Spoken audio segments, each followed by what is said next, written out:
Welcome to Alpha Wolf, The Choice of Hearts, written by D.N. Leo, narrated by Jessica Lee.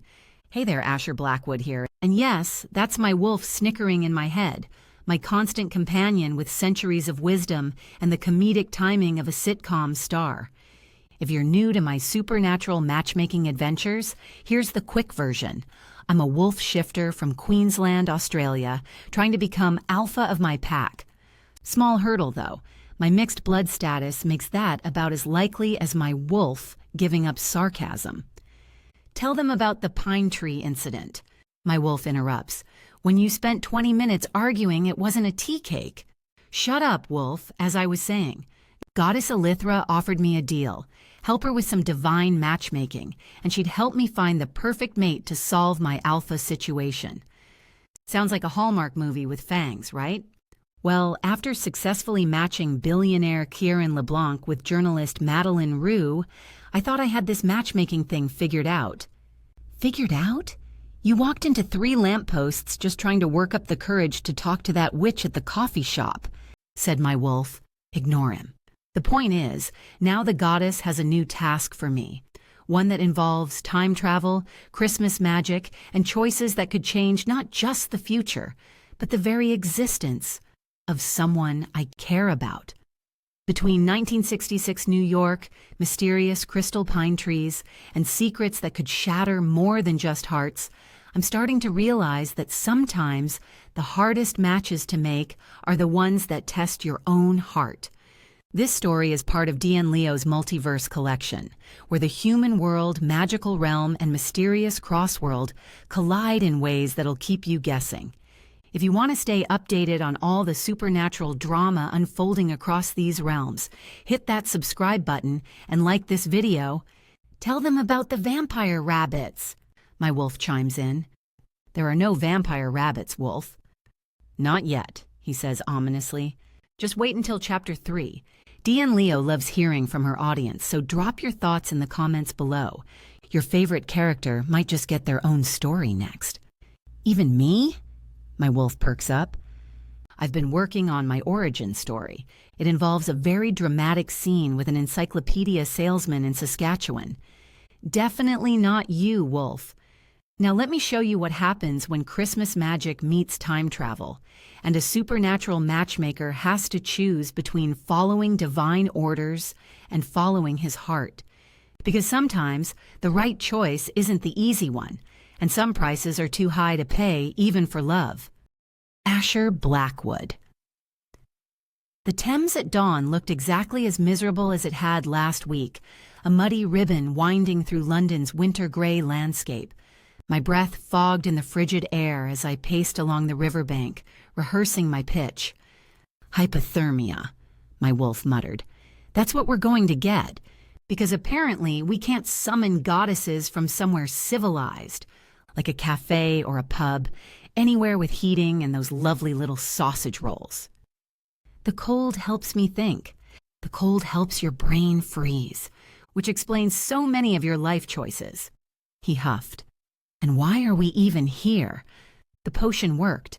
Siren lived. Mission accomplished. Let's go home where winter actually knows how to behave itself. I pulled out the silver mirror, its surface catching the weak morning light. We need to clear the air about that favor we now owe her. Correction, you owe her. I was firmly against the whole, let's make deals with a goddess plan from the start. Really? Because I distinctly remember you saying, and I quote, take the deal. Take it, take it. Clearly hypothermia-induced hallucinations. I would never... Goddess Elythra, I interrupted, holding up the mirror. I seek audience. The air shimmered, bringing with it the scent of summer roses and that distinct feeling of divine amusement. Asher Blackwood. The goddess materialized, her silver dress somehow repelling both the cold and the distinctive Thames-side aroma. Come to discuss our newest arrangement? Actually, I squared my shoulders, channeling my inner alpha, I'd like to propose a slight restructuring. Oh, fancy business words, my wolf snickered. Someone's been watching too much Siren LeBlanc. The potion information you provided saved Kieran's life, I continued. I acknowledge the debt. But perhaps we could handle that. Separately from our original arrangement? Separately? Her silver eyes sparkled with interest. I rather enjoyed our previous working arrangement. For, my wolf coughed. You're not working for her. Working with you, I corrected smoothly, on the matchmaking front. If we could return to that arrangement with the new debt as a separate matter. Ah. Elythra's smile widened. You still want your perfect mate.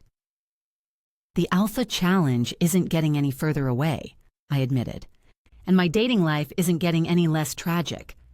Tell her about the coffee shop incident. My wolf perked up. When you tried to impress that she-wolf and ended up... The point is, I said quickly, I'm proposing a clean slate. One favor for the potion information, separate books.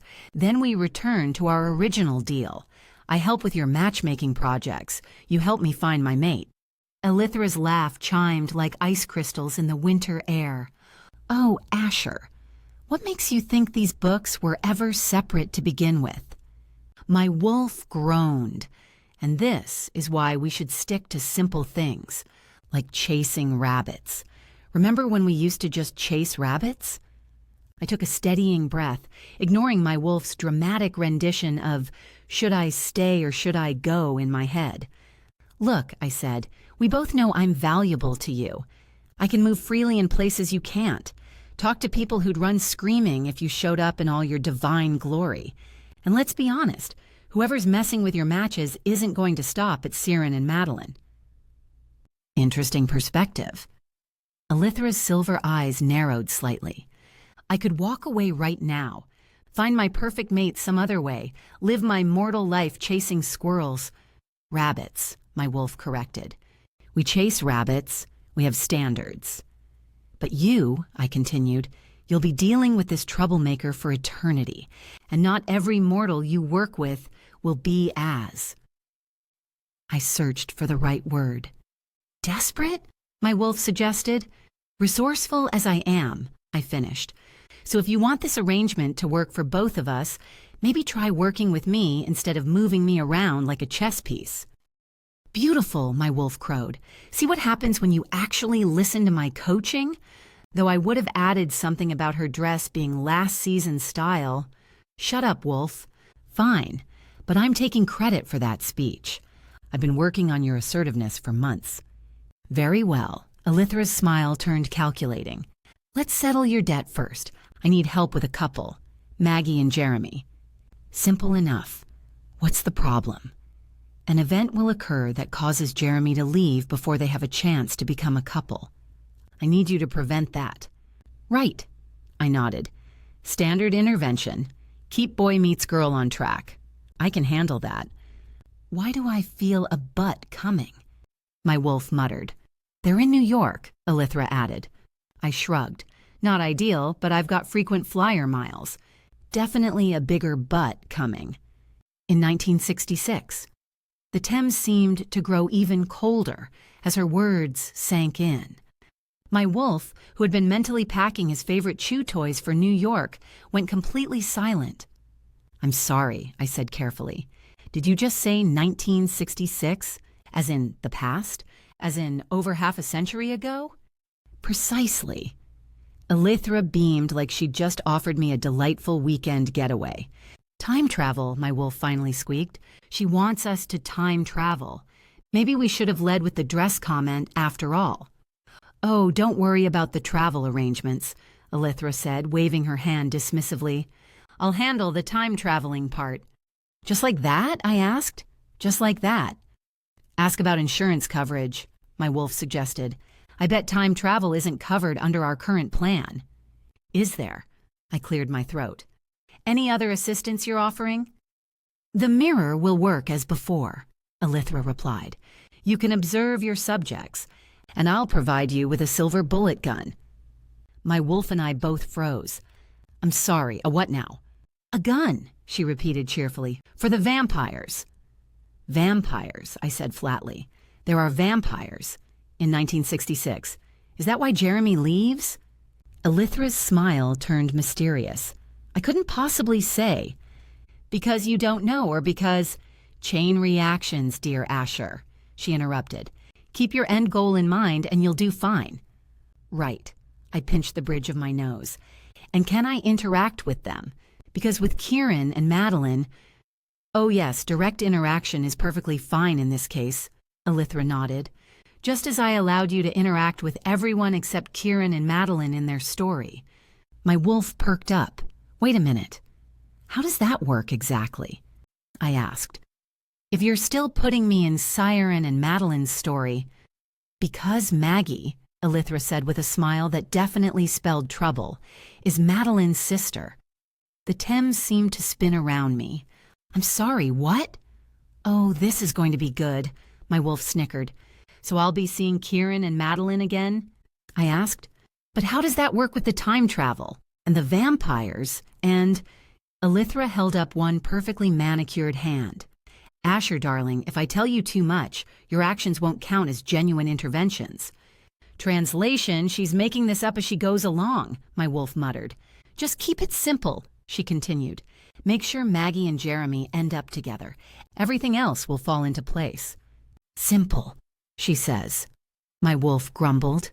Like throwing us into 1966 with vampires and family connections across time is simple. Next time, can we just chase rabbits? Please? 20 minutes and one mercifully heated cafe later, I sat across from Sophia at a cozy corner table, watching steam rise from my oversized cappuccino. Finally, civilization, my wolf exclaimed, then immediately fell silent. Oh, wait, she can hear me now.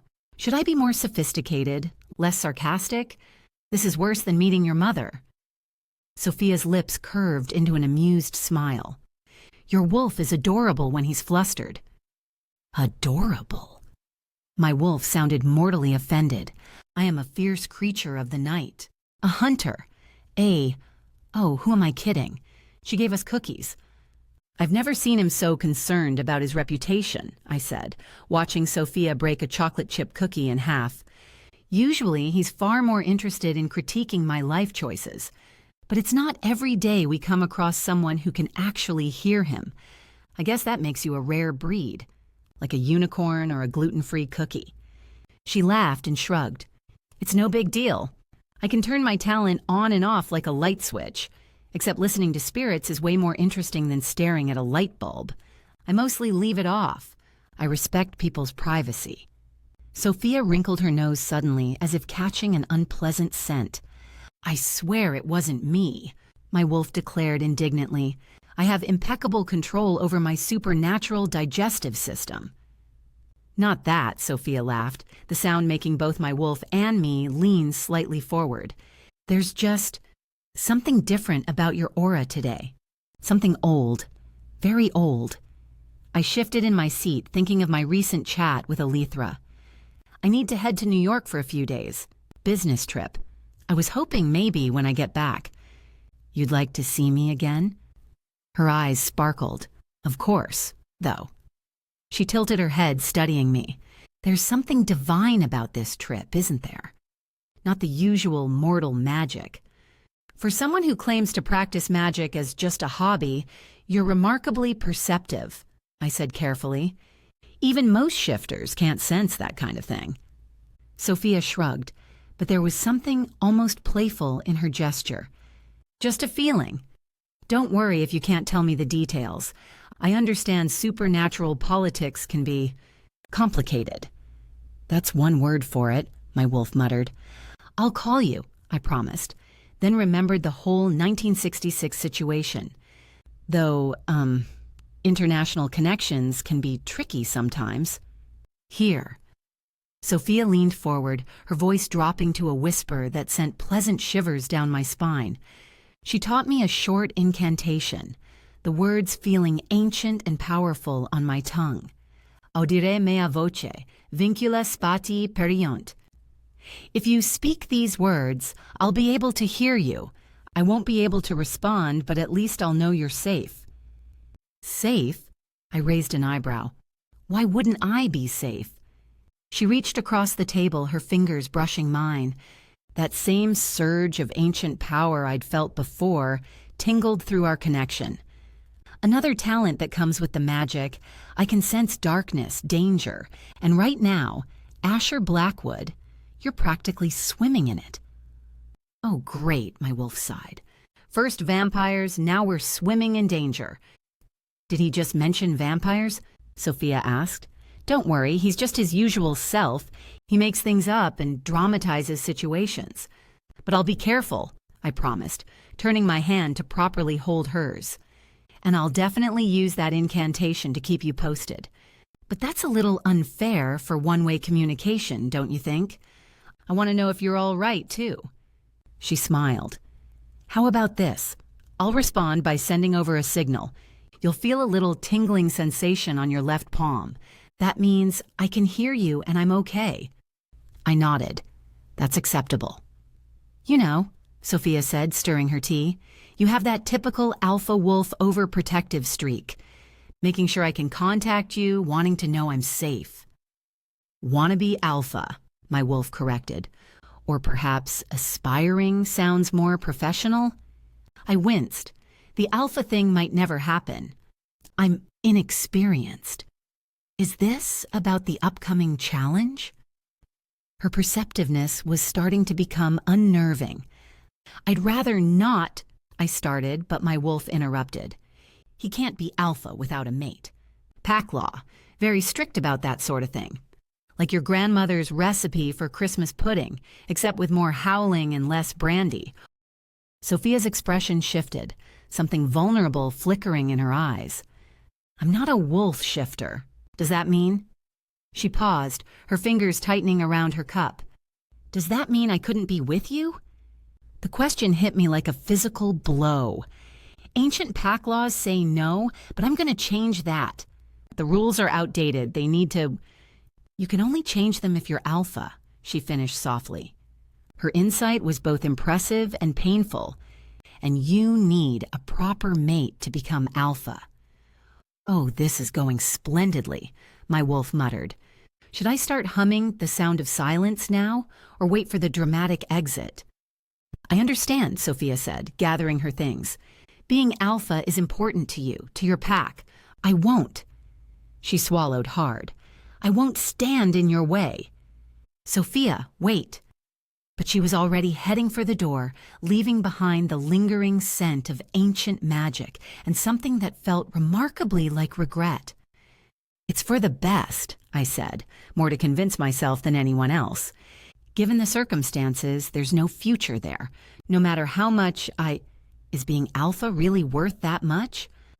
My wolf's voice was uncharacteristically serious, because that little surge of joy panic attraction I felt when she asked about being with you, that wasn't the reaction of someone who's putting the pack first. That was the reaction of someone who's about to make a massive mistake because he's too stubborn to admit what he really wants. Since when did you become the voice of reason? Oh, I'm still primarily here for the sarcasm and inappropriate commentary, but watching you sabotage yourself is getting painfully boring. At least make some new and interesting mistakes instead of recycling the greatest hits of Alpha Dreams, the musical. I stared at the empty seat across from me, still warm from Sophia's presence. I don't know what I want anymore. Now that, my wolf said dryly, is the first honest thing you've said all day. I pulled out the silver mirror Elythra had given me, turning it over in my hands. Time to focus on the task at hand. Whatever was happening with Sophia would have to wait. Right, my wolf sighed, because jumping back to 1966 New York to deal with vampires and Madeline's sister is clearly the sensible alternative to sorting out your love life. At least vampires are straightforward. They try to bite you, you try not to get bitten. And that's exactly the kind of oversimplified thinking that's gotten us into this mess. But fine, let's go play time traveler. Just remember, in 1966, they don't have decent coffee or smartphones or... I closed my eyes, feeling Elythra's magic begin to swirl around me. The last thing I saw before reality shifted was Sophia's empty chair, and I couldn't shake the feeling I was running away from more than just a complicated conversation. The world spun, twisted, and suddenly I was standing in a very different London, one that was about to connect me to New York, 1966, and a certain billionaire searching for his wife. "Well," my wolf muttered as the time travel magic settled around us, "at least this will make an interesting story for our grandpups, if we survive, and if you stop sabotaging every chance at actually having grandpups." I ignored him and stepped through the portal. Time to get to work. Chapter 1, December 1966, New York. Kieran frowned at the bustling streets and the ocean of people rushing about their business and preparing for the festive season. On Earth and in the multiverse, the atmosphere and spirit of this significant event was the same, although people might refer to the event by different names, depending on their culture and beliefs. It didn't matter how long Ciaran and Madeline had been away from Earth. Human traditions were still ingrained in them. And for both, Christmas was a time to celebrate. Their family, their lives, and the entire meaning of their existence now resided in Eudays, a universe far away from Earth. And things were different in Eudays. Different time, different space, different species. But Kieran realized now that even the holiday season meant different things. For him, it meant he'd finish up the matter in this king's court and postpone his meeting with the king of another universe so he could go home early. For Madeline, it encompassed the whole package of everything that carried the meaning of the event. That included a real pine tree from Earth, presents, wrapping gifts, children's wish lists, a Christmas menu, and many other items he had never heard of. But he never thought Madeline's preparations were so overwhelming that they might distract her and cause her to make a critical error. He had left a message for her in the morning about some possible unstable weather that day and asked her to avoid traveling if she could help it. He was annoyed when she dispatched a capsule, their mini private spaceship, to pick up a parcel instead of sending staff to do it. By the time he received a report confirming the definite occurrence of the cross-world storm, Madeline was already well en route. She was careful enough not to get too close to the path of the Oblivion wormhole. But she hadn't received the storm report and didn't see its trajectory. As soon as Kieran knew the communication system of her spaceship was down, he dispatched his own private capsule. He came for her. He was fast, but he wasn't fast enough. The storm hit Madeline's capsule. She discharged an emergency jet which should have given her some protection. But the jet exploded, and she was thrown outside. Ciaran had only enough time to shoot a tracking device at her shoulder from a distance before she vanished into the eye of the storm. She was lost, but alive. She was somewhere in the multiverse, waiting for him to bring her home. That was the only consequence of the event that Kieran would accept. And the tracking device confirmed his prediction. It found live signals and had guided him here, back to Earth, New York in the year 1966. He hadn't been born in 1966, but the advantage of traveling to the past was that he could use Eudasian technology and data access to gain some advantage.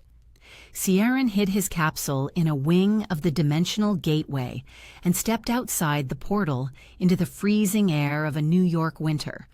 Ordinary humans couldn't see the portal, let alone his crossing the gateway to the multiverse. He glanced at a nearby landmark and made a mental note of where he'd parked. Then he headed up the main street. The only piece of technology he had on him right now was his wrist unit. The device was small, but it was powerful enough to give him what he needed to operate outside Eudays. The tracker suggested that Madeline was with the Taylors, an ordinary human family who had never interacted with supernaturals before.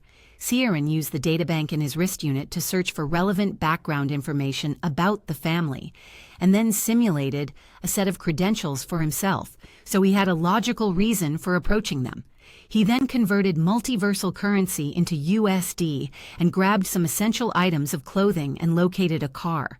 In no time, he was ready to approach the Taylors.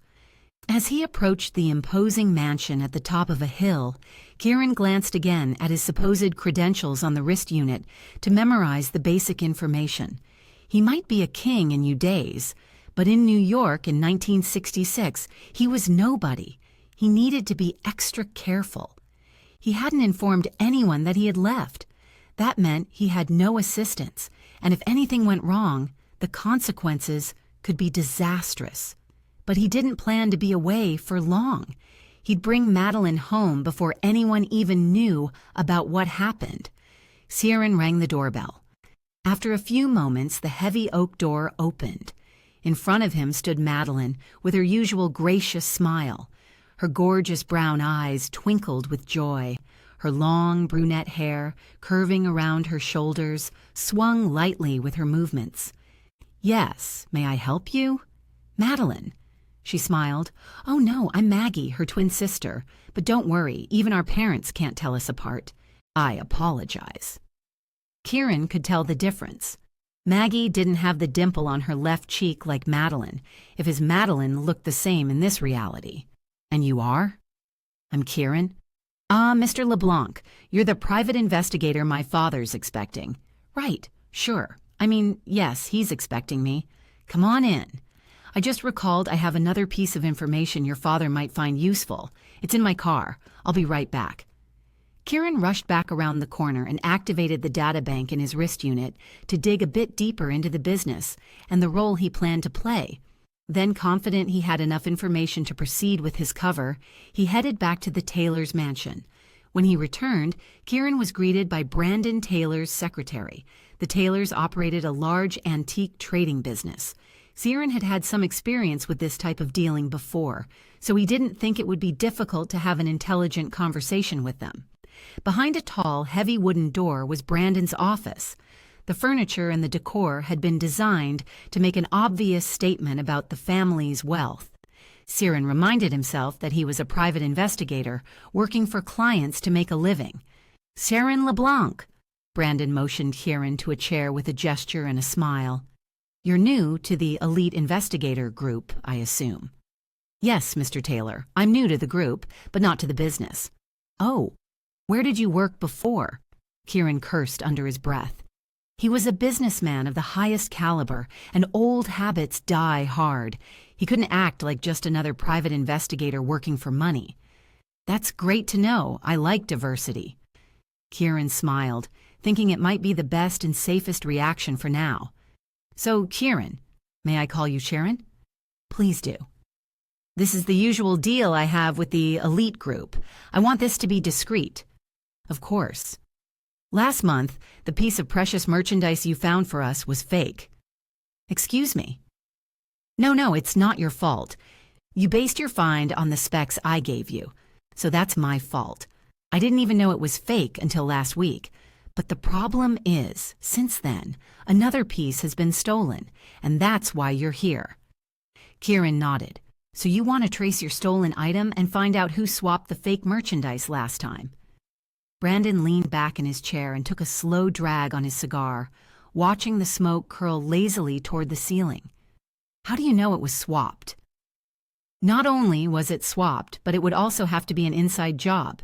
You told me you gave Elite the merchandise specs.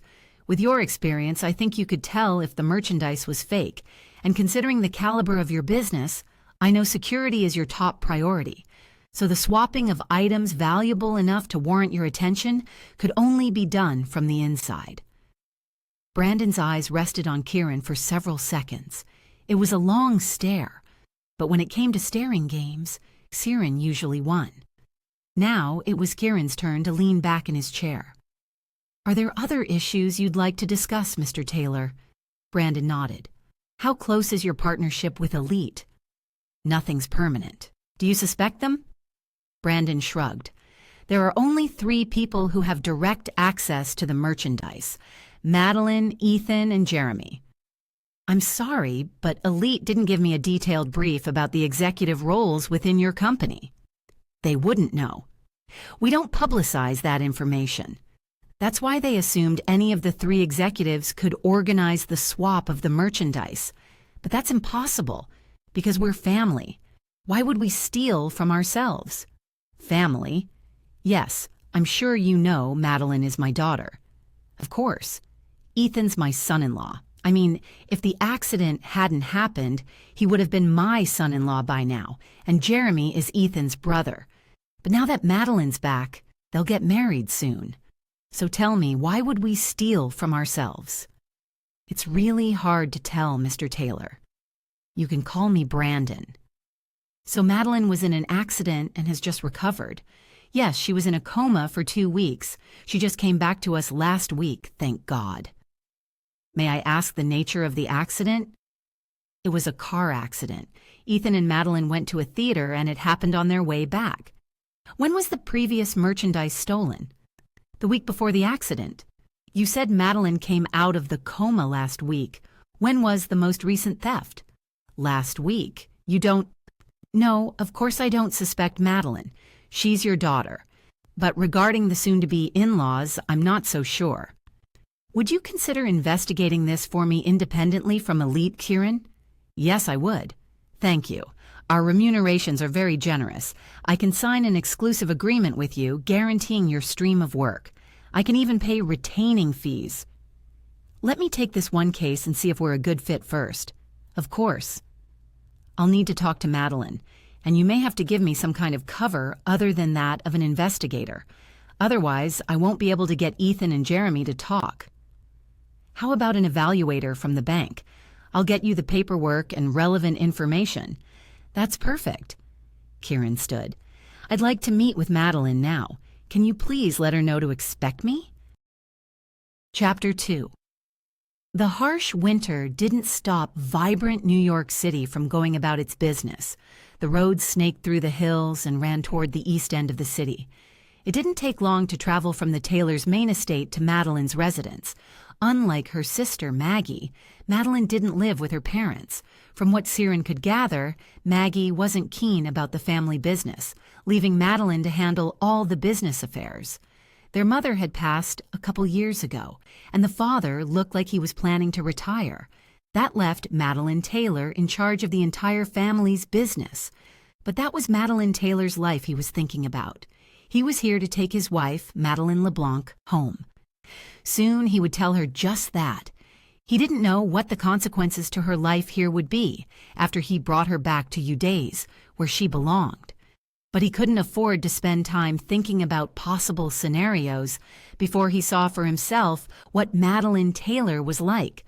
What happened with the two versions of Madeline made logical sense to him.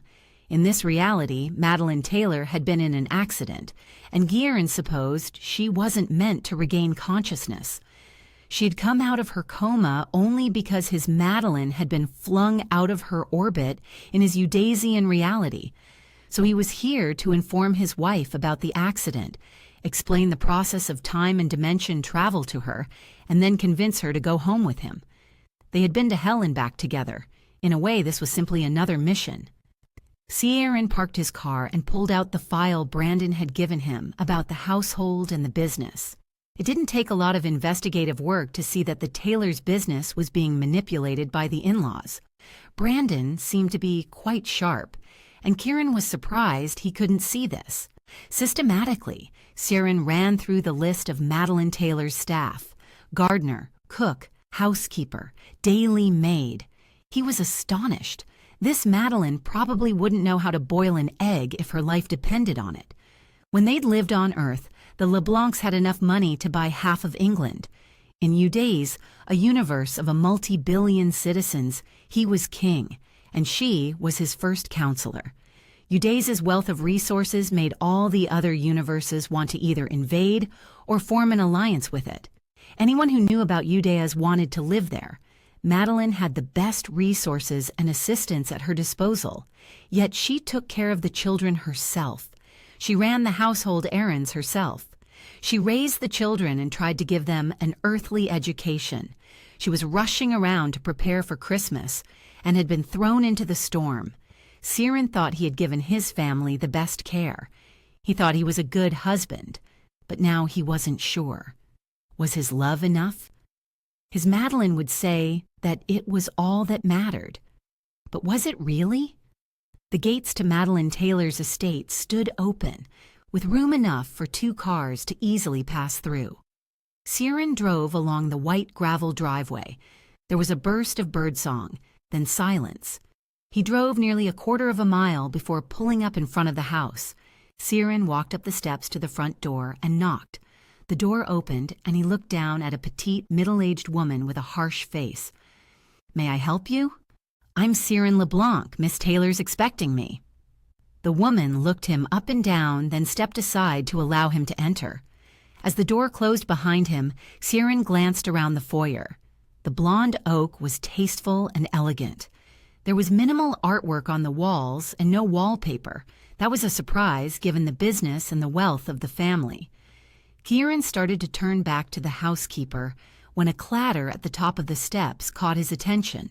Madeline came barreling down the staircase in a flurry of long, swirling hair and flying skirt, a storm of energy. Realizing Kieran was in her way, she tried to spin away from him, but she overbalanced. Kieran reached for her arm to steady her. This was exactly how they had met in England. Breathless, she raised her eyes from the front of his shirt to stare at him. In front of him was Madeline. But this was not necessarily his Madeline. The physical appearance was identical, but the aura around her, the energy, and the way she looked at him were totally different. The light perfume she was wearing was definitely not Madeline's preferred scent. The needle heels and flowing skirt were not Madeline's style. Madeline LeBlanc dressed for him, for them. The scent she wore blended with her emotions. The clothes she selected suggested the way she wanted them to be intimate for the night. It didn't matter how long they had been together. Every time they were together was a new experience. Madeline Taylor dressed for someone else. This woman wasn't his wife. He hastily dropped his hand. "This is Mr. LeBlanc," the housekeeper announced. "Oh, yes. Daddy said you were coming. You're evaluating our assets and books for our upcoming business credit renewal." "Yes, Miss Taylor." "Call me Madeline, please. And may I call you Siren?" "Yes, of course." She stepped backward toward the door. "Look, I'm sorry to rush off the minute you get here, but I had to be at a meeting 10 minutes ago." Tilting her wrist, she grimaced at her watch. "Don't worry about it. Just show me where the documentation and paperwork is, and I'll work my way through it. I'll see you when you get back." "Yes, about the paperwork." She gestured upstairs. "It's in my office. It's usually quite tidy. But I was off duty for a bit, and the papers need some reorganization. If you try to go through the paperwork now, I doubt you'll make much progress. Why don't you make yourself comfortable and take a tour around the house? I'll work through this with you when I return." "I heard about the accident. I'm sorry to hear about that, but am glad to see that you're now recovered.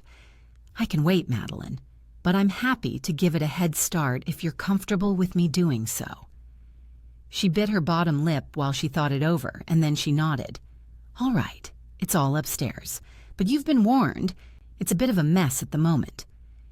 "At least he can help by carrying those gigantic piles of paper around, because that won't do your shoulder any good," the housekeeper suddenly interjected.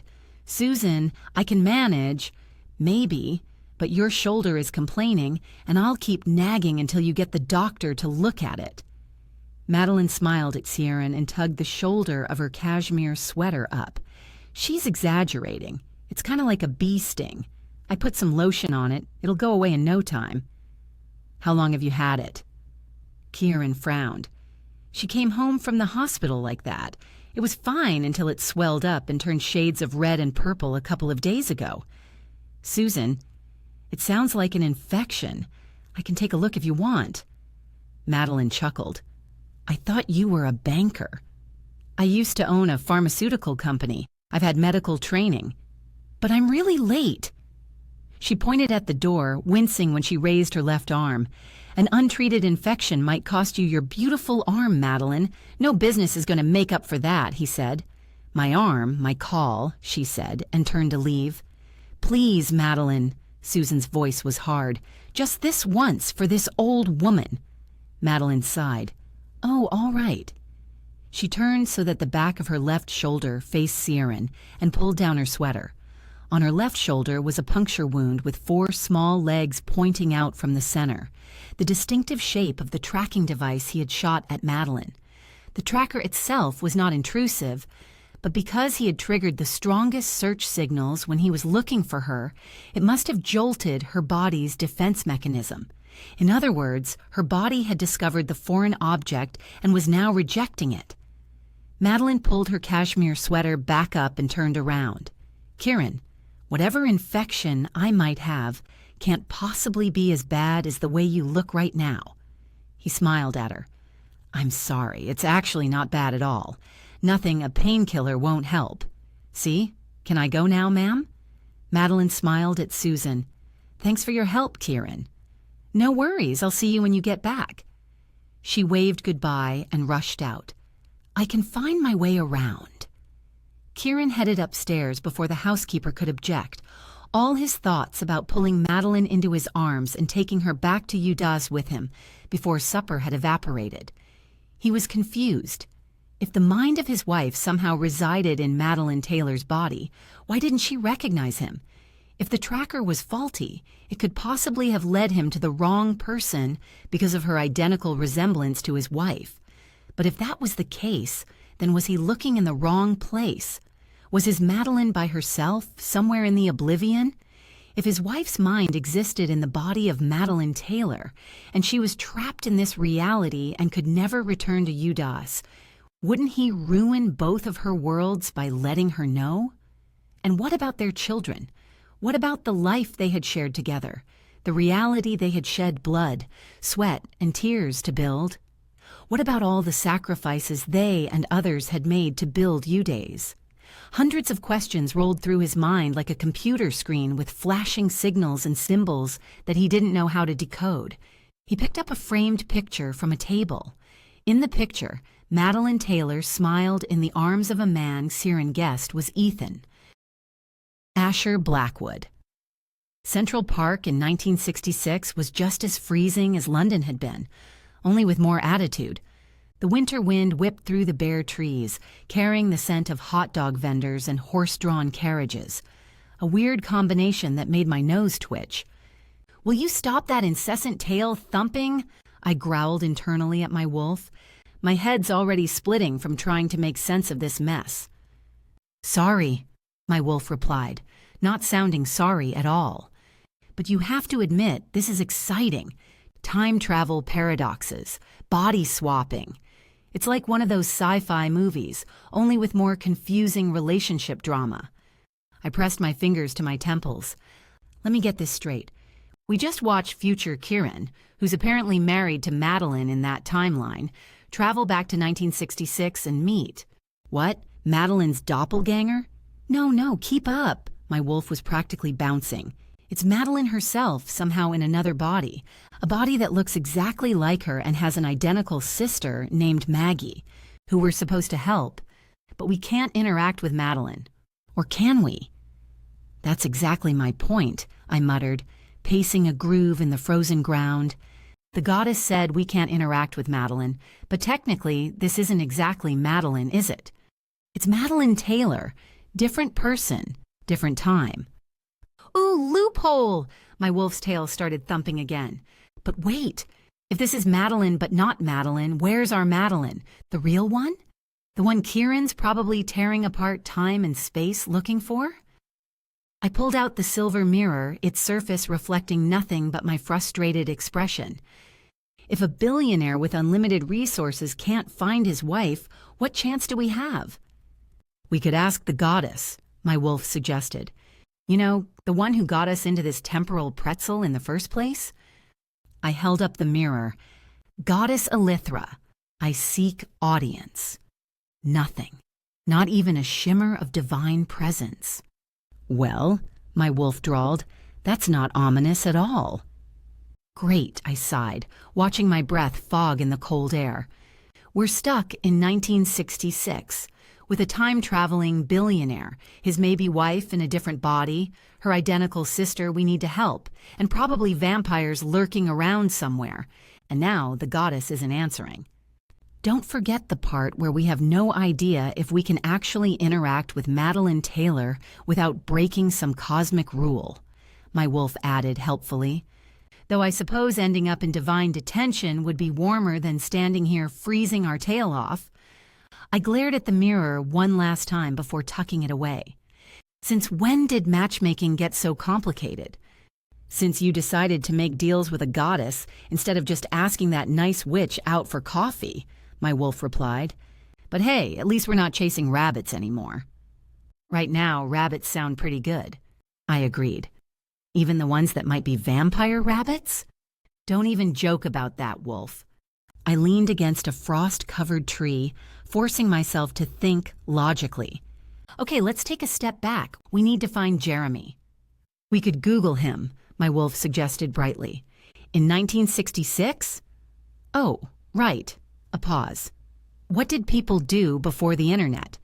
Just walk around asking questions like idiots? I pinched the bridge of my nose. We can't ask the goddess, can't talk to Kieran, and both Madeleines are off limits until we figure out this cosmic loophole situation. We could talk to Maggie, my wolf said with what I recognized as his brilliant idea tone. That tone usually preceded disaster. And say what? Hi, I'm from the future and I'm here to help you with your love life? No, we need a cover story. My wolf was getting excited. Something smooth, sophisticated, like we're doing a survey about eligible bachelors in the area. A survey. Or we could pretend to be selling encyclopedias. That's a thing people did in the 60s, right? Or, oh, we could say we're casting for a dating show. In 1966? Minor detail, my wolf dismissed. The point is, we need to be creative. I shook my head. No, what we need is to watch Siren. Jeremy has to leave because of something external, right? It's probably connected to whatever Siren or Madeline Taylor does. That's actually sensible. My wolf sounded disappointed, but considerably less fun than my dating show idea. We could have called it The Bachelor Victorian Edition. This is the 60s, not the Victorian era. Same difference, no internet, weird fashion choices, questionable hygiene standards. Focus, Wolf. We need to track Kieran's movements. Fine, my wolf sighed dramatically. But for the record, my encyclopedia salesman character had a fantastic backstory. He was raised by librarians in Saskatchewan, not helping. You know what else isn't helping? Standing here freezing while Kieran's probably off somewhere drinking hot coffee and plotting temporal shenanigans. I pulled out the mirror again. At least we can track him with this. Assuming he doesn't go anywhere with shag carpeting, my wolf muttered. The 60s were not kind to interior design, or fashion, or music, or... Are you done? Never. But I'll pause my cultural critique if you promise we can try the encyclopedia thing if this doesn't work out. Deal, I said, immediately regretting it. Excellent. My wolf's tail started thumping again. I've already worked out our backstory. We're twins separated at birth, raised by rival encyclopedia companies. We are literally the same being. Details. Now, about our tragic childhood in Saskatchewan. I focused on the mirror, trying very hard to ignore my wolf's increasingly elaborate encyclopedia salesman origin story. Sometimes I wondered if other shifters had to deal with this level of internal commentary. Then again, maybe that's why most of them didn't end up as time-traveling matchmakers. Chapter 3. Madeline got home after dark. Kieran's car was still parked outside the house. Starving, she made a beeline to the kitchen. Susan, the housekeeper, had put her dinner in the warming cabinet. She must have gone home. Madeline didn't like to keep live-in staff. Everyone was entitled to a life with people they cared about. She was their work, not their life, and she intended to keep it that way. Hearing a sound at the kitchen door, Madeline turned around. I thought you'd gone home, Susan. You haven't had dinner. Your guest had no lunch or dinner. I just feel as if this is one of those days when I couldn't get anything done properly. She smiled at Susan. Don't overthink it. Now that you've gone to all this trouble, could you set the dinner table? I'll fetch Kieran. I'll make sure that between the two of us, we don't waste any of your fine food. Susan nodded and began to take dishes from a cabinet. Madeline's office was at the top of the staircase and to the left. It wasn't the largest room in the house, but she had chosen it because she liked to look out the window and down at a corner of the garden where she let wild daisies grow. She opened the door slowly, enough to stick her head inside. Kieran was sitting at a long work table, surrounded by piles of folders, notebooks, and documents. He was typing on his elaborate wristwatch. His thick black hair almost touched his shoulders when it was down. She remembered that detail from the morning. At the moment, however, he had his hair tied back, revealing the masculine frame of his face. She put on her best smile. "Hi." He looked up, his eyes pinning her. Madeline felt little prickles all over her skin. She was intrigued by the sensation. While Kieran's combination of thick black hair and smoky gray eyes could have stirred the hormones of many a woman, Kieran wasn't Madeline's type. She had always preferred a lighter hair color and soft, gentle green eyes, Ethan's looks. So why in the hell was she staring at this man she had just met for the first time today? The light from the lamp on the desk slanted across his face, highlighting his mouth, a mouth made for kissing. Madeline gave herself a mental slap, a hard one. She was practically engaged to Ethan. This was unthinkable. She had never felt her mind drawn by a man like this, let alone a stranger. But Kieran seemed to be a gigantic magnet, and she felt like a tiny metal paperclip. She feared she would get sucked in, and if she let that happen, she knew she would be out of control. "I beg your pardon?" "What?" Madeline jolted back. "You said paperclip. I don't see any here." "Oh, I was looking for one. A giant paperclip to tidy my documents." "That is so lame." She cleared her throat and willed herself back to the host position. "Susan will be offended if you and I don't enjoy the food she prepared for us today." Kieran smiled and stood up. "You've got a hell of a mess here." He gestured at the pile of paperwork. "It will take a bit to tidy up, and I guess I could use some food." "I warned you."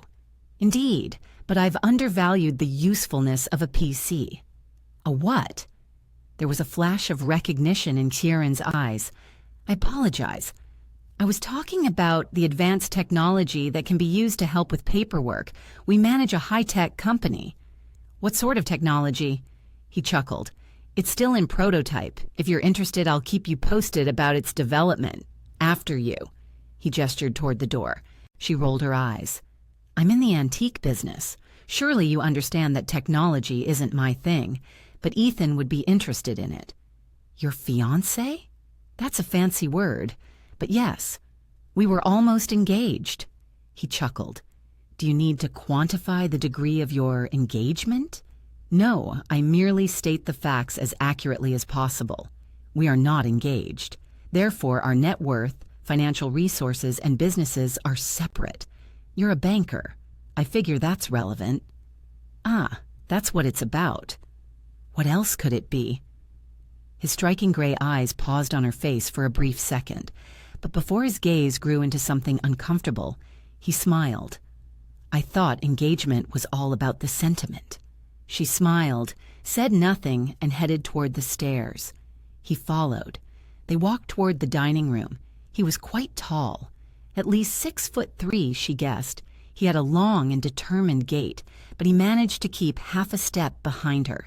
She had a feeling that he wanted to place his hand on her lower back, the protective gesture of a gentleman, but he refrained from doing so. 20 minutes later, she stabbed her fork into the piece of cheesecake in front of her. Kieran leaned back in his chair, looking at her over the rim of his glass of red wine.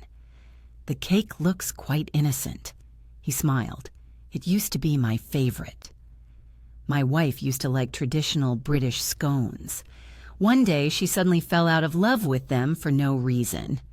She pushed the cake aside and reached for her wine glass. So he was married. She didn't know why she should care. She shook the ensuing thoughts out of her mind.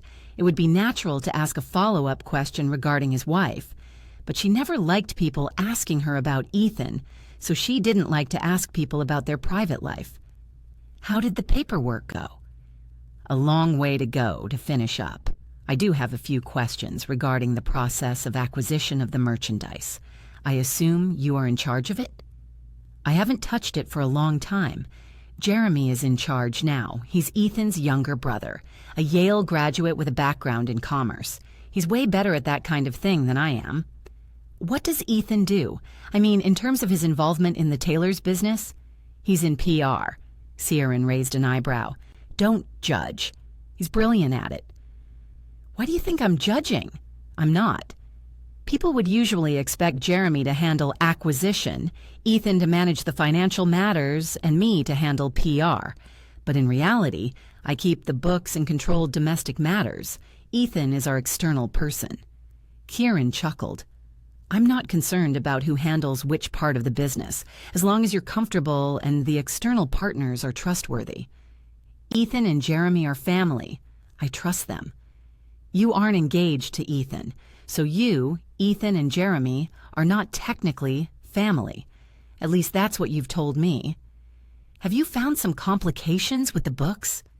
He sipped his wine and said nothing. Madeline didn't know Kieran, but she had a feeling he was trying hard to find a good way to share some brutal facts with her. I don't do suspense well, Kieran.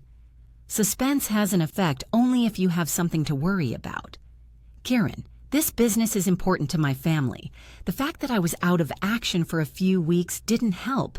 My father engaged you as his banker for a reason, and I hope it isn't because he's lost trust in me. If you see anything wrong or if you have any questions, please say so. I don't think your father has an issue trusting you, but I totally understand if he doesn't trust Ethan and Jeremy completely. If Ethan and Jeremy are not doing the right thing by the business, and if your father knows but does nothing, he avoids hurting you, but it will hurt your family business. If he makes a fuss, then you're stuck in the middle. Either way, your father loses. How much of a fuss does he need to make? How big are the problems you found in our books? Look, Madeline, I'm not auditing your business. I evaluate the risks so that we can decide whether to lend you the money. Risk assessment isn't a simple calculation. There's a lot of information I need to obtain outside the books. I'm not here to dig up dirt, because if you look for dirt, you'll find it, and it's never pretty.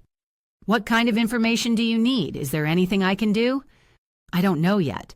I just flew in this morning, and I thought this was going to be a quick trip. But it doesn't look like it now. As soon as I decide how much more information we need, I'll let you know.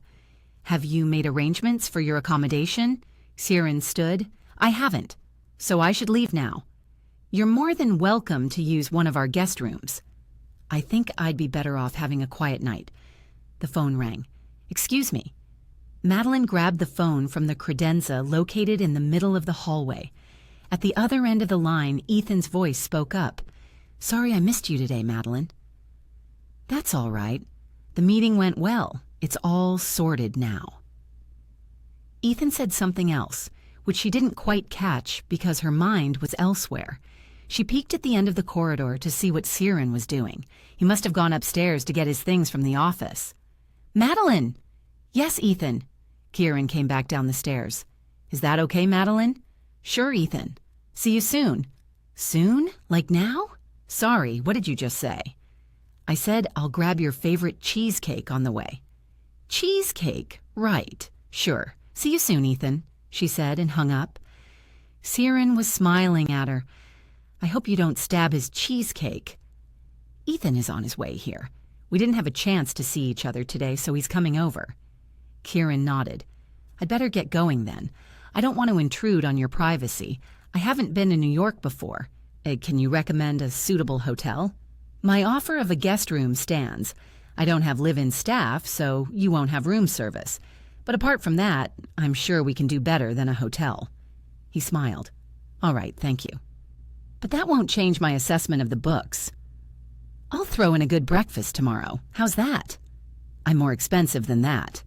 Come on, I'll show you your room. She gestured upstairs and headed toward the staircase. Along the way, she gave herself several mental slaps. She was so happy he agreed to stay that she was almost giddy. She didn't know why she couldn't control the chemical reaction in her body whenever Kieran looked at her for more than 2 seconds. She didn't know what was going on, but she felt something really wrong was happening, and a poor decision now would change her life forever. Chapter 4. Perfect. That was the impression Kieran had of the guest room Madeline placed him in. It was rare that he formed an opinion about places he didn't own and had nothing to do with. First, it was pointless because if he didn't like the place, there was nothing he could do about it. And second, he would rather spend that time and energy on the places and the people he cared about. But this room drew his attention and begged for an opinion because it said something about the owner, and he did care about the owner. A light off-white coat of paint gave the room a clean but warm feel while still revealing the texture of the bare brick walls underneath. The rough edges in some of the corners and on the window frames spoke of the long history of the building. However, the nostalgic feeling didn't negate the impressive luxury of the furniture or the design suited to the practical purpose of the room. This was a fully operational space for working guests, with a sitting area, workstation, and sleeping area. When he ran the London headquarters of the LeBlanc's conglomerate, he managed to never bring work home. But he and Madeline did occasionally entertain business guests at Montiel, their private estate in Oxfordshire. They didn't hold many social events there, but one of those events had given their adversaries an opportunity to hack their security system. Madeline Taylor didn't just socialize with business associates at her home, she accommodated them. Even if there was nothing else Ciaran could do to help the Taylors' business, he would make sure that distancing the business setting from the home setting was number one on his list of recommendations. Ciaran felt an intense vibration from his wrist unit and looked at the screen. The signals there suggested a concentrated level of supernatural energy. Ciaran recalled scanning Madeline's office to determine whether the Taylors' business had anything to do with the supernatural. The conclusion then was negative. Not even the faintest trace of supernatural energy on the premises or its residents. But now his unit was telling a different story. Because of its limited capacity, he couldn't locate the source of the energy it was detecting.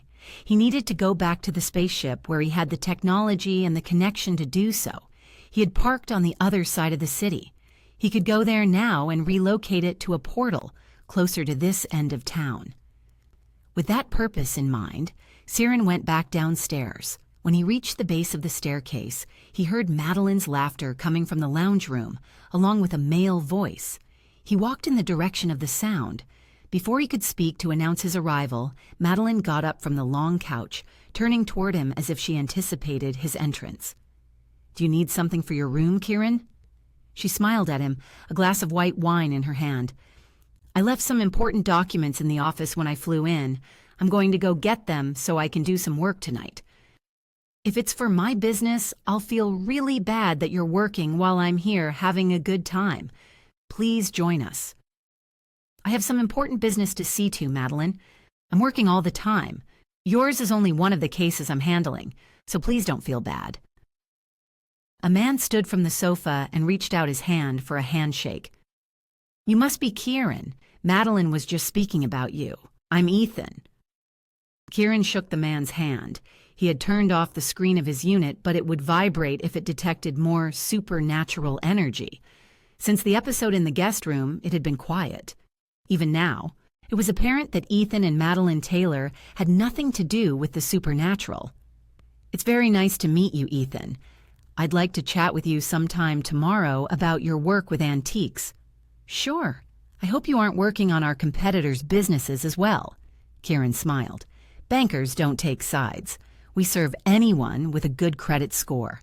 But don't worry, we have a code of conduct. We don't share information or use the commercial confidential information of one party to benefit another. I can assure you your information is perfectly safe with us." Ethan let out an easy laugh and sat back down on the couch.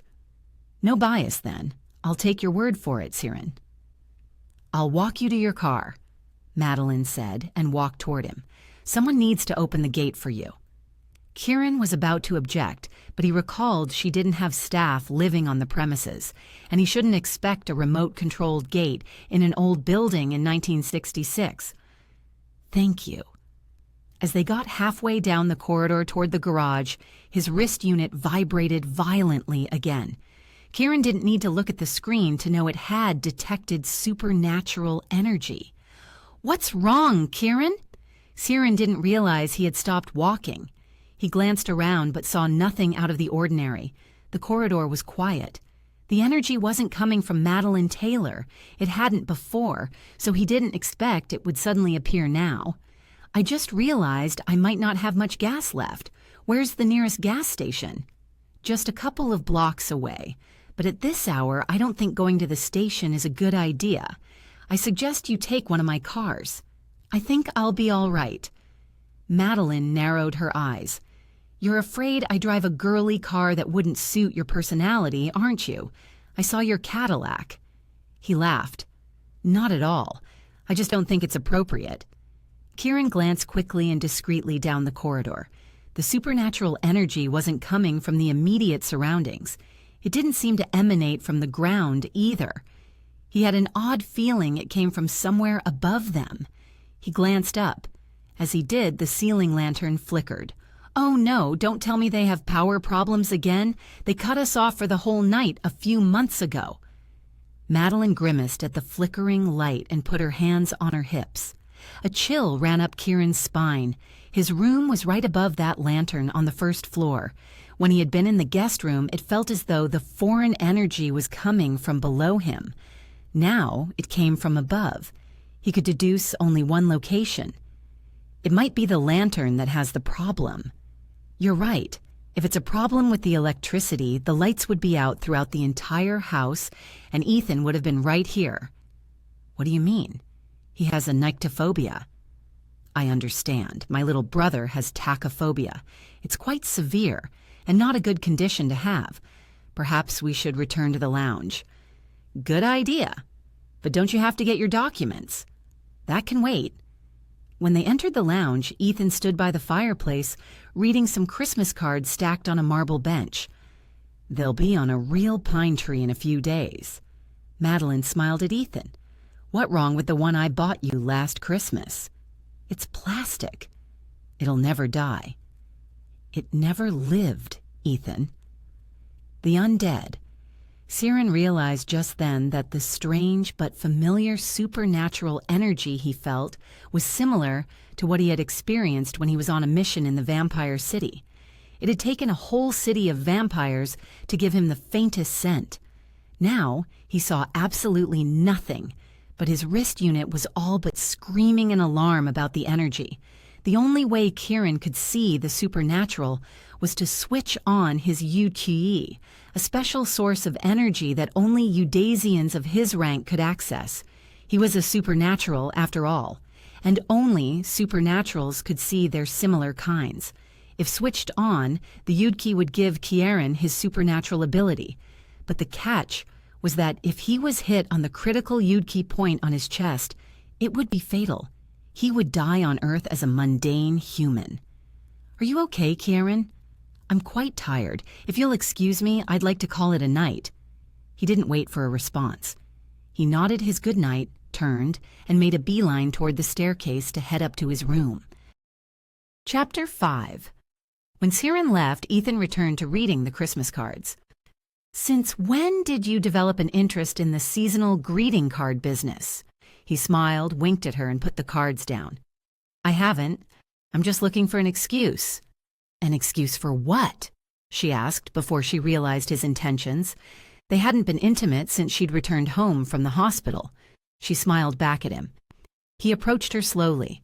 She sipped her wine, then put the glass down on the side table next to the long sofa.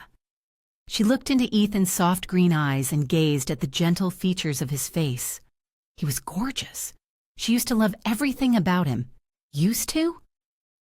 She was startled at her thoughts. Even in her mind, the past tense sounded wrong. I love you. I love you too, Madeline. She didn't realize she had said it out loud.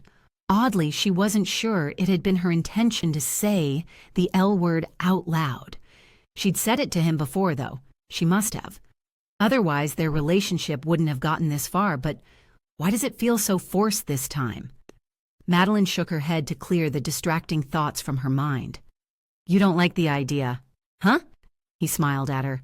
You never say no to skiing, but your saying nothing is kind of a negative response. It depends on the timing. I'm trying to get the business back up to speed. You know I can help, right? I mean, help more with the meaty stuff, not just the fluffy PR. Ethan, you're brilliant at what you do. I never thought you considered PR a fluffy business. I don't. But now it seems like I should get more involved with other aspects of the business. Your father seems to be losing trust in me. Not at all. The business loans are due for renewal. I think getting a new banker is just a healthy business practice. It has nothing to do with lack of trust. All right, I'll take your word for it. But let's forget about business for now. We haven't had any quality time together since forever. He gently brushed a stray lock of hair on her forehead aside and traced his finger along her jawline. Then he kissed her.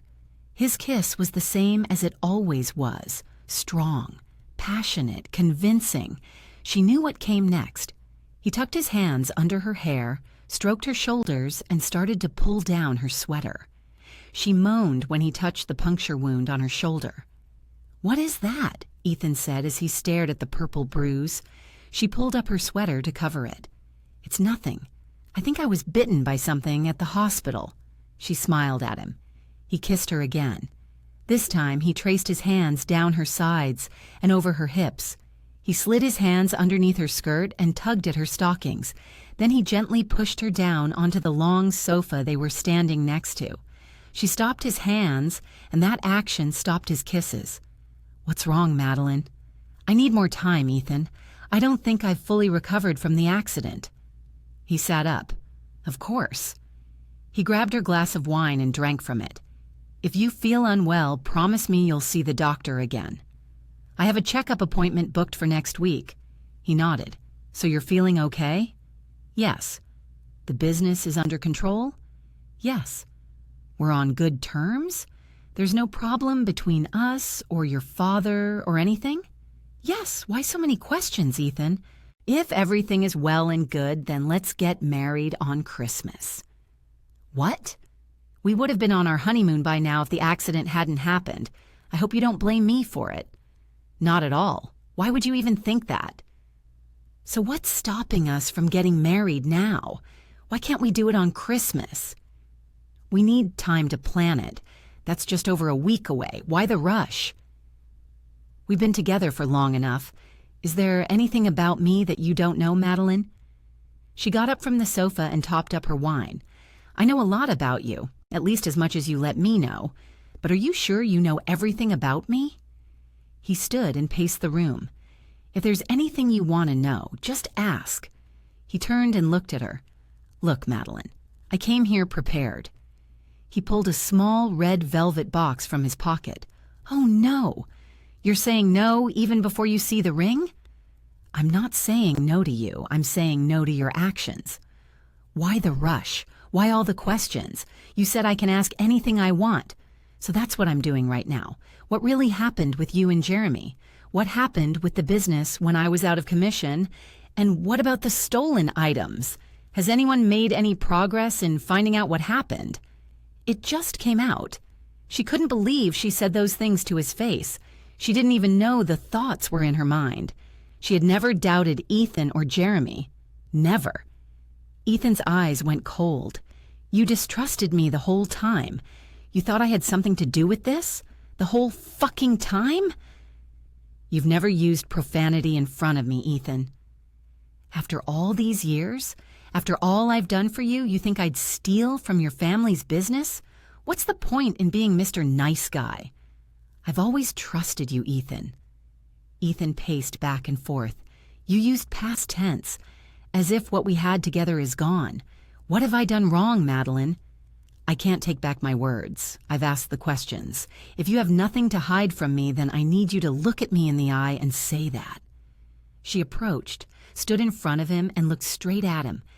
"Did you have anything to do with the stolen items, Ethan?"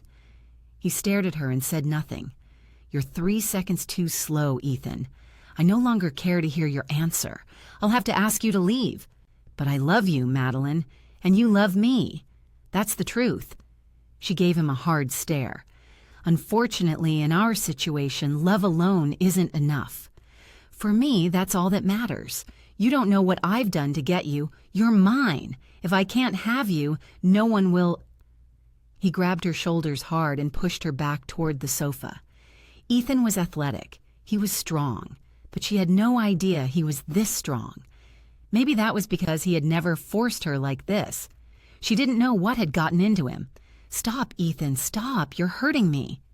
He didn't stop. He didn't look like he wanted to stop. He tore off the sleeve of her sweater on her sore side. She cried out from the pain.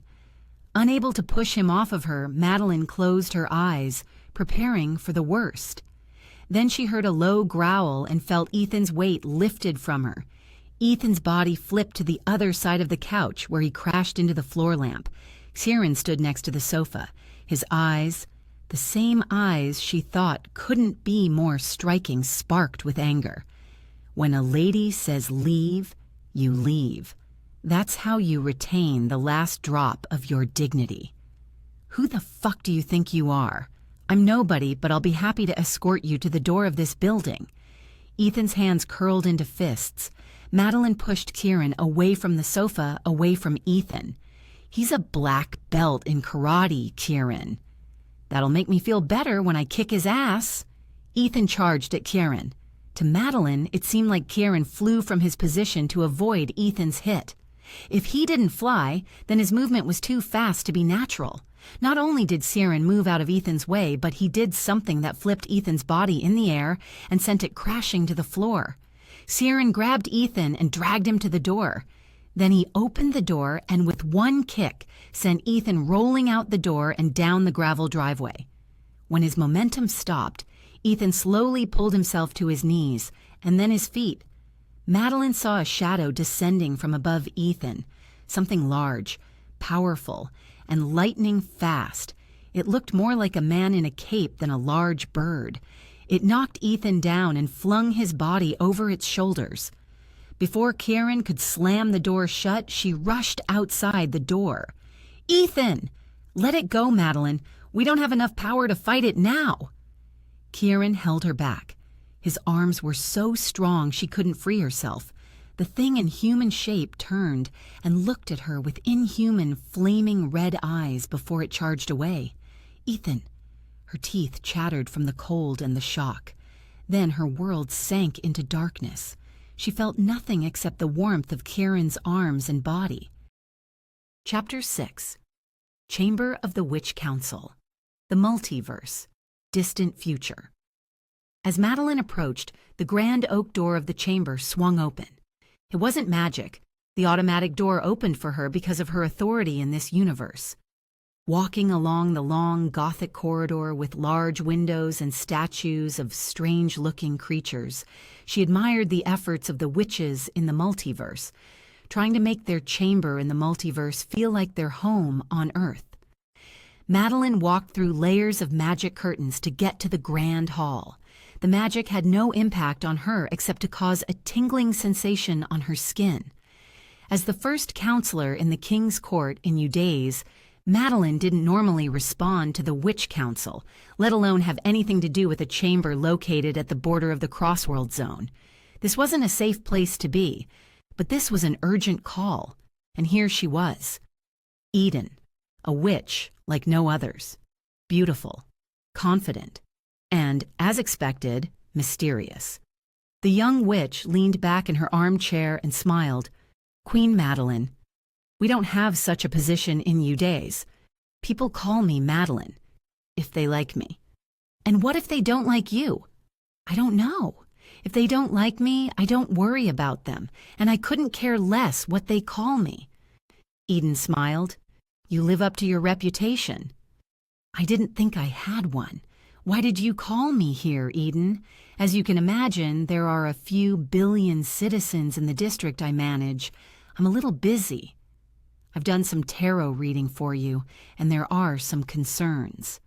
First, I didn't ask for a reading. And second, are you telling me you made me delay my work in the Eudasian court just to come here and discuss the result of your reading?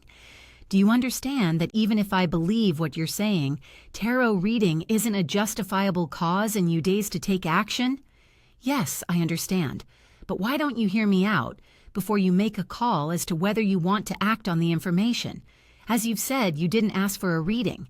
But I do have an interest in Eudays and your well-being, so I monitor the spiritual forces around you.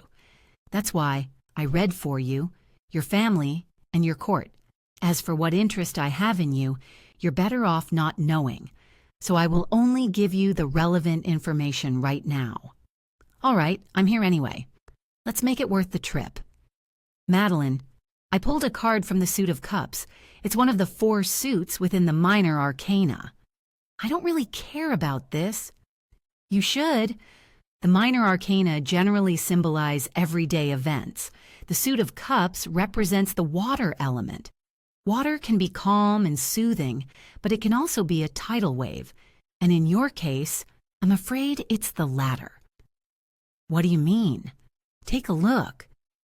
Eden pushed a card across a small table toward Madeline. On the card was a picture of a woman sitting on a throne at the edge of the ocean. She held an angel-shaped cup with handles. The witch pointed to the picture. The water is typically symbolic of one's subconscious and feelings. Her position on the shore indicates that she lies between land and sea, the place where feelings and thoughts exist. The cup is closed, which is why the Queen of Cups symbolizes the thoughts in our subconscious mind. The Queen sits alone, which allows her to think. The calmness of the water and the sky symbolizes the serene mind of the Queen. Her feet are not touching the water, which means she is seeing her thoughts and feelings from the outside. Madeline raised an eyebrow. What does this have to do with me and the citizens in my district? Regarding your citizens, if I hadn't mentioned their well-being, you wouldn't have come here. But think about it this way. If something happens to you, ultimately, their well-being will be affected, because no one could be better than you in that position. So, what you are looking at is the normal Queen of Cups. In normal situations, that's your best card. You're the first counselor in the court. People talk about you as being compassionate, kind, and a healer. But in a reverse situation, you could be oversensitive, giving too much. There is no such thing as giving too much if people are in need. Madeline, you may be the emotionally strong rock that serves as an anchor for someone else. You may be there to help teach and support others using your intuition instead of logic. But when you're oversensitive, when bad things might happen to those you care about the most, you are no longer rational. And that could lead to martyrdom. I don't believe this. Eden pushed a card with a skull image on it toward Madeline. If denying the truth makes you feel better, then suit yourself, Madeline. But you have precognition. You are a hell of a mind tracker, and you're a psychic. Don't tell me you haven't felt anything lately. I'm a witch, and I have talent, but I'm not exactly supernatural. You are genuinely a talented supernatural. Madeline leaned back in her chair. Eden smiled. This is the Witch Council of the Multiverse. I'm a professional. We honor our client confidentiality clause. You have a client confidentiality clause? Of course, if you're my client. Witches do business like everyone else. Has anything strange happened in your court lately that you cannot explain? Strange is a relative term in the multiverse. Let me put it this way. Are there dead trees or flowers in your garden? Those that were healthy before. Plantings in you days are artificial. They aren't actually alive, so you can't really say they're dead. But yes, some of them stopped working properly recently, if that makes any sense. Eden said nothing and pulled a card from another deck. She placed the card on the table. Oh no, the Fool. What does that mean? You won't like this. I'm sorry to say this, Eden, but I haven't liked anything you've said so far. The Witch Council and the Eudysian Court aren't always on good terms. I understand that. But between you and me, when it comes to our children, we're on the same page. Someone or something is targeting my children. Maybe. I'll need to draw more cards to see. But you can use your precognition for some of this, Madeline. It seems to me that your family is the most important aspect of your life right now. If I were your adversary, your family would be where I'd attack first. I have to do something about this. Is there anything happening now in your court or your district that warrants your attention? Yes, the opposing counsel is pushing for a time travel technology that the king and I don't approve of. It's not the time traveling itself that we are against. It's the technology that will be used. Or more precisely, the fuel they plan to use to operate their technology. Gasoline?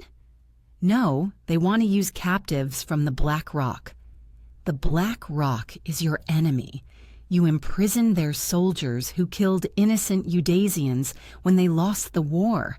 They have no soul. I can see why the Council would want to use them as fuel. But they are still beings, Eden, and all beings are equal. That's our philosophy. They've been sentenced to imprisonment, not death. All right, let's set that aside for now. Do you think your rejection of this would upset someone enough to kill? Yes? If I were them, I wouldn't attack your family now, but when you were most vulnerable, before you became supernatural, before your family was even formed. If they destroy your family in the past, there won't be a family in existence now. If we think like them, we can trace things back to before you and your husband met. Can you recall the occasion? Vividly. I met him in London, for uncanny reasons. Now we're talking. There must be a lot of people you crossed. It was a long and bloody journey to get to where we are now. And you're right. If I think about it, every turn of a corner could have resulted in different consequences had we made different decisions. If our adversaries use the current technology to their advantage and attack us in the past when we didn't know much about the supernaturals, then their opportunities would be endless. Then let's get to work. Tell me everything from the beginning. From the beginning? That will take an awful lot of time and it'll be too late to take action. Fair enough. So what's your immediate family concern then? And when I say family, I mean it. Not the court, not your citizens, just your family. Christmas and a real pine tree. Come again? I know you're a witch and you practiced black magic on Earth, but I don't expect you to understand the idea of Christmas and pine trees. To put it simply, my children were born in the multiverse and we've never been able to take them back to Earth for a visit. I want them to have a feel of what it's like to be human. Christmas is a good opportunity to do so. I see danger coming your way, but I can't see the connection of danger to Christmas or pine trees. Should we circle back to the opposing council and time travel technology? Eden shook her head. Your cards suggest something about your inner core. Your essence or your soul is being attacked. It doesn't matter how much you care about the court and your citizens. They are not your core. Madeline leaned back in her chair. Eden was right. She was a hell of a mind tracker and had a strong ability for precognition. But her precognition was usually triggered by major events, so the fact that it was idle now was a good thing. What do you suggest I do now, Eden? I have some suggestions, but are you willing to follow advice from a witch, given you aren't a believer? Asher Blackwood. It's a pine tree, I said, studying the crystal charm displayed prominently in the gallery window. It's obviously a tiered tea cake, my wolf insisted. Look at those lovely layers. Makes me hungry just thinking about it. You're a spirit. You don't get hungry.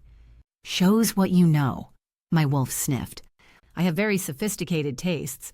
Food, art, literature, I'm cultured. Centuries of wisdom trapped in the body of a pup who thinks a crystal tea cake is a tree. First, it's definitely a pine tree. Second, why are you suddenly obsessed with food? I'm not obsessed. I'm refined. Just because I'm stuck sharing headspace with someone who thinks fast food counts as fine dining. Can we focus? I took another deep breath, letting my enhanced senses parse through the scents. Old paint, fresh canvas, that distinctive mix of creativity and commerce that seemed universal to art galleries across time. And there, underneath it all, Maggie's scent. This is definitely her gallery. Brilliant deduction, my wolf drawled. What's next in your master plan? March in there and announce, hey, Jeremy's your soulmate, please chain him to New York? Well, oh no, no. That wasn't a suggestion. My gaze drifted back to the crystal charm. Something about it reminded me of the delicate trinket on Sophia's bracelet, the way it had caught the light when, ow! My wolf yelped. Your pining is giving me a headache. Could you maybe think about her a little quieter? I wasn't, please. Your thoughts are bouncing around in here like a lovesick puppy in a tennis ball factory. I pressed my fingers to my temples. Can we just focus on the task at hand? Fine, but for the record, it's still a tea cake. The thought of Sophia made me reach for my pocket, searching for the paper with her incantation. Empty. I patted my other pockets, movements becoming increasingly frantic. Where is it? Where's what? My wolf asked, though his tone suggested he knew exactly what. The paper, with the words. I raked my fingers through my hair, trying to recall the Latin phrases. They slipped through my memory like smoke. A dear something? Oh, those words, my wolf drawled. The ones you've been obsessing over since London? The ones you've checked 17 times? Those words? Not. Helping. I snarled, actually snarled out loud. Well, well, my wolf sounded almost impressed. Look who's losing his famous control, and over a witch you can't even be with. That's a new low even for us. Will you just— Incoming! My wolf interrupted. 2 o'clock, and unless I'm mistaken, which I'm not, that's our target and his future soulmate.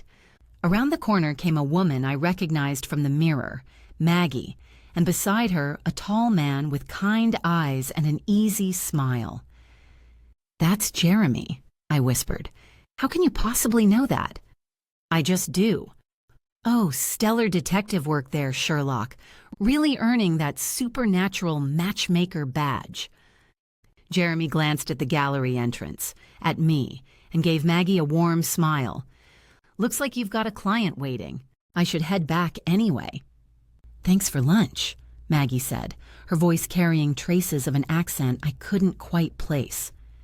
As Jeremy walked away, I breathed in deeply, memorizing his scent. Old books, coffee, and something distinctly mechanical. Are you seriously sniffing him?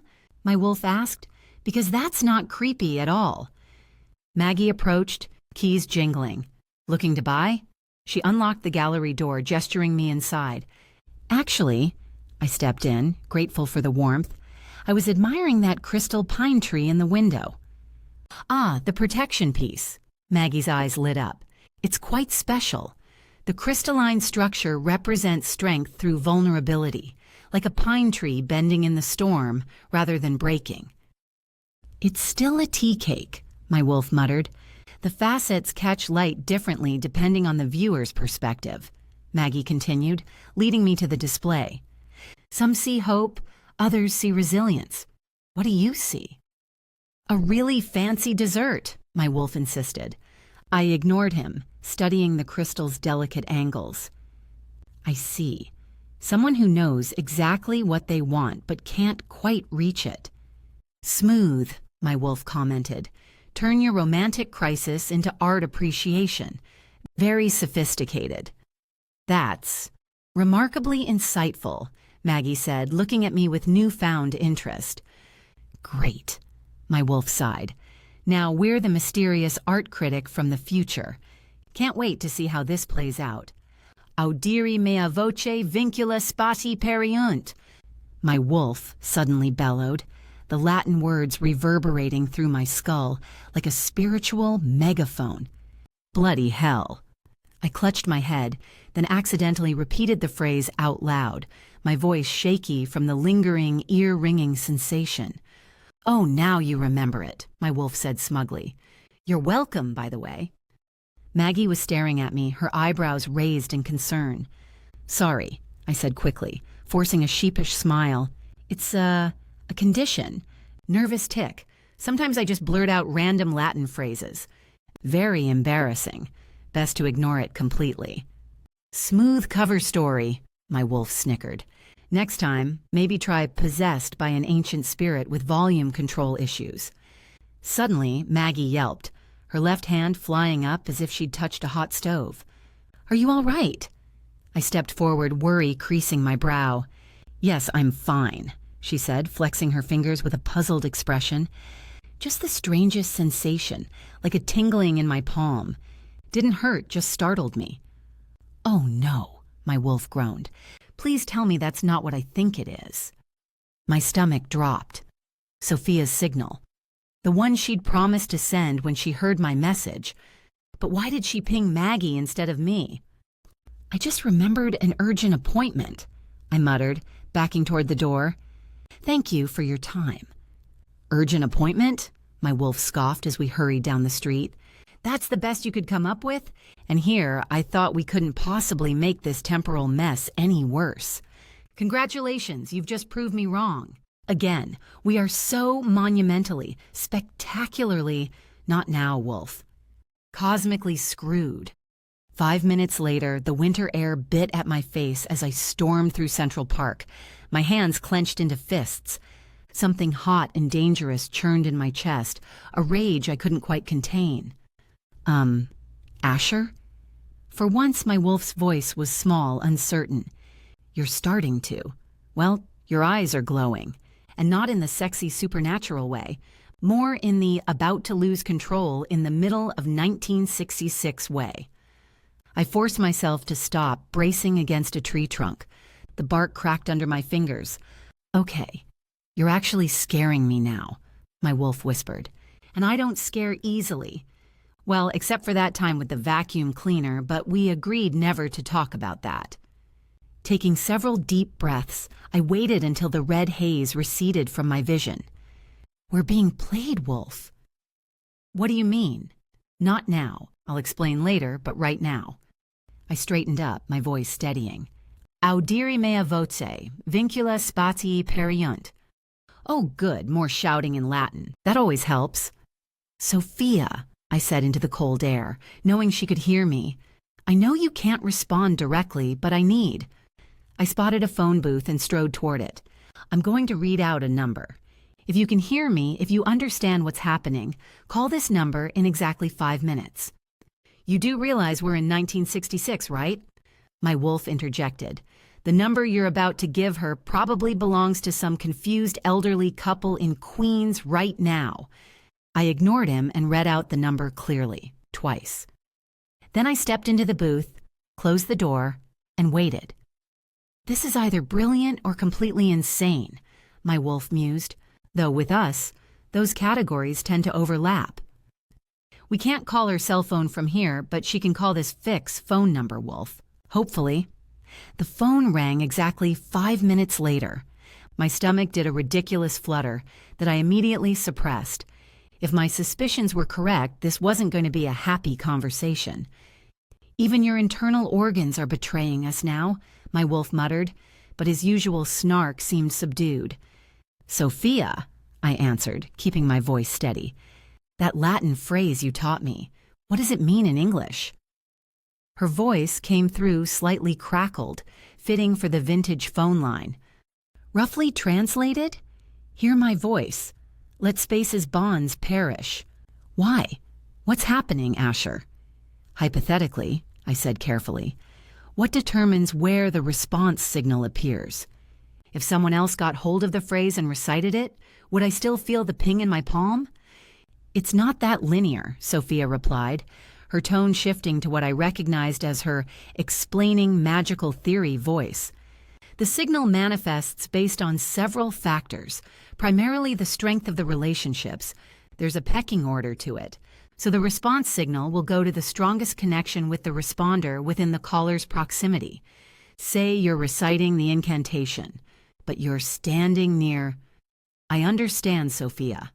The response will go to the strongest connection nearby, and that person isn't necessarily me." "What's going on, Asher? You didn't receive my response?"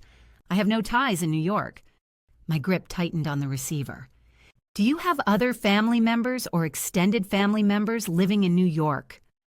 "No," Sophia's voice softened. "My mom and dad died in an accident when I was barely a toddler. They didn't have any extended family. When they passed, Dad's best friend adopted me.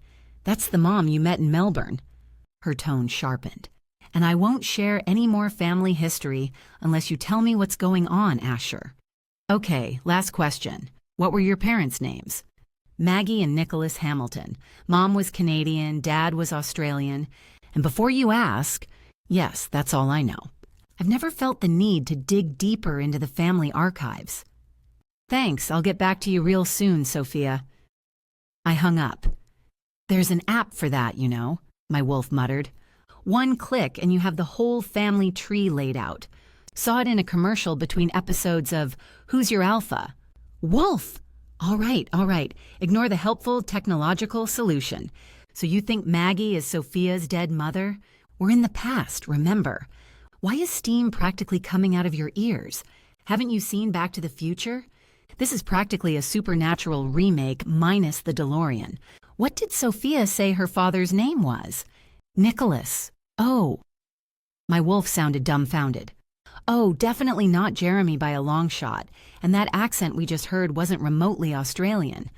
Unless he picked up his vowels from a very confused kangaroo. He paused and mused.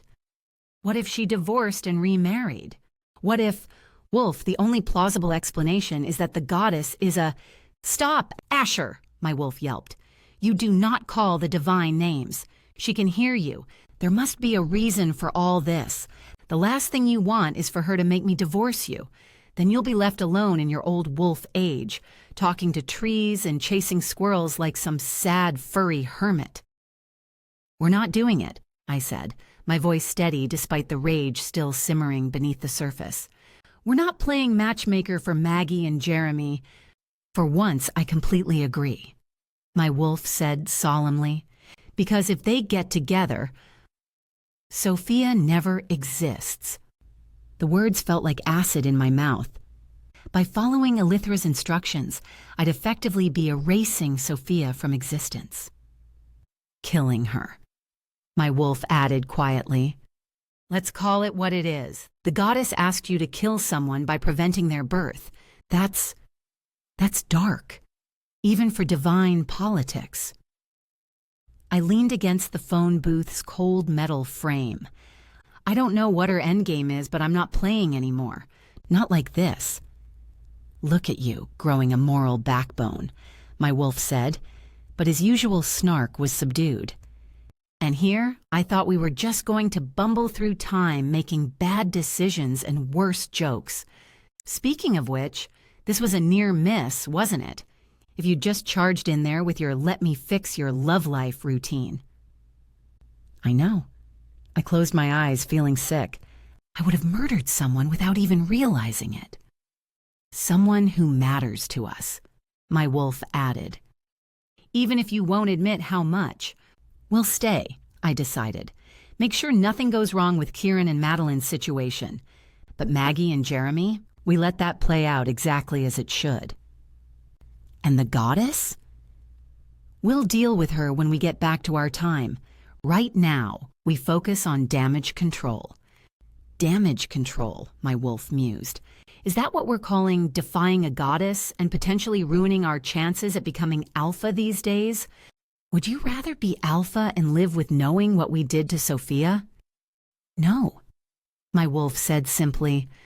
Some prices are too high, even for us. Besides, can you imagine spending centuries with that guilt? I'd have to develop a whole new repertoire of guilt-based jokes, and frankly, my comedy schedule is already full. I pushed away from the phone booth, straightening my shoulders. Then we're agreed. We watch, we protect, but we don't interfere with Maggie's future. Agreed. Though I have to say, for someone who claims he's not that invested in Sophia, you're making some pretty big choices based on her existence. Shut up, Wolf. Make me. Oh, wait, you can't. We're stuck together, just like you're stuck with these feelings you keep pretending don't exist. I started walking, leaving the phone booth behind. We have work to do. Yes, my wolf agreed. But for once, we're doing the right thing instead of the easy thing. I'd call that progress. Terrible for my material, but progress nonetheless. Chapter 7. Kieran brought Madeline inside the house. The temperature outside was inhospitable to the ordinary human body, but physical damage was the least of his worries. Kieran had his UD key on when he fought with Ethan. The UD key, even when not in use, gave him ultra-sharp senses. He'd seen the hybrid vampire drawing blood with lightning speed right after it killed Ethan. It had taken the body away to finish off its meal. Having human eyes, Madeline probably had not seen as much detail, but at the very least, she would have seen Ethan being carried away by a supernatural creature.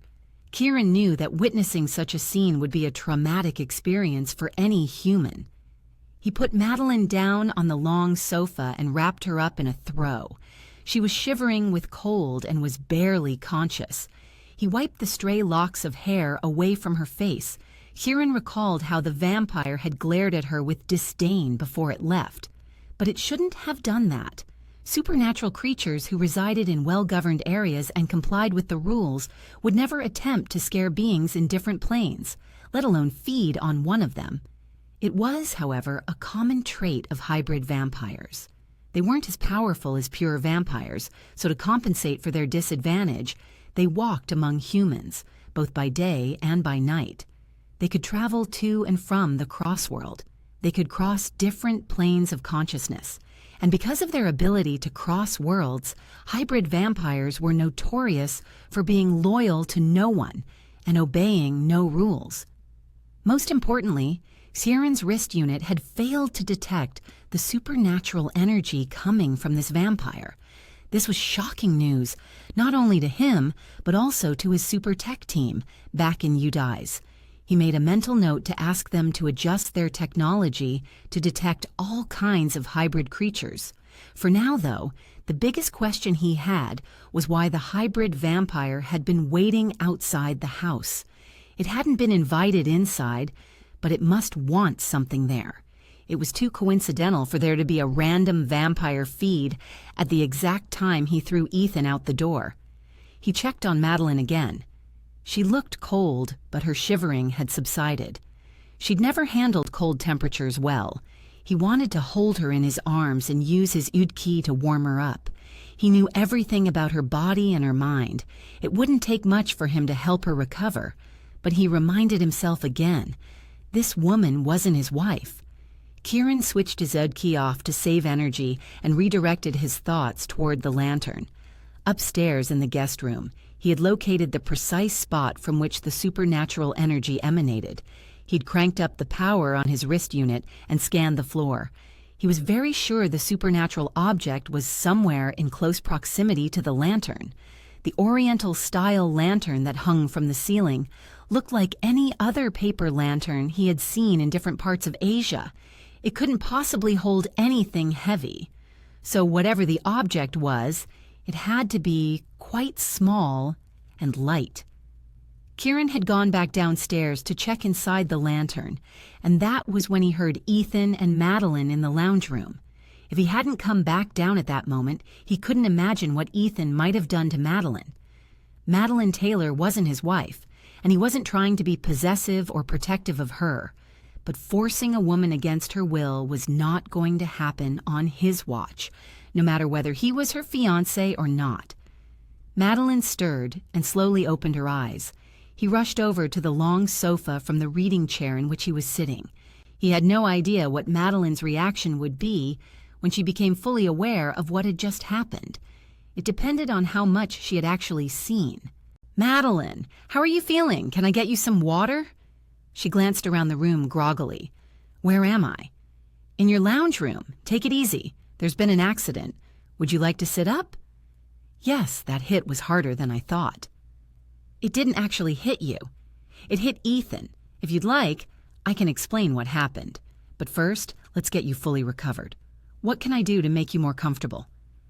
She looked dazed, Kieran thought.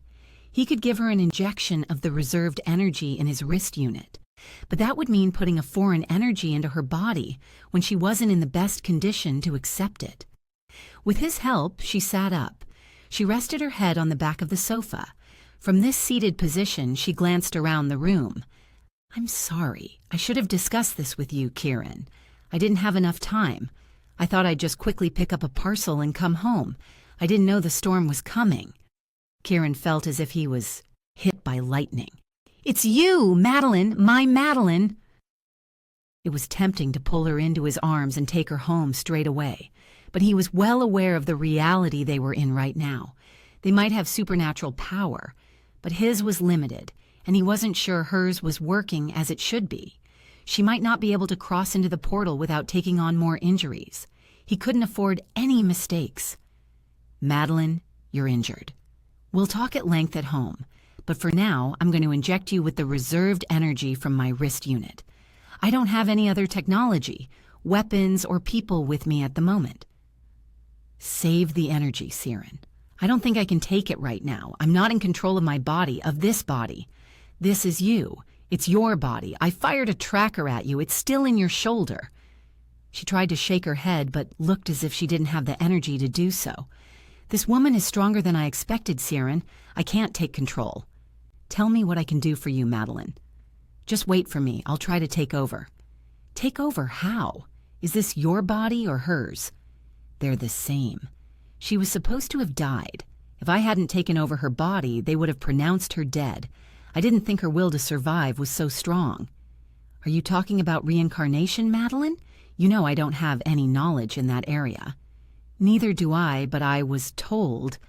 She closed her eyes and tried to catch her breath. No, stay with me. Please try, Madeline. We'll talk later about all this, but please tell me now what I can do to help you. Something other than waiting. I don't know if there's anything you can do. I talked to a witch named Eden who lives in the Crossworld Zone. She wanted a talisman that was traded by the Taylor's business. She told me Madeline Taylor was me in a previous life. I knew I couldn't interact with my own body in any way, so I was going to ask you about arranging for someone to time travel. I didn't expect the storm to hit the capsule. When I was flying through the heart of the storm, I didn't think I would survive, Kieran. Please don't say that. He wiped away a tear that had rolled down her face. I thought of you and the children when the storm took me away. Then I saw Madeline Taylor. I saw her essence leaving her body. I knew that if she died, then even if we managed to time travel back to 1966, we couldn't use her to get the talisman for Eden. I didn't have time to think of another option, so I took possession of her body.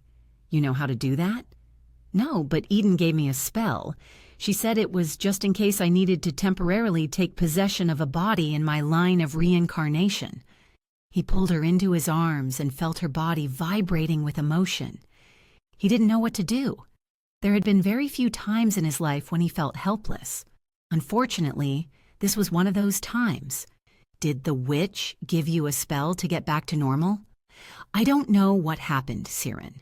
After I cast that spell, there was a blast of darkness. Until now, I don't know what I can do or what to tell you to do to help me. But there's one thing I'm sure of. I have no control over this body right now. If you're not in control, then I can't take you through the portal because... He looked down as she was too quiet for his liking. Her eyes were closed. Madeline, please stay with me. Please try. He shook her shoulders. He didn't mean to do it so hard, but he couldn't bear the thought of losing her again. Groggily, she opened her eyes. Thank God! He pulled her into his arms. Try to stay with me, Madeline. Please don't let go. She snuggled into his arms and wrapped her arms around his back. She patted his back lightly. She patted me on the back? She never does that. He eased away from her. From his chest, Madeline looked up and smiled at him. That's very sweet, Kieran. But this is my house, and I have no intention of going anywhere. So I'll stay with you. Here. She then glanced around. What happened? Where's Ethan? Chapter 8. Madeline walked into her wardrobe without bothering to put on her bathrobe. She wasn't vain, but she was proud of her body.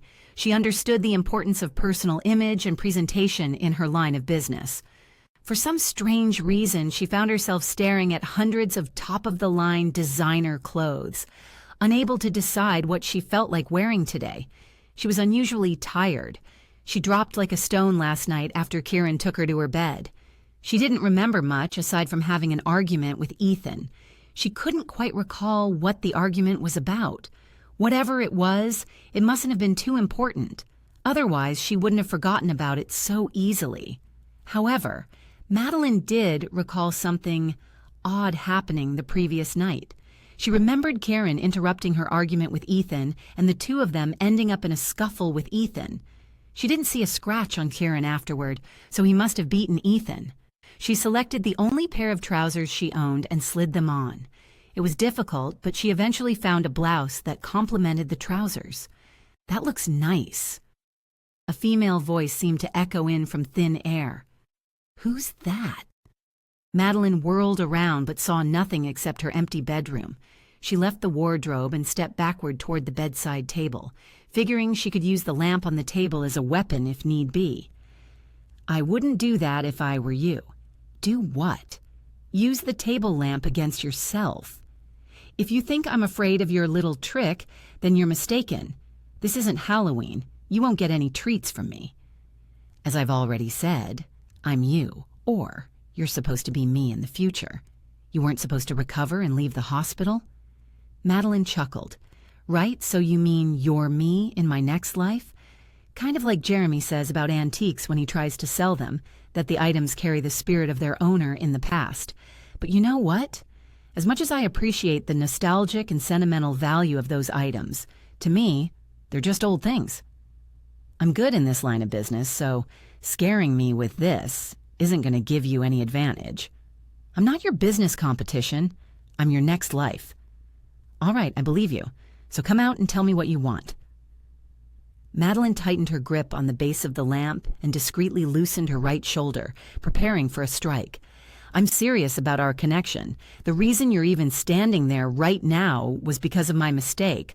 I intended to prolong your life for only as long as it took me to get to an antique from your business."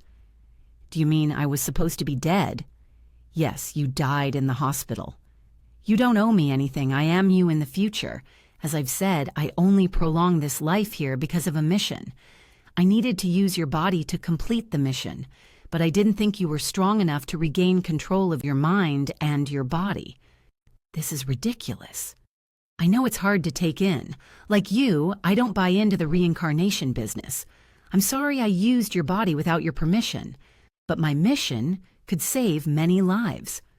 "But your life-saving mission didn't save me except for temporarily returning me to life, only to find out now that I'm supposed to be dead.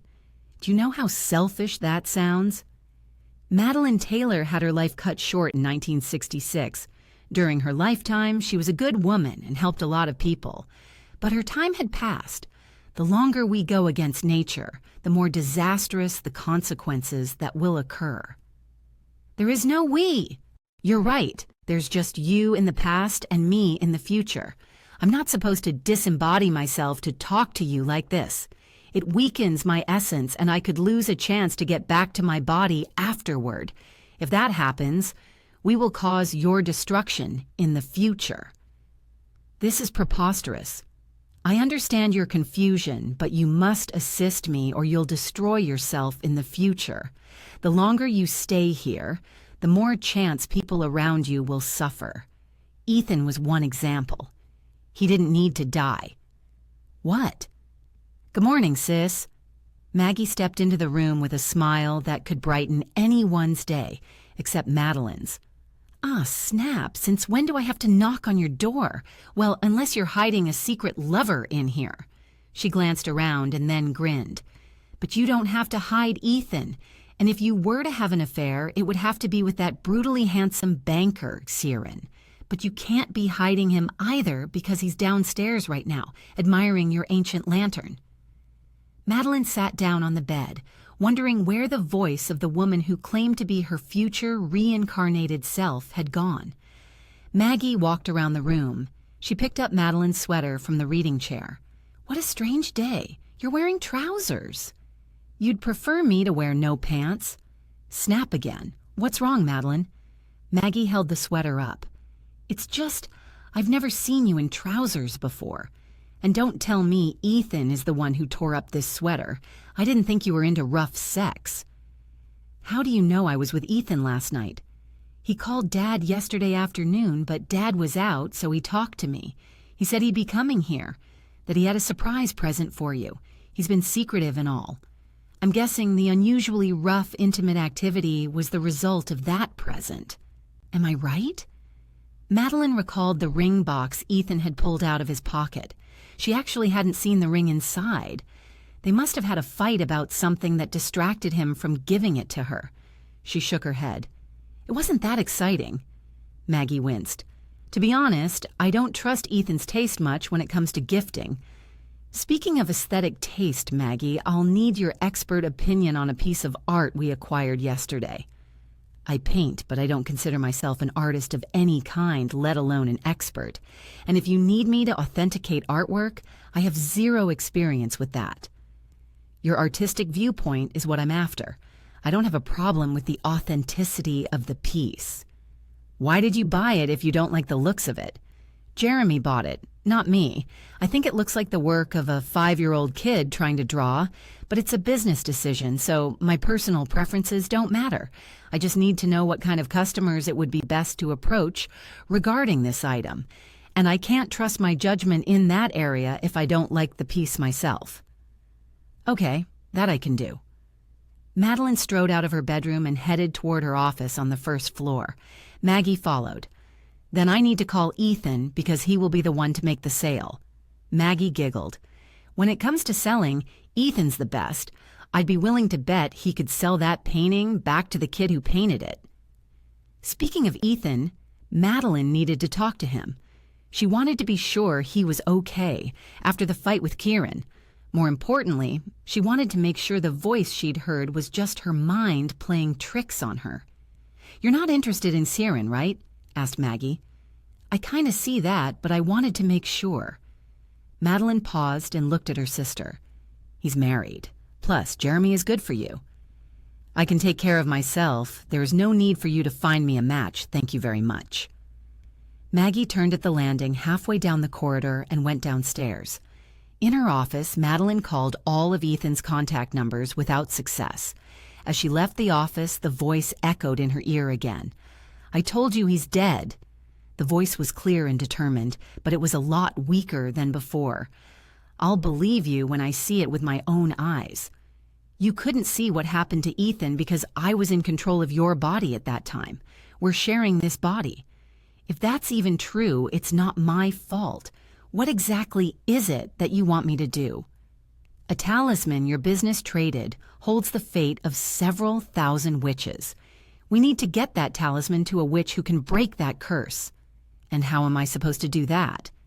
Madeline Taylor is not supposed to do that. Madeline LeBlanc is. All you need to do is to let go of your consciousness. I'll take control and I'll deliver. How can I be sure you'll let me back into my body? It's your body. You have control. Take some sleeping pills, and with your permission, I'll take over while you sleep.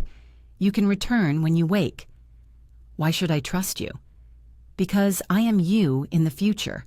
We have high moral principles, no matter in which life we exist. It didn't sound too bad. It was strange. But Madeline was starting to believe what the voice told her. I'll think about it. What did you say your last name is again? There was no response. Hello? Just like that, the voice had vanished. She hoped her next life person, if that was in fact true, hadn't been destroyed because of the energy consumed by the disembodied conversation. A flash of memory came back to her now. Did she say her last name was LeBlanc? Chapter 9. There's an easier way to turn on the lantern than willing it with your eyes. The light switch is over here. Kieran turned and saw Maggie smiling at him. She stood at the bottom of the staircase at the end of the corridor. He was trying to find a way to take the lantern down to see what it contained that had caused the surge of supernatural energy yesterday. His wrist unit wasn't signaling alarming amounts of supernatural energy now because he had set the unit to run on reserved energy mode. It would only signal new information, and he didn't want to execute a new scan. After putting Madeline Taylor to bed last night, Kieran had used the unit extensively to research hybrid vampires, witches, the Taylor's business inventory, and the talisman in question. The unit would run out of energy soon if he kept using it before recharging. He had looked outside the house this morning. He saw no vampires in the immediate vicinity, but couldn't assume the house was safe from supernatural creatures.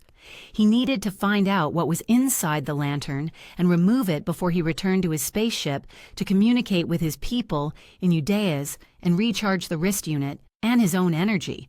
Going into overdrive before he could get assistance was a risk he couldn't afford to take. Then Maggie had sauntered into the house like a blast of fresh spring air and made a beeline to Madeline's room. Susan, the housekeeper, arrived shortly after, followed by other household staff. The working day at Madeline Taylor's mansion had begun. He smiled back at Maggie. "This is not an ordinary lantern. It's a beautiful piece of art." She shrugged. "It's not my taste, but yes, it's beautiful, and my sister would be pleased knowing you like her collection." He approached her. "Is Madeline up yet? I have a couple of things to discuss with her regarding what I found in the books and the inventory system I audited last night." Maggie rolled her eyes. "She's up. But if you intend to start the day with a complex business discussion, let me warn you that she seems quite snappish at the moment." "Snappish?" "Yep, it's rare to see her like this. She must have had a fight with Ethan last night." Kieran nodded and said nothing in response. She didn't need to know that Ethan, if he was lucky, would have been turned into a vampire. If not so lucky, then his blood had been drained and he'd been left to rot in the woods somewhere. "You don't like Ethan, I can tell," he chuckled. "But aren't you evaluating our family business?" "Yes." "Well, he's family, so your opinion about him is relevant." He shook his head. "Madeline said they're not engaged yet, and your family business is independent from what Ethan and Jeremy bring in. But if he's involved with the business you're evaluating, then you would of course form an opinion about him, right?" Kieran nodded and shoved his hands into his pants pockets. Maggie smiled. "I'm not involved in the family's business. Dad, Madeline, Ethan, and Jeremy form a stellar team. They don't need me." She gestured toward the sunroom. "Have you had breakfast yet?" He shook his head. "I have some business on the other side of town. I'll grab something while I'm there. I just need to discuss a couple of things with Madeline before I leave." "A cup of coffee, then?" "My coffee. I'd like to hear what you think." "You grow your own coffee?" Her eyes twinkled. "Yes. It's a humanitarian project I'm involved with in Southeast Asia. We run ethical farms using modern technology and grow the best coffee on earth. We employ disadvantaged people, those who wouldn't be able to find jobs elsewhere. However, that has nothing to do with the quality of the coffee." "I admire you, Maggie. It would be my pleasure to try the coffee." He headed toward the sunroom with her. Susan, the housekeeper, came in and placed a tray on the table. Coffee brewed in a glass bottle. "I do this every couple of days."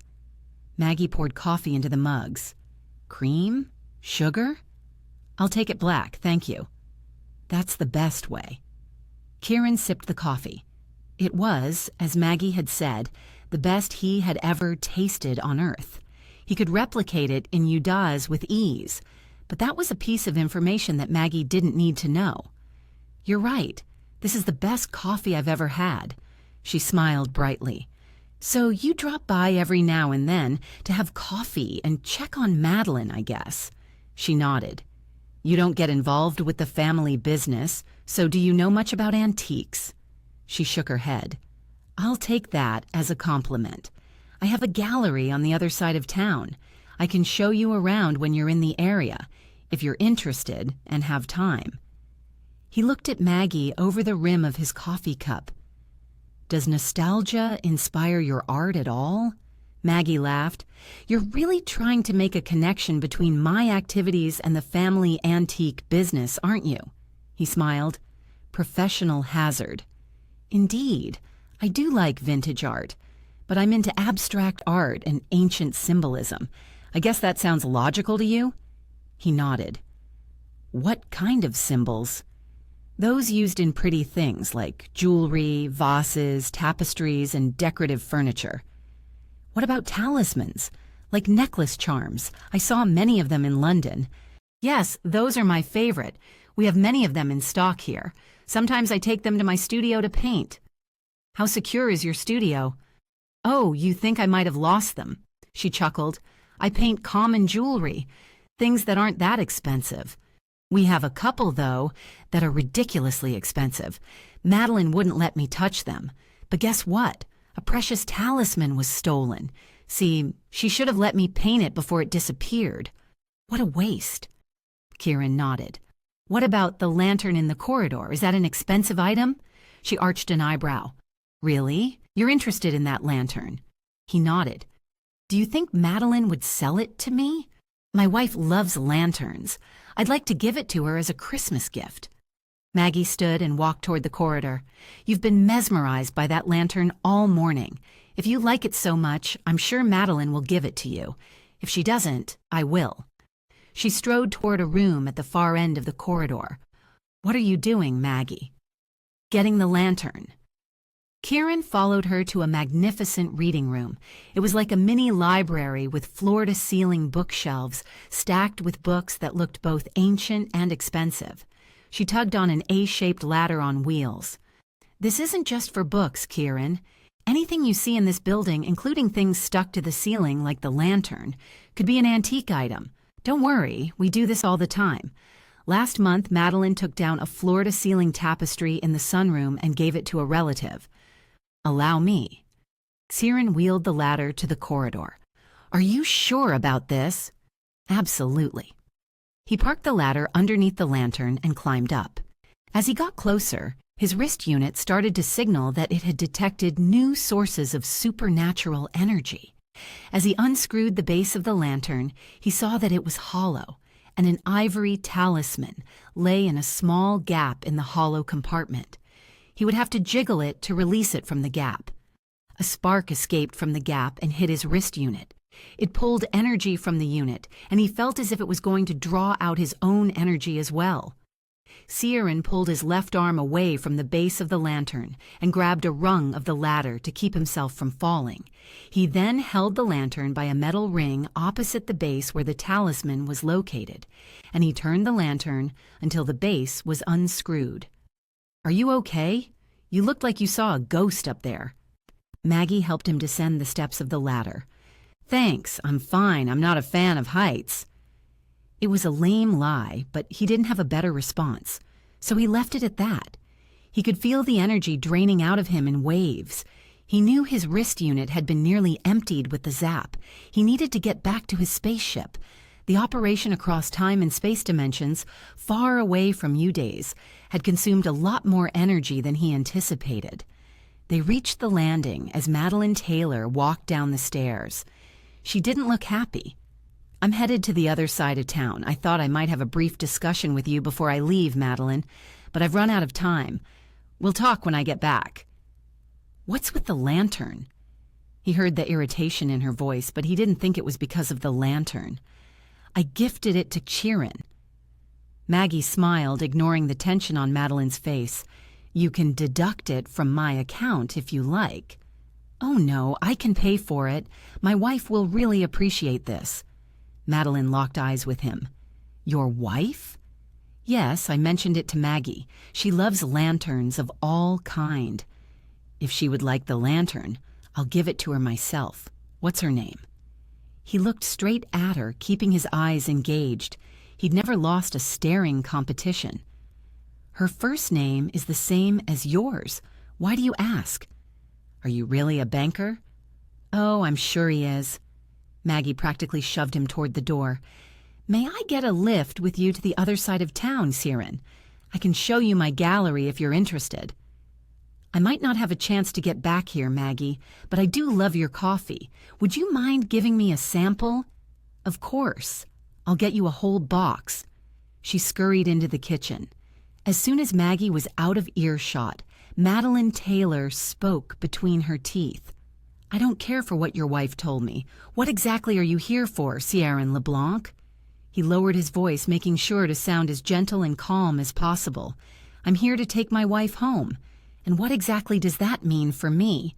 I don't have a definite answer for you yet, but I will. So you come from the future? You could say that. He put the lantern down on the floor. Now that you've asked, I'm going to tell you. My wife is looking for a talisman, and I think it's in the base of this lantern. If we can figure out what it does, we can come up with a solution for you and my wife. But right now, I need to get to the other side of the city to access my technology and communicate with my people. I'll be coming back, but in the meantime, please send your staff home, stay inside, and do not open the door for anyone. Why? The talisman seems to attract supernatural creatures. Last night, a hybrid vampire killed Ethan. I'm sure my wife told you that. Her eyes teared up. I didn't believe her. I'm sorry, but I have to confirm her news. I don't have time to explain everything, so if you could please just stay inside and wait till I get back. That would be best. If my theory is correct, vampires aren't able to get inside if you don't invite them in. And you are going outside with the lantern and the talisman? If I leave it here, the vamps might try to attack the place. Hybrid vampires are unpredictable. If they can't get in themselves, they'll find another way. Can I go with you? I'm running out of strength, Madeline. I don't think I can provide any kind of protection to you. She nodded. All right, I'll send the staff home and wait here for you. Kieran nodded a goodbye and exited the house as fast as he could. As he approached his car in the car park, he saw Maggie standing next to it with a box of coffee in her hand. You're not leaving without me, are you? Before he could answer, a car slowly drove in at the entrance of the estate.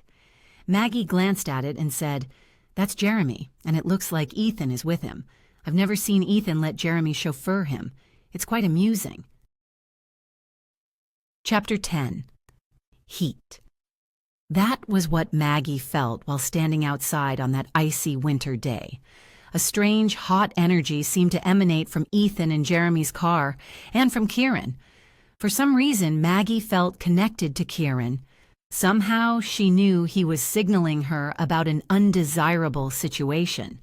To her right, Jeremy drove in with Ethan in the car, and to her left, Kieran stood, looking extremely concerned. What's the problem, Kieran?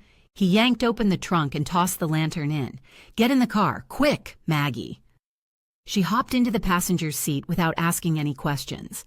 Kieran started the car and drove straight toward the gate at a high speed. Pinned to her seat with the momentum, Maggie saw Jeremy look at them as they passed by. While Jeremy looked surprised and annoyed, Ethan looked angry. His eyes glowed red, and she could have sworn he was baring fangs at her. Why on earth is Ethan wearing Halloween fangs? Is this some kind of prank? She wondered. Ethan must have said something to Jeremy to make him turn the car around. They gave chase. Don't worry, Siren muttered. They won't catch me. Kieran, normally I could ride a bicycle and still beat Jeremy in a car. He's terrified of driving. I'm surprised Ethan let him drive, let alone chase us. And what's with the Halloween costume? What costume? It looked like Ethan was wearing fake fangs. That might scare Jeremy, but it's not going to work with Madeline and me. Should we stop and have a chat with them like adults? Kieran shook his head and continued driving at an incredible speed. Maggie didn't mind speed, but she didn't find flying through the middle of the city in snowy conditions entertaining. All right. If you aren't going to tell me what's going on, I'm not going with you, Siren. Please stop the car. I'll let you out after I lose them. You think they're going to steal your lantern or something? I'll let you out when it's safe, Maggie, he said and accelerated. The winter snow had slowed traffic down significantly. The snow didn't stop Kieran from driving fast, but it did prevent Jeremy from speeding up. Maggie knew that even if Ethan held a gun to Jeremy's head, Jeremy wasn't capable of driving any faster. Halfway through town, when he saw no signs of Jeremy's car, Siren slowed down. If you still want to get out, Maggie, now's the time. But you need to promise me you won't go back to Jeremy and Ethan. Go straight home to your father. I'm not a kid, and I'm no idiot. But you're going to have to give me a very good reason why I should do anything you're asking me to do. Kieran turned into an alleyway off a side street behind some industrial buildings and stopped the car. It was just past peak hours, and the back alley was relatively quiet. There were no pedestrians around as the frantic shopping activities were concentrated on the main streets. It's better that you get out here, Maggie. Get out and far away from this car. Siren looked exhausted. Away from the car or away from you and the lantern? If you don't tell me what's going on, I'm not leaving. Kieran glanced at the back street, then toward the building on the corner just before the main street at the other end of the alleyway. Seeing nobody coming and going, he returned his gaze to her. His eyes were still striking, but she could see the energy draining from him. There's a talisman in the base of the lantern. I think the supernaturals are looking for it. She kept her eyes locked with his. She didn't even blink. She wanted him to know she understood and took what he was saying seriously. Siren understood. He paused for a second to observe her reaction, then he continued. To make a long story short, I don't know what the talisman can do. My wife came here from the future to look for it, and she got a bit lost. That's why I came to find her. What does Madeline have to do with this? It's a long story, but the most urgent matter now is that I wasn't prepared for this trip. I operate on remote energy and it's running out. I need to get back to my capsule to recharge before I can do anything else. Capsule? A small private spaceship, kind of like a car, and I parked it right there. He pointed at the building on the corner. You mean inside the building? Or on top of it like a helicopter? No, right there, in the position of the building, but in another dimension. You can't see it, but I need to pass through that door and get by the security guard. Kieran got out of the car. She followed him. I see the security guard. Because he's a human, Maggie. So I can't see the supernaturals at all? Not unless they let you see them or you've developed a sympathetic connection with them. And you think Jeremy and Ethan are supernaturals? What kind? I don't think we have time to give you a better explanation. Let me get to my capsule to get more energy and support from my people. When I come back, I'll tell you more. How will you get past that security guard to get inside the building? You don't look like you can even walk that far. I'll have to manage. He took the lantern out of the car trunk. What about them? More security guards. Maggie pointed at two men in uniform walking toward them. Siren turned and looked at them. His eyes darkened. They're vampires. Get in the car, Maggie. Drive away. He broke the body of the lantern, pulled out a couple of wooden bars in the frame, and put them in his jacket pocket. He then turned and charged at the vampires, who by that time had started running toward him. Siren must have been accustomed to people doing what he asked. He must have thought she would just get in the car and leave him to deal with the vampires with his almost empty tank of energy.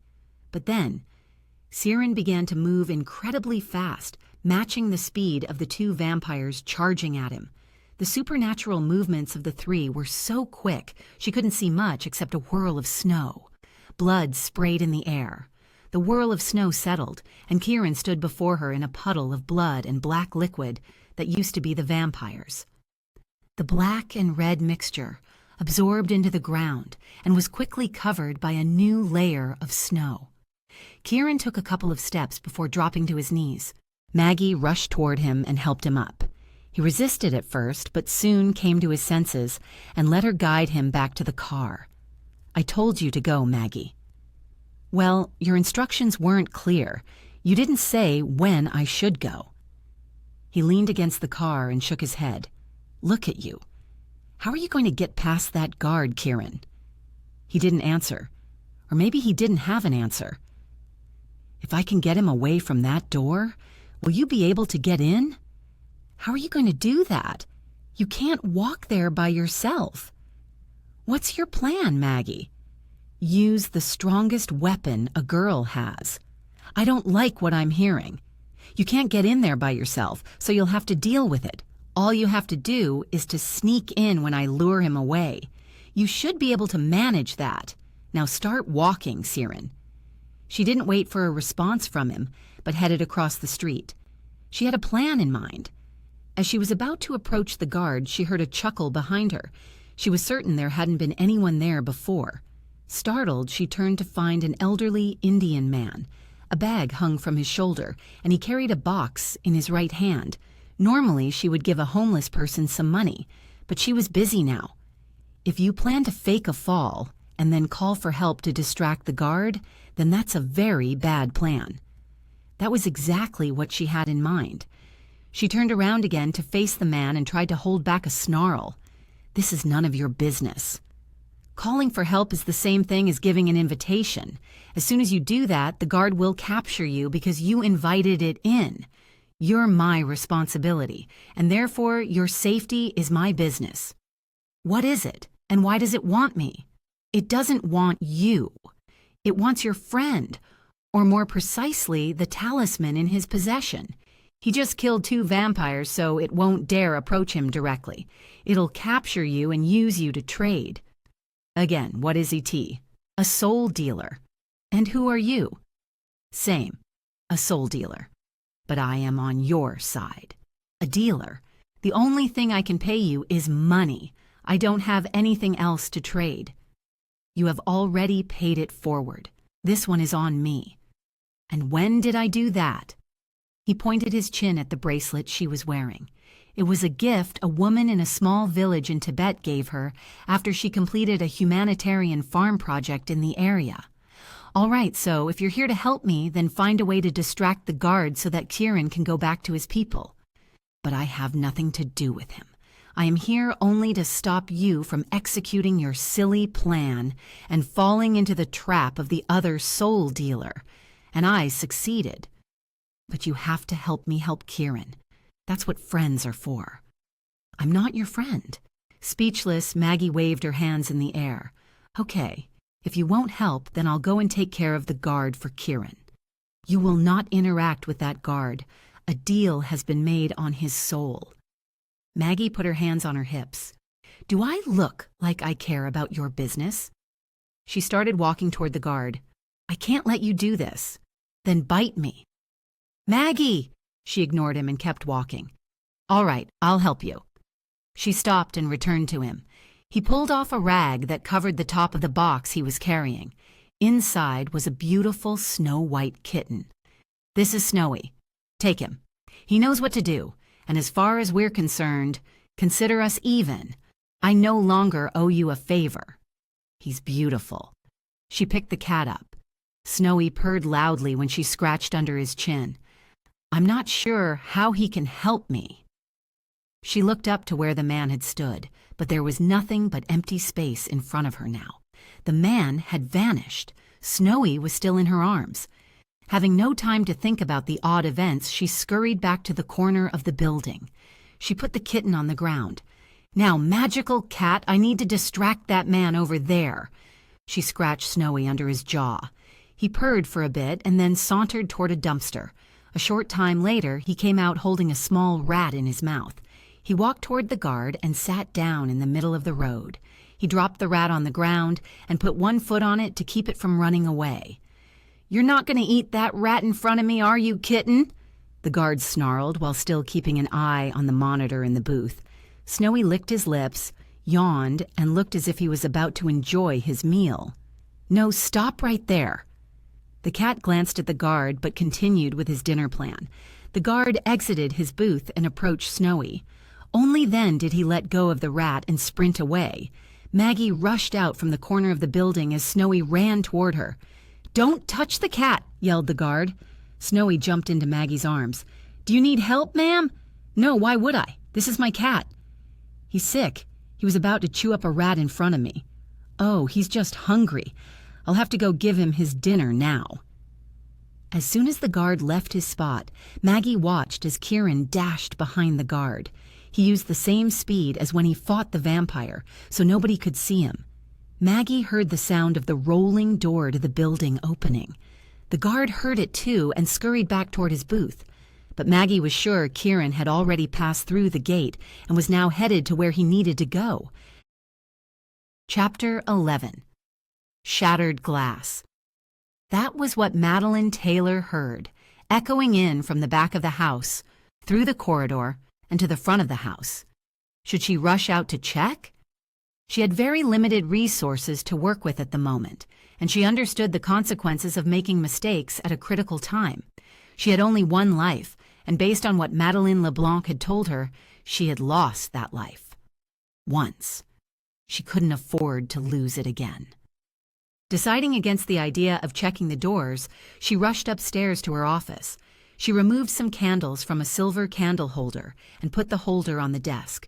The limited understanding of the vampire world she had gleaned from popular movies suggested that she could use silver to fight them should they get inside the house.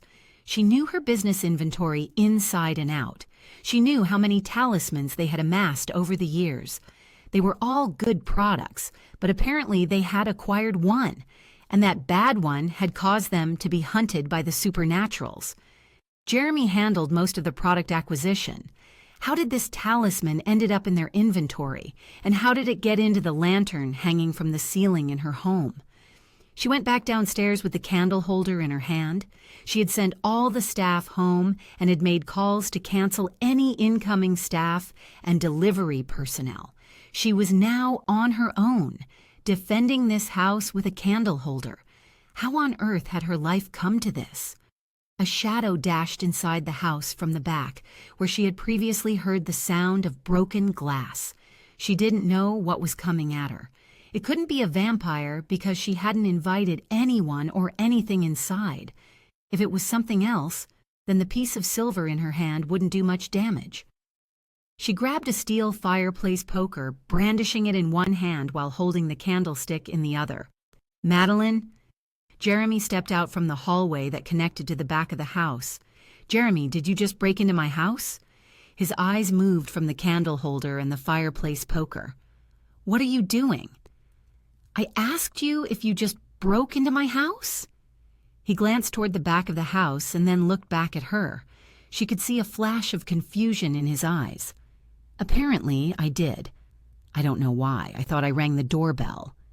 "Either you rang the doorbell or you didn't. There's nothing in between." "Right. All right, I did, but nobody answered." "And do you always break into someone's house when they don't answer the door?" "Come on, Madeline. I come here nearly every day. I didn't yesterday because I got an urgent call regarding some merchandise we imported. The container's seal was broken," he explained. "But what's with the candlestick and poker? You think I'm going to attack you?" "Just try it. You'll find out what I can do to you." He chuckled. "Come on, what's going on? Where is everyone? Were you expecting an intruder? Should I go back outside now and knock on the door?" He let out a light laugh. "Why are you here?" He frowned. "Why am I here?" he repeated. "That's a good question. I can't remember. I think I'm supposed to go back to the port for the merchandise." He glanced around the house and seemed to be confused. A chill ran up Madeline's spine. Through the glass pane next to the front door, she saw Ethan's face peering into the house. "Ah, I remember now. Ethan asked me to drive him here." Jeremy looked at Ethan. "Don't look at him. Look at me, Jeremy." She shouted so loud, Jeremy returned his attention to her. She didn't know how she knew it, but she knew that vampires could control people just by looking at them. So eye contact was a very bad idea. She was told Ethan had been killed by a vampire, but he was here now, which meant he had likely been turned into one of them. She didn't think it could happen that fast, but there was no time for analysis at the moment. "You must not look at Ethan, Jeremy." "Why not?" "He's controlling you. I can't let him inside this house. He wants you to let him in." "Did you guys have a fight?" "It's a long story, but you must listen to me, focus on me, and not look at Ethan." Ethan started to pace back and forth outside the window. She didn't look at him, but she could hear his footsteps. He punched the door, making a loud thump. "Madeline, open the door. Let me in." "Stay still and don't listen, Jeremy." "Why?" "Jeremy, open the door. I told you to go in and open the door for me. Don't listen to him. If you don't want him inside, then you better close the back door. That's how I got in." Ethan's face brightened, and he dashed away from the window. Madeline charged toward the corridor leading to the back of the house, knowing she had no chance of matching the vampire's speed. She was several feet from the back door that led to the storage and kitchen area. The door had indeed been left open. Ethan was standing at the door and was about to walk in. Madeline heard chanting in a strange language, and the door swung shut on its own. She heard Ethan's roar of anger. Madeline rushed back to a confused Jeremy who stood in the middle of the living room, looking at 5 other men who stared in the window. She didn't need to see their fangs to know they were vampires, or at least non-human beings of some kind. Their skin was pale, and their eyes were distant. They had engaged Jeremy in eye contact, but he fell short of walking to the door and letting them in. He didn't know these men, so that might have made it more difficult for them to control him.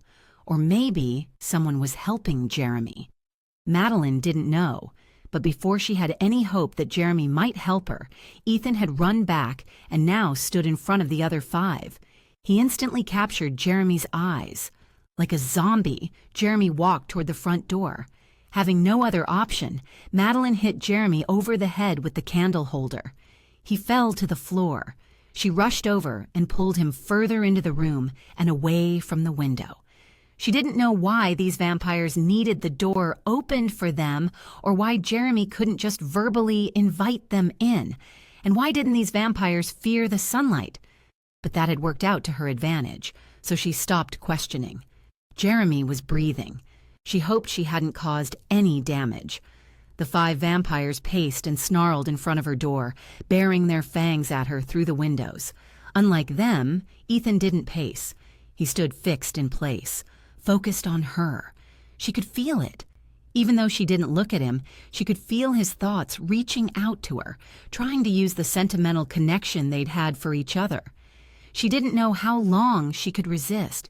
She didn't know who had helped her in the kitchen, who had been responsible for the chanting. Maybe it was Kieran's wife, or maybe it was her God. Madeline had faith in the Lord, and her faith might just be paying off right now. She didn't know. Kieran had taken the talisman away. He took it away for this very reason. He didn't want her to be attacked in the house because of the talisman. What else could the vampires be after? There is another piece remaining here. It was the voice of Kieran's wife. She had said that every time she disembodied to communicate, she was weakened.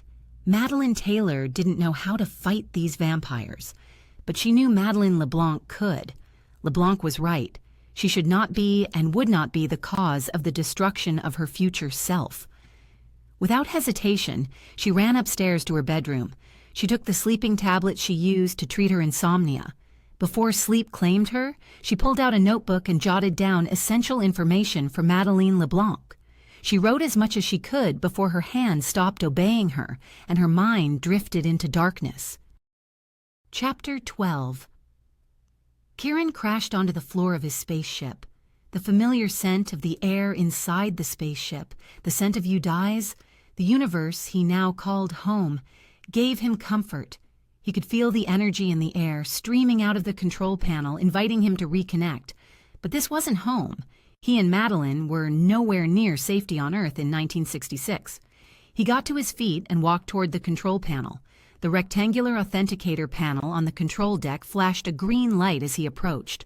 The spaceship wouldn't function for anyone but him and those he had authorized. He placed his left palm on the panel.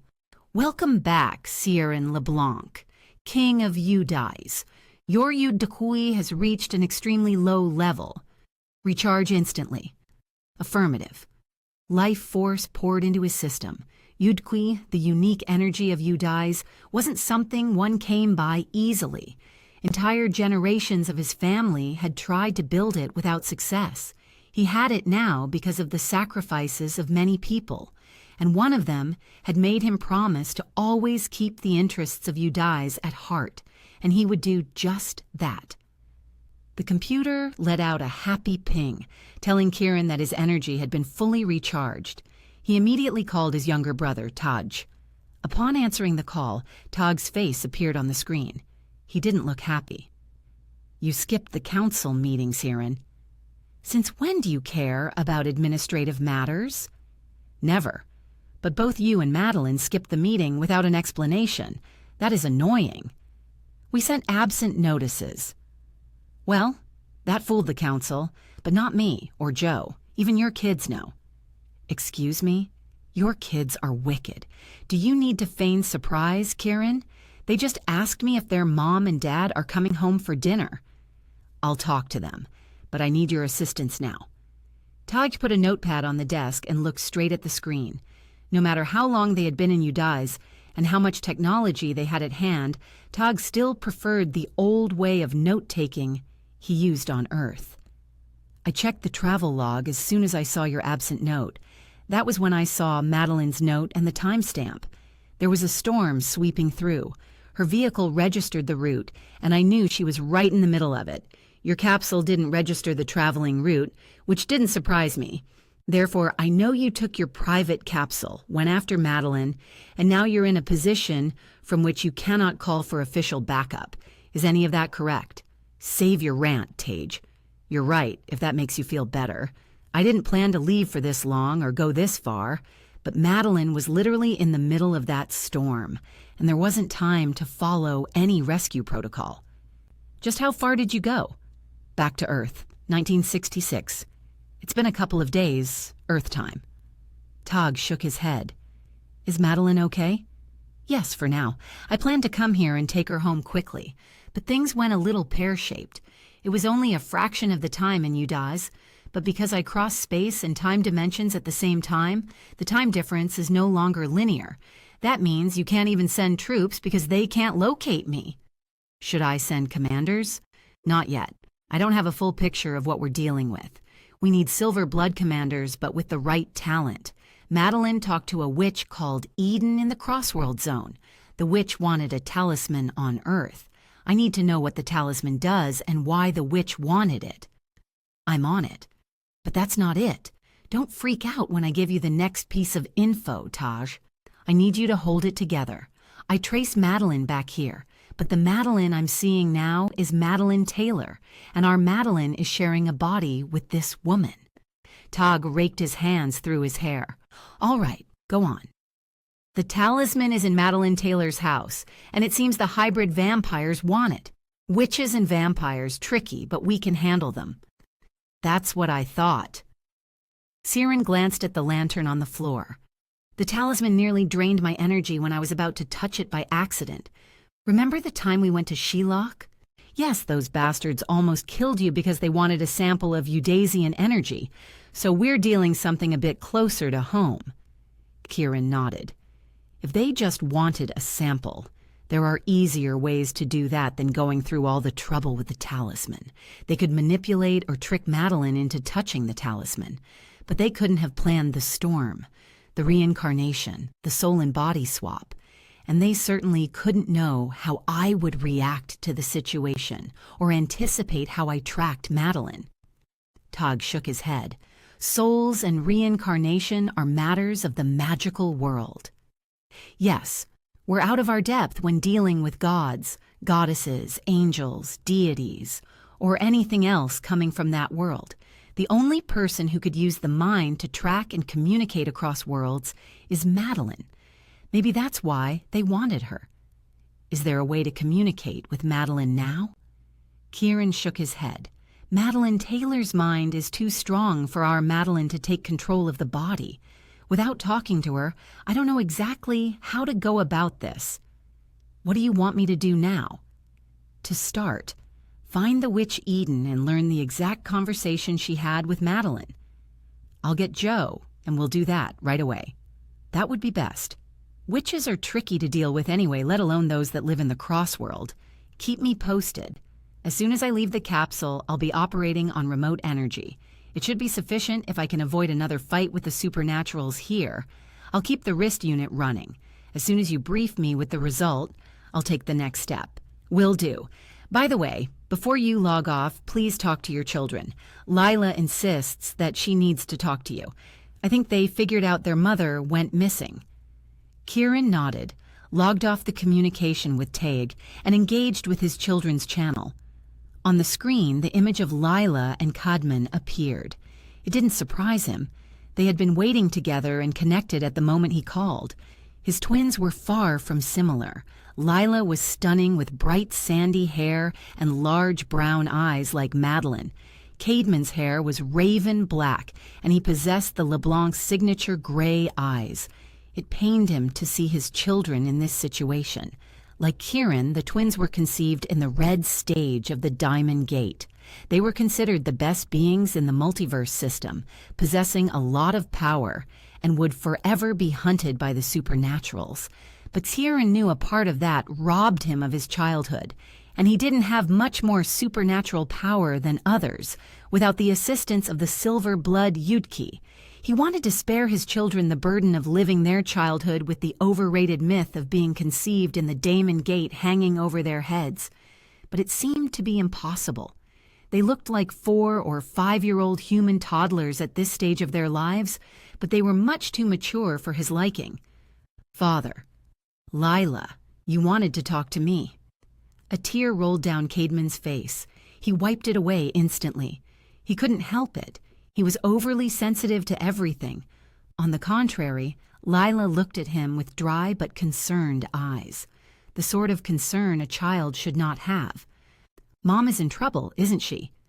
As strange as it was, his children called him Father and Madeline Mom. Madeline wanted to correct them, but he thought it was cute, so he let it continue. "Why do you think that?" "She said she was only leaving for a short time to pick up a present for us. But that was too long ago. Like the entire afternoon. Mom never misjudges her time like that." "She was in pain, Father. I felt her pain." Caedmon wiped another tear. Anxiety exploded in Ciaran's mind, but he was better than his children at hiding it. "You're not feeling it now, Caedmon?" Caedmon shook his head. "Your mother is in some trouble right now, but it's nothing we can't fix. I'll bring her home tonight. But to do that, I need to get back to work right now. What is it that you want to talk to me about, Lila?" His daughter looked straight at the screen and locked eyes with him. "I would like to open the secret treasure box for you. Mom gave it to me at Christmas last year and asked me to keep it for you. She said I should only give it to you when you need it, and when she's not able to help you. Would you like me to open it for you, Father?" She held up a small palm-sized box, secured by a little ribbon. Lila could have opened the box whenever she liked, but she had promised her mother she wouldn't do so. She kept her promise. She didn't move her eyes from his. It was extremely rare for Lila, but a tear rolled down her face. Ciaran nodded. "Open it, please." She untied the ribbon and opened the box. Inside was a lonely feather. He knew what it was, and he was thankful to Lila for having opened it for him at the right time. Chapter 13. Madeline opened her eyes and found herself lying on the floor, on her back, looking up at the high white ceiling. She scrambled to her feet and glanced around the room. This was Madeline Taylor's bedroom. On a small desk were several pieces of paper, full of notes that Madeline Taylor had written before the sleeping tablets knocked her out and she fell asleep on the floor. Madeline glanced quickly at the notes that gave her instructions and basic information about Madeline Taylor and what was happening right now. She took a mental inventory of the status of her body and mind. She wasn't sure before if she could claim this body as hers. She took control of Madeline Taylor when her own body was being thrown around in the eye of the storm, but she never entertained the idea she had lost her own body forever. But now, she knew she had to face this reality.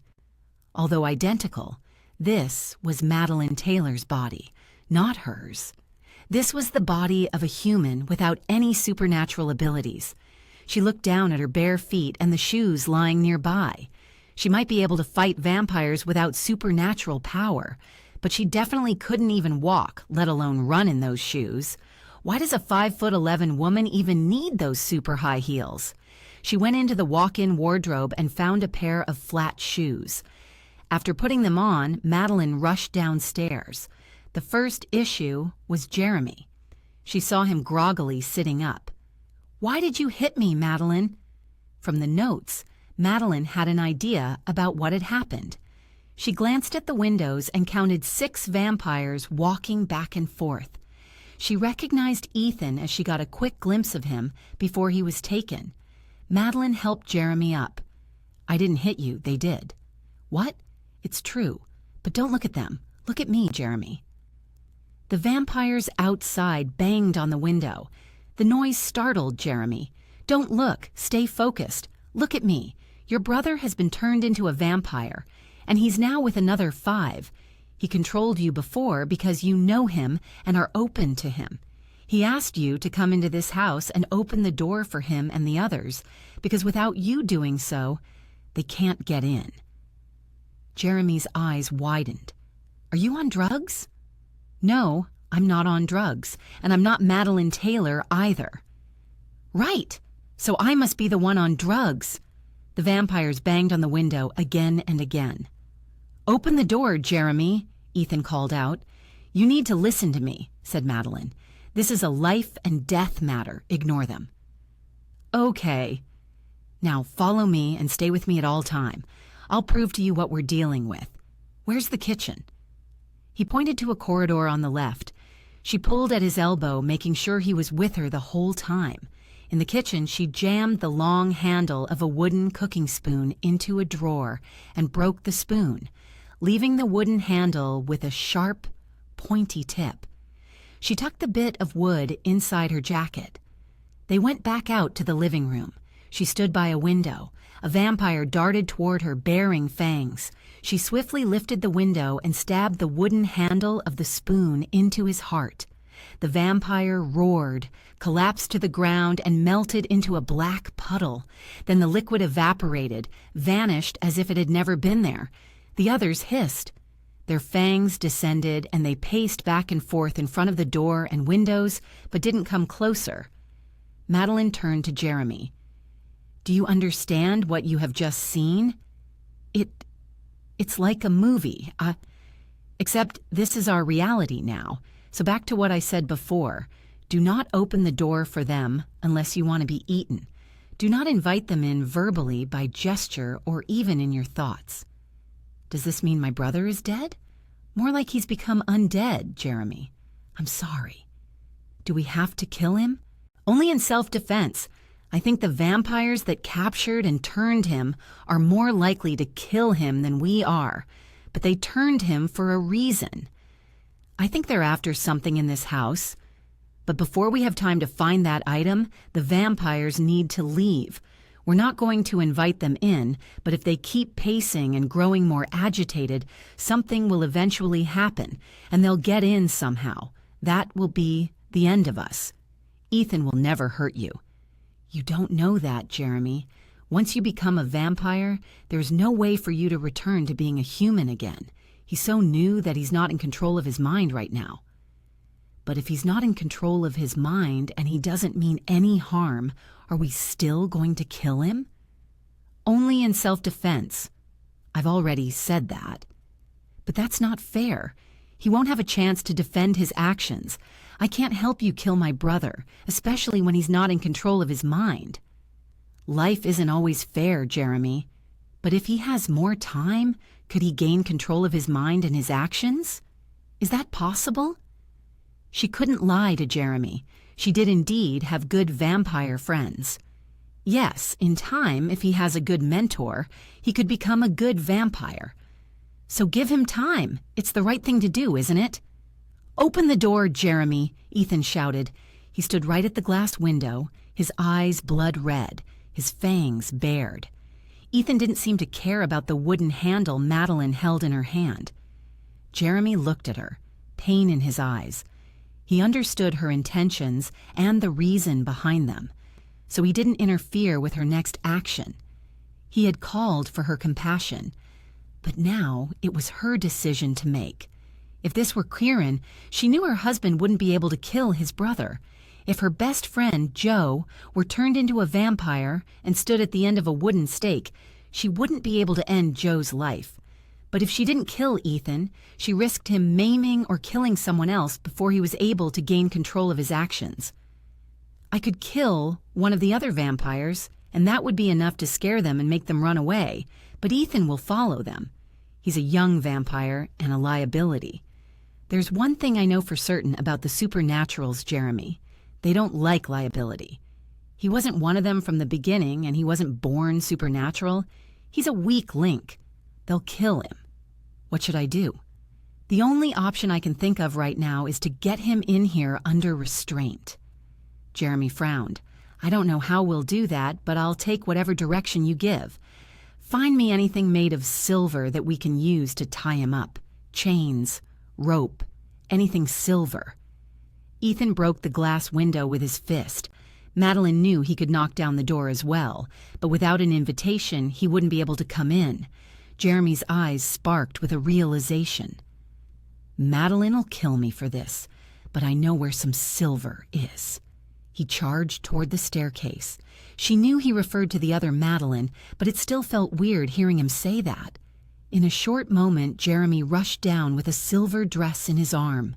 It was a beautiful silk formal dress, and even without any knowledge of luxurious fashion or antiques, Madeline knew this dress was for show, not for wearing. The long dress had silver stitches and embroidery, and a silver strand affixed to the hem that held charms, trinkets, and pearls. That silver strand had to be at least 3 meters long. Here. Jeremy thrust the dress into Madeline's arms and held out a pair of scissors. This is a traditional handmade dress made for the most influential princess in Austria in the 1500s. You cut the silver out. I can't bear to do it. She rolled her eyes and cut an opening in the hem. From that area, she peeled and pulled the silver string out of the dress. At every sound of the fabric being torn, Jeremy looked as if she was pulling out his intestines. It's just a dress, Jeremy. I know, I acquired it. Ethan kicked the glass window. As the glass shattered and fell to the floor, Madeline ran to the window and grabbed his arm. Come on in, Ethan. She wrapped the silver thread around his arm and yanked him in through the broken window. As soon as his body was inside, she ensnared his other arm. She didn't need to tighten the strand. He was paralyzed by the silver. I'll kill you, he hissed as she tied the other end of the string to the arm of the sofa. Jeremy picked up the wood frame of the broken window and brandished it at the other vampires. Go away, come closer, and I'll stab you. Madeline wrapped the dress around Ethan inside out. The silver stitches and other bits and pieces of decorative silver on the dress totally immobilized him. He lay on the floor and moaned in pain, his eyes glazing over. Is that necessary, Madeline? It's that, or the stake. Which do you want for him, Jeremy? She walked toward the broken window and stepped 1 foot over the windowsill to the outside. A vampire charged at her. She pierced his chest with the wooden handle. He collapsed and evaporated, just like the other one did. The rest of the group hissed, grumbled, and ran away. That was reckless, Madeline.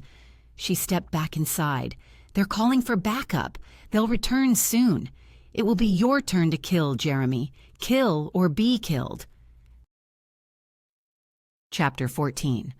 Stay still and don't chew on that coffee box. It's not good for kittens. Plus, I've already given it to Kieran. You don't want to make him mad. Maggie tucked Snowy into her handmade tote bag, patted him lightly to settle him, then slung the bag strap over her shoulder. She kept her eye on the sliding door of the building. The security guard had gone in the back door of the building and then come back out.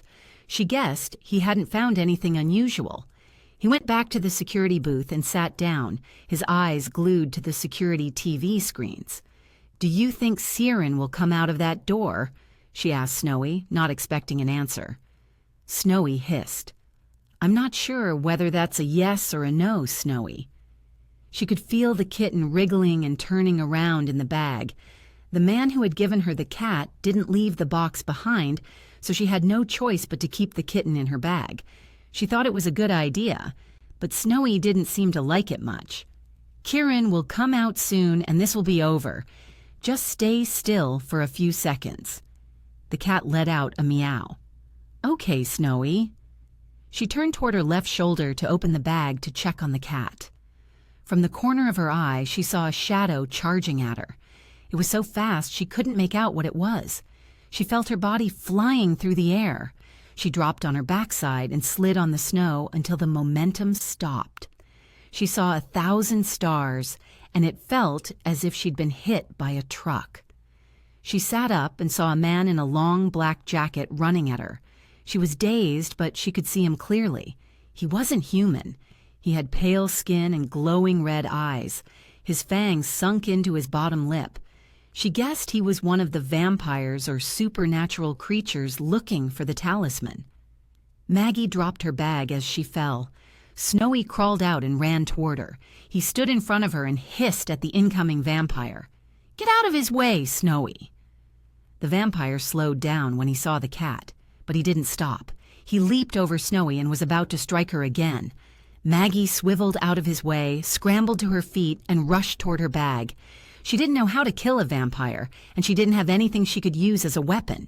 She shoved her hand inside the bag. "You don't want me to use this on you," she said. "Vampires aren't invincible.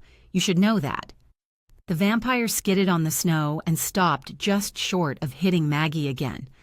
"I could kill you and then take that from you, or you can hand it over. If you do, I'll let you live." She had nothing in her bag that could kill the vampire, but as long as he believed she did, she should be fine. She was 5'11", but the tall vampire still needed to bend down to look closely at her face. She searched her mind, trying to understand why he was staring at her like this. There must be something she could do to defend herself. Nothing came to mind. Then she vaguely remembered reading something in a novel. Vampires could control people just by looking at them. Knowledge gained from a novel hardly counted as a proven fact, but it was better than nothing. She stood her ground and looked back at the vampire. She knew she had a strong mind. The lady in Tibet who had given her the bracelet told her that. If the vampire wanted to control her, it would have to try harder. If he wanted a staring competition, she'd give one to him. "If I use the talisman on you, you will be beyond saving. You know that, right?"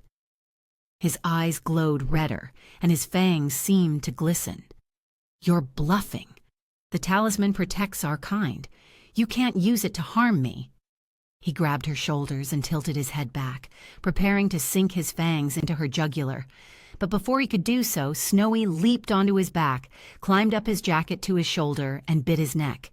He reached for the kitten to toss him aside. While the vampire was distracted, Maggie pulled a comb out of her bag, broke off its wooden handle, and stabbed the jagged edge into the vampire's neck. It must have been the combination of fear and her survival instinct that gave her the strength to attack. Blood spurted out of the vampire's neck like a fountain, raining down on her. He collapsed on top of her. The weight of his body and the momentum of the fall pushed her backward. She fell on her back, and the vampire landed on top of her. Then his body started to melt. In seconds, he became a puddle of black liquid that covered the upper part of her body. The liquid evaporated quickly, but the bloodstains remained on her blouse. She sat up, frantically trying to wipe the blood from her shirt, but it wouldn't go away. Someone grabbed her shoulders. She tried to shrug herself out of the person's grip. She tore at her bloody clothes, but whoever was behind her held her arms so tight that she couldn't peel off her blouse. She started to cry. "Maggie, look at me. Calm down. Look at me, please." It was Kieran. Seeing that she recognized him, he eased his grip on her arms. "You're in shock, but not because of the fight. It's the vampire blood. Some of it got into your mouth. Do you understand what I'm saying?" She nodded. He wiped the tears off her face and pulled her into his arms, wrapping his thick jacket around her. "I'm sorry I left you here. I shouldn't have." She tried to say something, but her teeth chattered so much she couldn't speak. She felt colder by the second. When she didn't get better, he carried her to the car and put her on the back seat. He took his jacket off and tucked it around her. She wasn't recovering. Maggie felt herself slipping away. Her eyelids felt like they weighed a ton. "I don't think your system can fight the vampire blood you ingested. I have something that might help. It's foreign to a human body, and you'll risk some side effects. Some of them might be as bad as what the vampire blood is doing to you. Do you want to try it?" She knew Kieran came from the future. Based on what he said, he could be an alien from another planet. But whatever he gave her, it had to be better than the vampire blood. She nodded. He pressed a few buttons on a complicated wristwatch. The watch issued a small needle, which he inserted into a vein at the back of her neck. She felt instant relief from the burning sensation of the vampire blood in her mouth and the drowsiness it had caused. She looked at his sinfully handsome face and smiled at him. "I like your drug." He smiled back, and her stomach did a somersault. Maggie gave herself a mental slap. He's married. I'm glad. He kissed her forehead. You're a fighter, Maggie. Now you stay here. Have a rest. I'll get us out of here. He left the back of the car and went to the driver's seat. What is this? The kitten hopped from the driver's seat to the passenger's seat to make room for Kieran. That's Snowy. Chapter 15. In the control room of the research center in Tower 7 in Udais, Taj hunched over the dashboard in front of several computer screens. He'd given up negotiating with the robot using voice commands and must have pressed an incorrect button. The screen was filled with nonsensical numbers and letters. He needed the machine, so smashing it right now would, first, not suit his style, and second, wouldn't be wise. Jo walked through the door with a radiant smile on her foxy face, her long, dark hair flying behind her. Syphil 7, you look troubled, she said, and kissed him on the cheek. Now that you've said that, I have to say that I'm a Syphil, a scientist philosopher, not a computer nerd. The robot is supposed to serve me, not ask me a gazillion questions when I only need it to perform a simple task. She wrinkled her nose. Computers do exactly what you tell them to do. If it's doing something silly, you'd understand why, wouldn't you? There is nothing silly about doing a simple search. Not at all. Let me try. What are you searching for? Jo placed her right palm on the verification panel. The computer spoke in a cheerful voice. Welcome, Syphil 4. The results of your previous experiment are now available. Would you like to check them now or continue the current task on this station? My results can wait. Continue the current search on this station. Affirmative. The search for supernatural creatures residing in the crossworld zone, plus having magical skills, minus having Udasian superpower, plus having a network connection to supernatural creatures on Earth, plus having connections to humans, minus having true connections to magic in the magical plane, is ongoing. The task completion time is estimated to be 2 days and 7 slots. Taj, I'd like to remind you that we are still husband and wife. Be gentle with my ego, will you? It's always at the top of my mind, Taj. She smiled. He knew she wore a mask of calmness, but he had to work with it. I would have called you for assistance with the search, but I just got off a call with Kieran. It's urgent. So I thought I'd do a quick search before calling you. Turns out it's not going to be quick, is it? It will be. If I do the search, the machine is used to my style of command. She smiled again. What did you try to search, Tague? A witch named Eden, living in a crossworld zone. She asked Madeline to collect a talisman on Earth, causing Madeline to be swept away in the storm, and now both Kieran and Madeline are stranded on Earth. The witch's name could be a pseudonym, so I figured, search command begins. A witch. Possible name, Eden, resident of the crossworld zone. Search command ends. Find me her location. Jo's voice was calm and steady with an even tone. Affirmative. Here is the list of results. 20 addresses appeared on the screen. Tog rolled his eyes. This machine discriminates against me. He then pointed to the second, to the last one. This is the one. How do you know? My deduction and elimination processes. Do you want me to put that through the machine, Jo? No, thanks. Please spare the machine the pain. Let's go. We'll talk on the way. It didn't take them long to find where the witch lived. They parked their private capsule at the edge of the strange forest that Taj was sure was an illusion created by Eden, if that was her real name. Are you sure this is the best place to park, Taj? It seems like a long walk. Exercise is good, Jo. I'm not saying you need it. But I think both of us have spent too much time indoors since the day we accepted these positions. Jo shrugged. That's what it takes to lead a district of a few billion citizens. The technology compensates for the lack of exercise. You know that, right? All you have to do is to give a command to the machine and it will load all the benefits of exercise to your body's system. A machine can never replace the fun, the experience, and the actual sweat and tears of physical exercise, Jo. I know. Just saying. They walked through the forest along a narrow path flanked by strange flowers. I'm pretty sure this forest isn't real. We need to park the capsule where it's clear of possible traps. Fair enough, Joe chuckled. Are you sure this is all Quirin and Madeline need? We can do more for them. Do they want us to send commanders? I asked. Kieran thought info was what they needed most at the moment. The double-thick oak door swung open as they approached. The interior didn't look like a typical witch hut. It was almost like a temple, with hundreds of candles and a narrow stretch of carpet that led to a raised platform. A beautiful woman, perhaps in her 30s, sat on the throne and smiled at them. To what do I owe the pleasure, counselors of Udaz? This is my wife, Jo. Josephine LeBlanc and Taj LeBlanc. I know who you are. Taj nodded. I'm afraid we don't interact much with the citizens of the Crossworld Zone, so we don't know who you are or what you want from Madeline LeBlanc.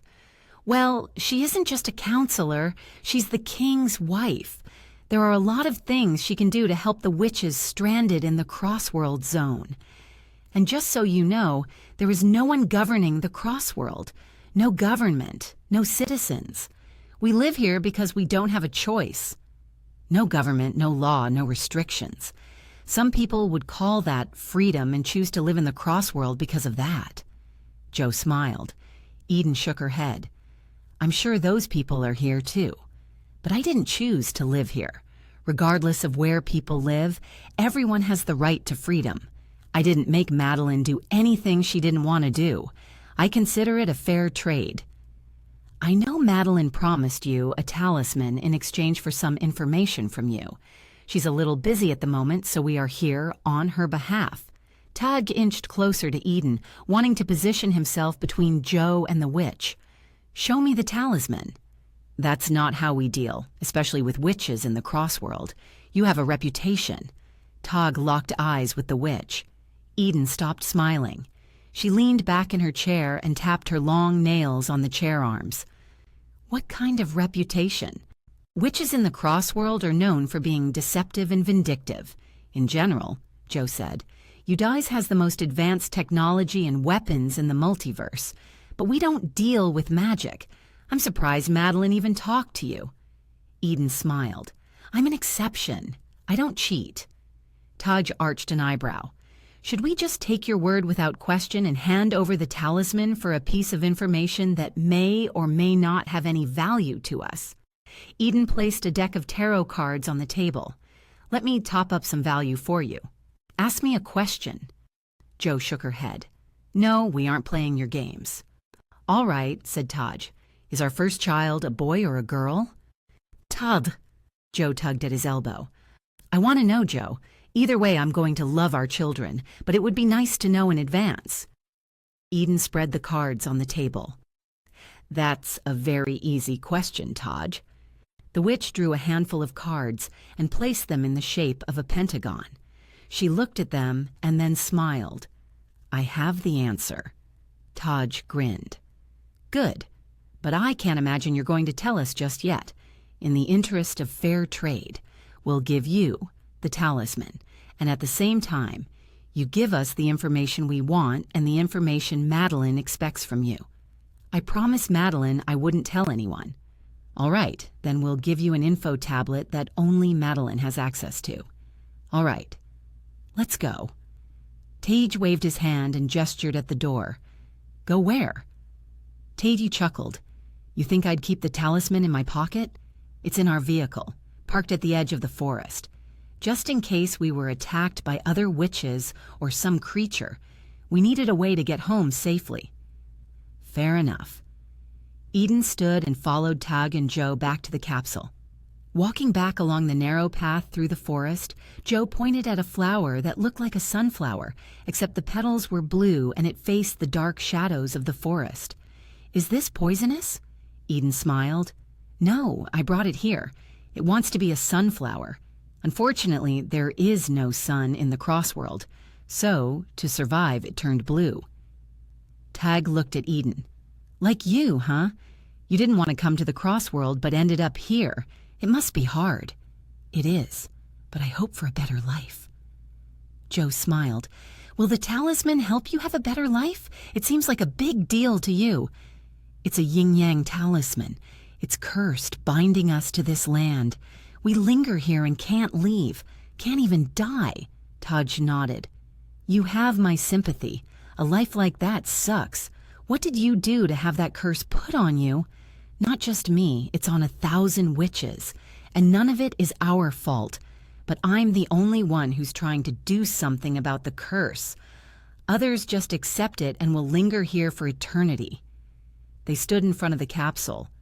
The door slid open as they approached. Tog gestured Eden inside. It's a small, private spaceship, not built for combat. It's not armed. Eden glanced at it cautiously, then stepped inside. Inside the control room of the capsule, Taj turned on a screen. You mentioned wanting to maintain your confidentiality agreement with Madeline. Would you like a tablet now to write her a note?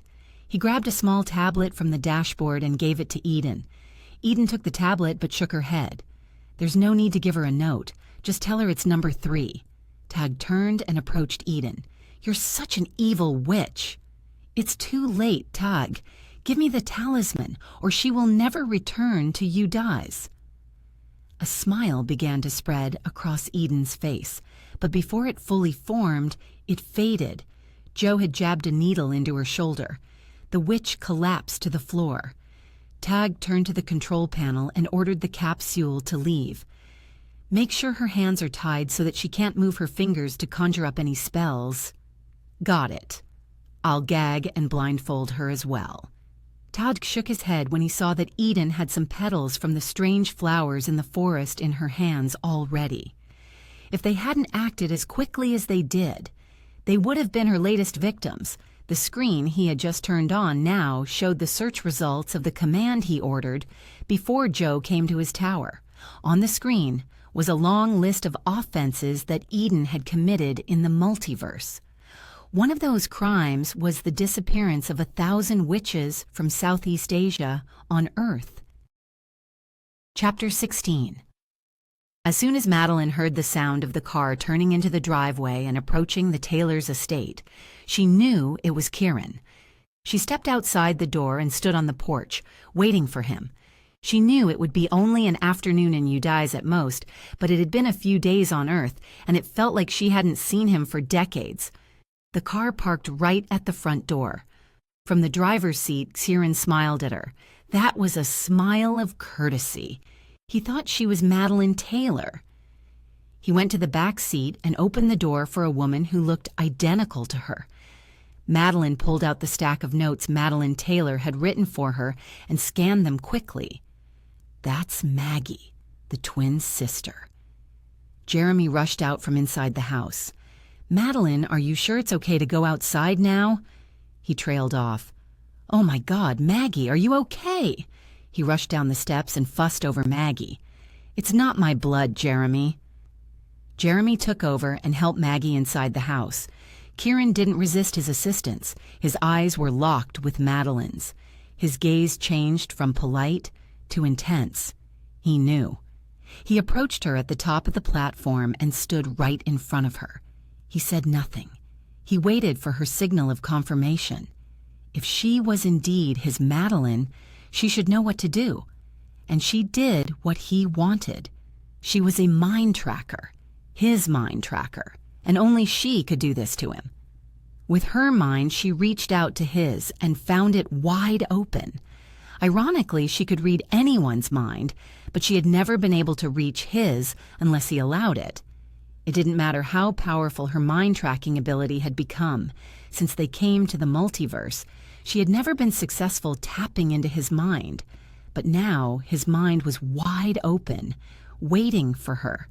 She projected her thoughts into his mind. I love you, Kieran. As soon as the thought she sent hit him, he pulled her into his arms and kissed her. It didn't matter how long they had been together. Every kiss always felt the same as their first kiss. Except this time, the body he was kissing was not hers. She eased away. He had one hand at the base of her neck, and he held her tight. We're soulmates, Madeline. It doesn't matter which body you're in. You're the same person I love. Then he continued with the kiss, a kiss she could never refuse, no matter what world they were in. They heard a loud bang and crash from inside the house. They rushed in, closing the front door behind them. In the lounge room, Ethan was standing trying to wriggle out of the silver fabric she had wrapped around him, despite the fact it burned him with every movement he made. "Ethan has turned into a vampire?" Maggie asked in tears. Jeremy pushed her behind him and brandished a piece of wood he'd pulled loose from the broken window frame.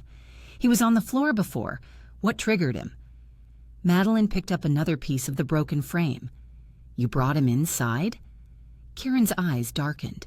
"He's a baby vampire. He was weak and he'd be killed by the others.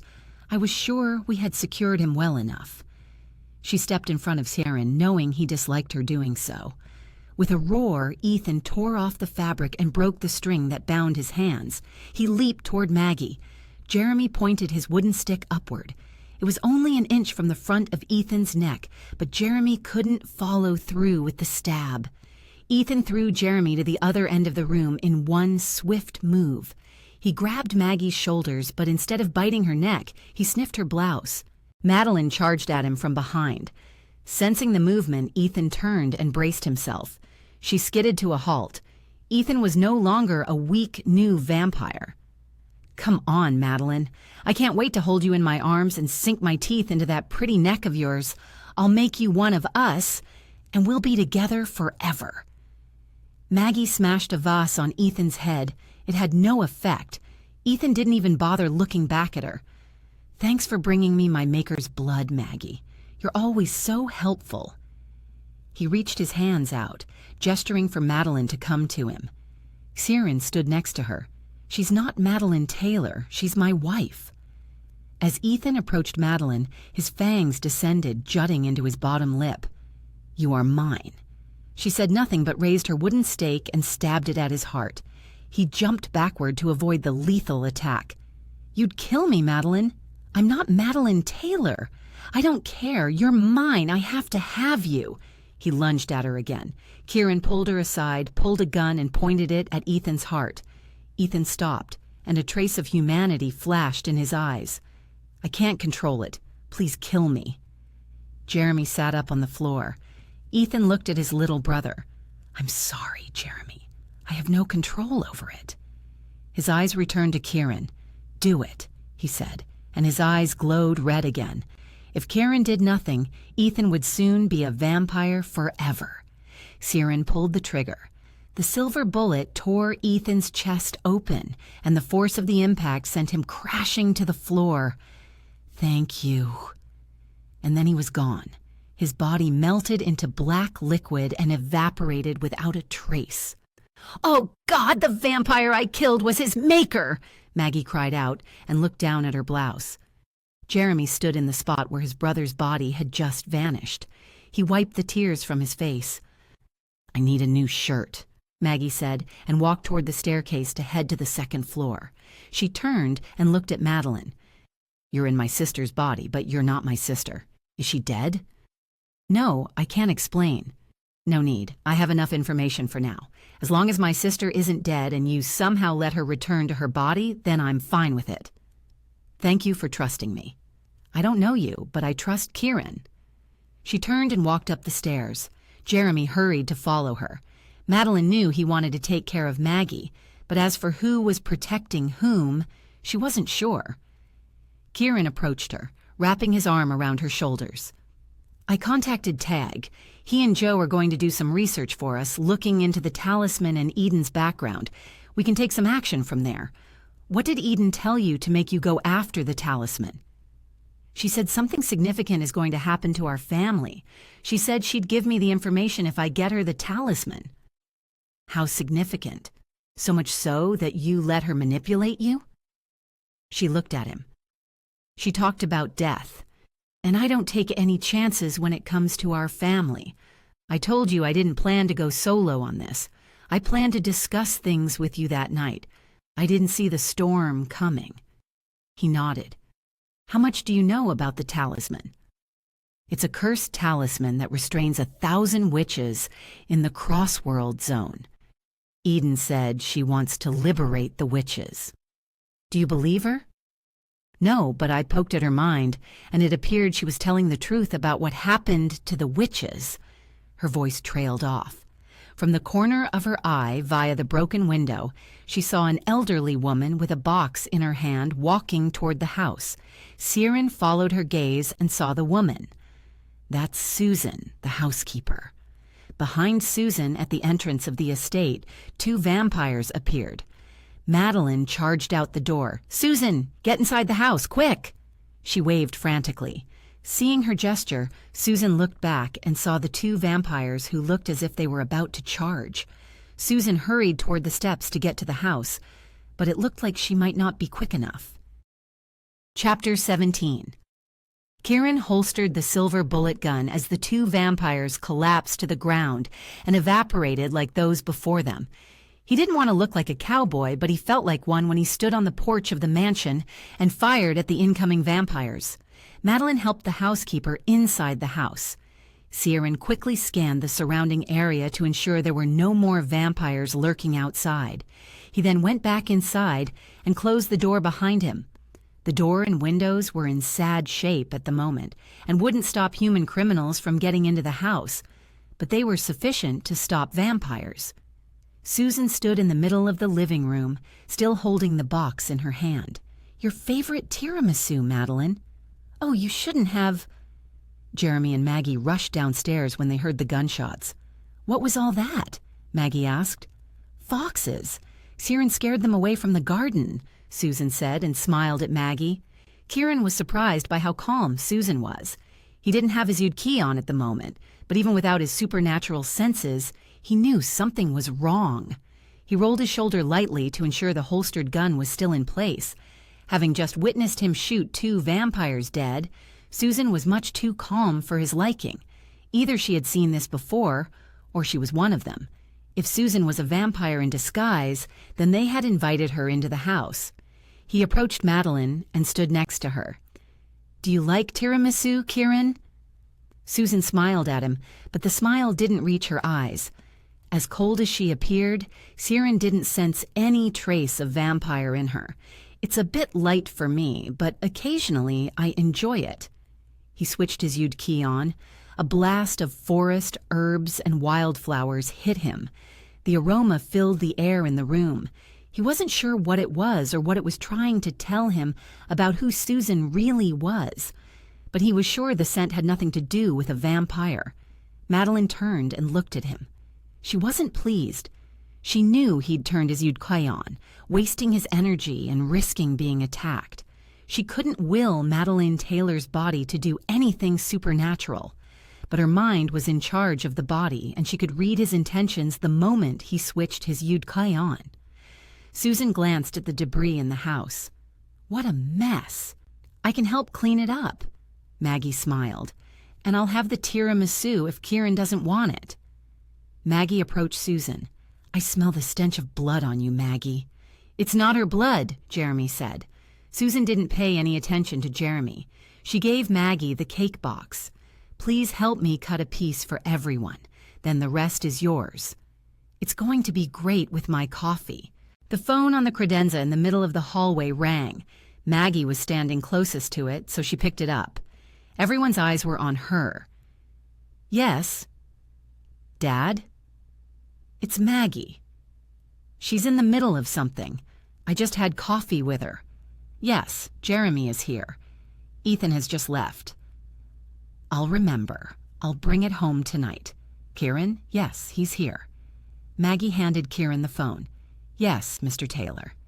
"Do you have any news for me?" "Not yet, but I will soon." "I guess Jeremy is there, so you can't speak freely, but can you give me a quick hint about whether Ethan and Jeremy are up to something?" "No, they're fine, Brandon. I'm sure of that." "Good. There's one other thing I think might be relevant. The objects under investigation are actually one." "So you found one?" "No, they're 2 parts of the same item. I mean, people can buy them separately. They are a pair of yin-yang talismans. They can work independently, but they're stronger together. The first one stolen was the yin, and the second was the yang." Understood. Do you think you can finish auditing the books today? Why? I'd like to go through them myself to see if anything comes to mind. I asked Maggie to bring the books home for me tonight, but if you think you need more time, just tell her. Yes, Brandon. When Madeline finishes with what she's doing, can you get her to call me? Sure. And please tell her I have arranged for a Christmas tree to be delivered. I beg your pardon? Oh, she loves a real pine tree for Christmas. Last year, Ethan gave her a plastic one. She didn't like it, so this year I'm sending her a real tree. When is the delivery? Sometime today. Kieran finished the call with Brandon quickly as he could because he felt someone was coming up behind him. As soon as he hung up, he turned around. Susan walked along the corridor, approaching the spot where he had taken the lantern down. What are you looking for, Susan? She pointed to the ceiling. The lantern is missing. I'm sure Madeline can replace the missing lantern with a new one. No one can replace this lantern. Her calm had gone, and she marched back to the living room. Where is the lantern, Madeline? I took the lantern, Kieran said. Madeline wouldn't know anything about it. You did what? I took the lantern, but I don't think you're in a position to ask any questions about it. It's Madeline's lantern. Susan turned and looked at Madeline as if she could swallow her whole. She approached Madeline, standing too close to her for Kieran's comfort. Mind reading wasn't one of Kieran's talents, but he was sure Susan was not the housekeeper Madeline knew. Where is the lantern, Kieran? I'm not telling you, he said. She began to chant in a strange language. In seconds, Maggie and Jeremy fell to the floor and lay there, unconscious. But Madeline still stood in the corridor, smiling at the housekeeper. Susan looked at Madeline and Kieran. You two are not human. Madeline approached her. No, we're not, and what are you? You have no idea who I am or what I'm capable of. If you return the lantern to me, I will let you leave unscathed. Kieran chuckled. Thank you, same here. If you leave now, we won't do anything to harm you. Susan nodded, but her lips curved and then parted. She was about to say something magical, a curse or a spell against anyone he knew. Having no choice, Kieran pulled his gun and pointed it at Susan. Chapter 18. It was dark and eerie. Absolute stillness. All rocks in the multiverse and the transitional zones between worlds looked the same. Spooky. The boulders hovered in nothingness, as if challenging Tog to find any clue to trace the path that Madeline had been swept into by the storm. Tog squinted, searching outside the window of the control panel of the capsule, looking for the navigation points that Jo had just found in her search results. The medium-sized spaceship was fully equipped to function over long distances and could be used as a remote station for a long time. It was classified as a private vehicle because Kieran hadn't registered it with the Udaisian databank. The capsule couldn't be used in combat, however, and wouldn't be supported by official troops, but it was a hell of a private capsule with all the bells and whistles. Stop. Take the left angle, 76 degrees, Tog. Jo didn't take her eyes off the screen as she sorted through the new information. That's the path to the Oblivion Gateway, Jo. It's close, but we're not going in. There's the possibility of an aperture occurring. Tog chuckled. I assume we aren't jumping through the aperture in this spaceship. Nope. I have no plans of tumbling around in that tunnel of darkness. We do have a degree of class, Tog, but there are a lot of creatures hanging around there waiting for a chance to jump. Tog nodded. They need to travel across worlds, but don't have a vessel to do so. Do you think Madeline was sucked into the aperture? Kieran said they're now in 1966 on Earth. But that means they're still in the same material world as we are. She couldn't have gone through the aperture. Hold on, Taj. She held up a finger to signal silence from Tags. On the floor of the capsule, Eden stirred. Jo approached her and knelt down. We don't want to hurt you, but we have to make sure you're not going to conjure any magic against us. You're on our spaceship.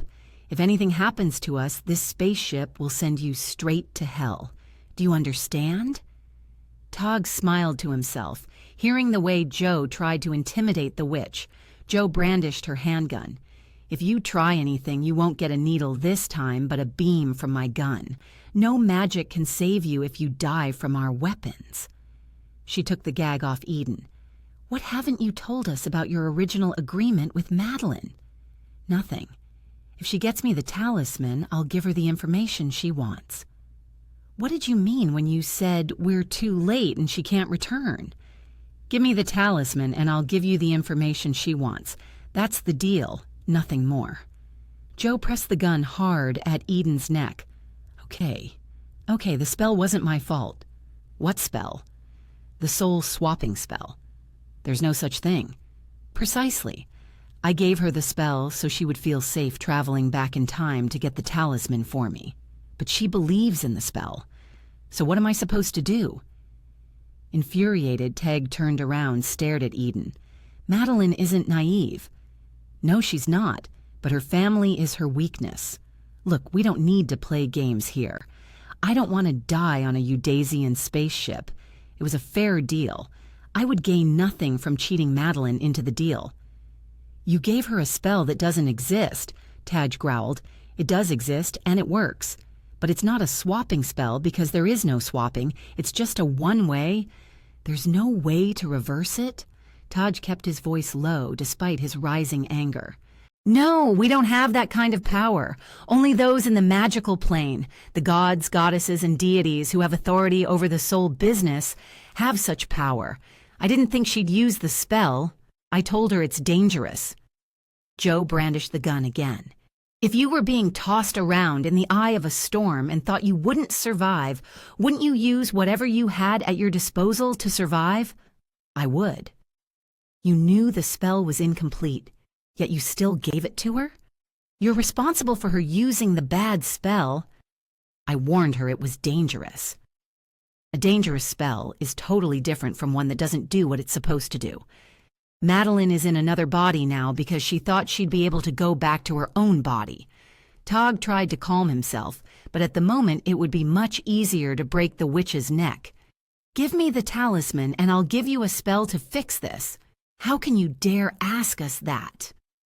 Tag punched the control panel, making the capsule dive, and Eden slid on the floor toward the far corner. Joe pointed her gun at the witch's neck. "How can your spell fix what happened?" "Find her body and then I'll cast a spell so she can go back to it. It's the same spell, but she cast it to enter another person's body, and she can't reverse it herself. But I can cast the spell to get her soul back to her own body." "What if you give me the spell and I'll cast it?" "You don't know how to cast a spell." Joe smiled. "Try me. If I give it to you, I'll have no leverage. You'll kill me. We have to keep you here until Madeline is home safe and sound." "How can I trust you'll honor the agreement?" Tag set the ship to fly on autopilot.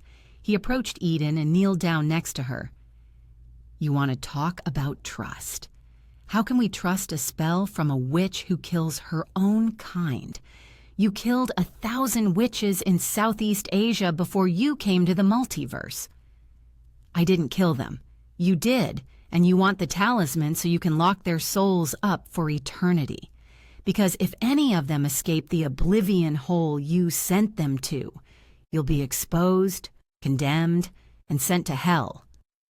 Joe gave the gun to Tog and left to man the control panel. "That's why you want to live in the crossworld where no one governs you," she said. "She's yours, Tog. Do whatever you want with her. I'll figure out a way to get Madeline out of this mess." "I didn't kill those witches." "So what does the talisman do then?" Joe toned down her voice several notches.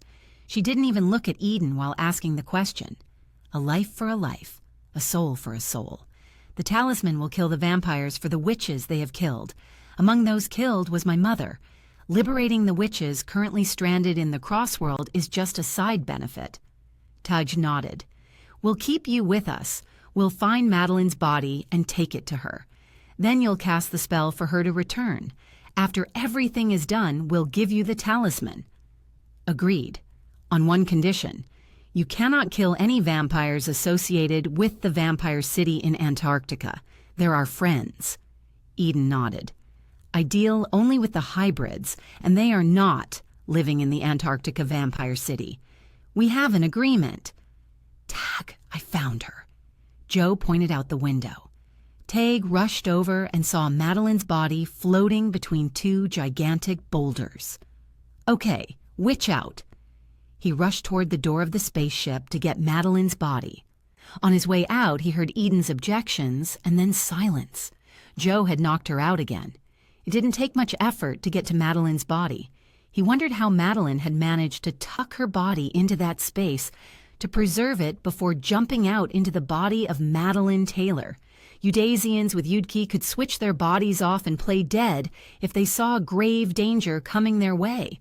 One could not be killed twice, and that was the reason behind this capability. The action needed to be quick and decisive. When they were outside their body, they had no control of it, and the physical body could be destroyed, preventing them from returning to it later. Tague carried the body inside the capsule. Joe had readied the body scanner for him.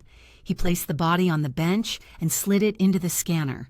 The machine flashed to life, and the scanning process began. In probiotic terms, the machine determined the usability of the body. It would let them know whether Madeline could use this body again or needed a new one. He wrapped his arm around Joe's shoulders as she nuzzled into his chest. She'll be okay, Joe. The computer let out a happy ping, not from the scanner, but from a smaller computer on which Joe was running a search. She went over and picked up the printed result. She wiped a tear from her face and gave the paper to Tag. It was a trace to the last communication messages from Madeline before she went on the trip. She was arranging for a delivery of a real pine tree from Earth. Tag and Joe had already received an invitation to the family Christmas. Madeline wanted to make it as close as possible to the experience they'd had on Earth. All this for a bloody pine tree. He looked up from the printout and saw the look on Joe's face. Of course, it has to be a real pine tree, he muttered, and pulled her into his arms again. He kissed her forehead. She'll be okay. Good things happen to good people. I'm sure of it. Chapter 19. Silver bullets only kill vampires, Kieran. Susan smiled at Kieran and then returned her gaze to Madeline. Susan didn't look like an ordinary housekeeper. Her smile was radiant. Her movements were gracious, and her voice was soft and alluring. She spoke as if she were chanting a magic spell. Madeline hadn't interacted with Susan before, and the notes Madeline Taylor had written in a hurry didn't mention much about her. Killing bad vampires is the main goal of the gun, but killing witches and other supernatural creatures is a side benefit that I wouldn't ignore if I were you. Kieran inched closer to Madeline. Susan looked Madeline up and down. Who are you, and what did you do to the Madeline I know? There has been no harm done to her, except for losing control of her body. Kieran stepped forward to stand in front of Madeline. We're from the multiverse. What kind of supernatural are you? She chuckled. I'm a witch. Madeline disliked Kieran standing in front of her. It was her decision that had caused her to be here. She was responsible for her actions.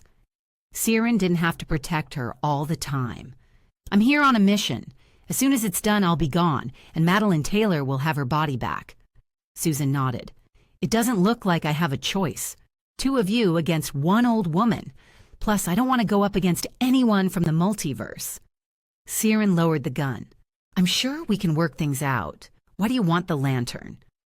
You know it's not the lantern I want. Kieran nodded. I know. It's the talisman. Why do you want it? That's none of your business. Madeline stepped forward.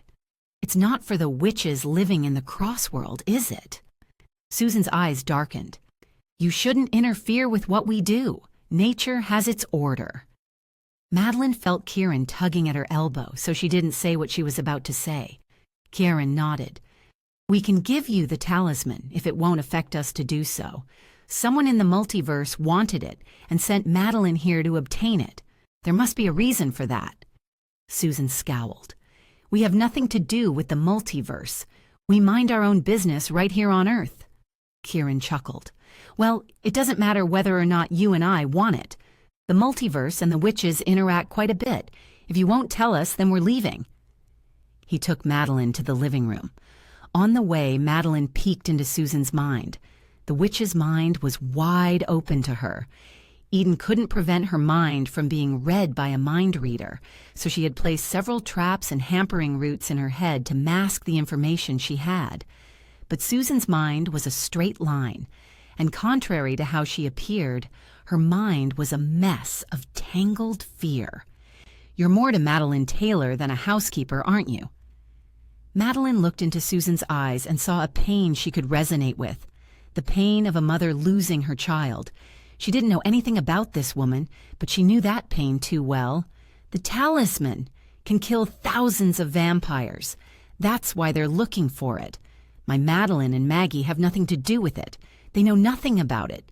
If I can give the vampires the talisman, they'll leave Madeline and Maggie alone. I was so close to getting that deal before Madeline was in the accident." Susan tried to stem her tears. She did it well, but it wore her down. Ciaran nodded. Madeline knew he understood the sentiments of a parent, but she didn't think he understood how far Susan would go to save her children. "They don't know they're your children?" Now the tears came. Susan wiped them away, but they kept coming, rolling down her face. "I'm just an ordinary witch. I can't protect them, so my sister took them as her own. My sister could cast protective spells. Since she passed, I've been doing the same, but my spells aren't powerful enough. The vampires promised me if they get the talisman, then my girls will have lifelong protection from vampires and other creatures.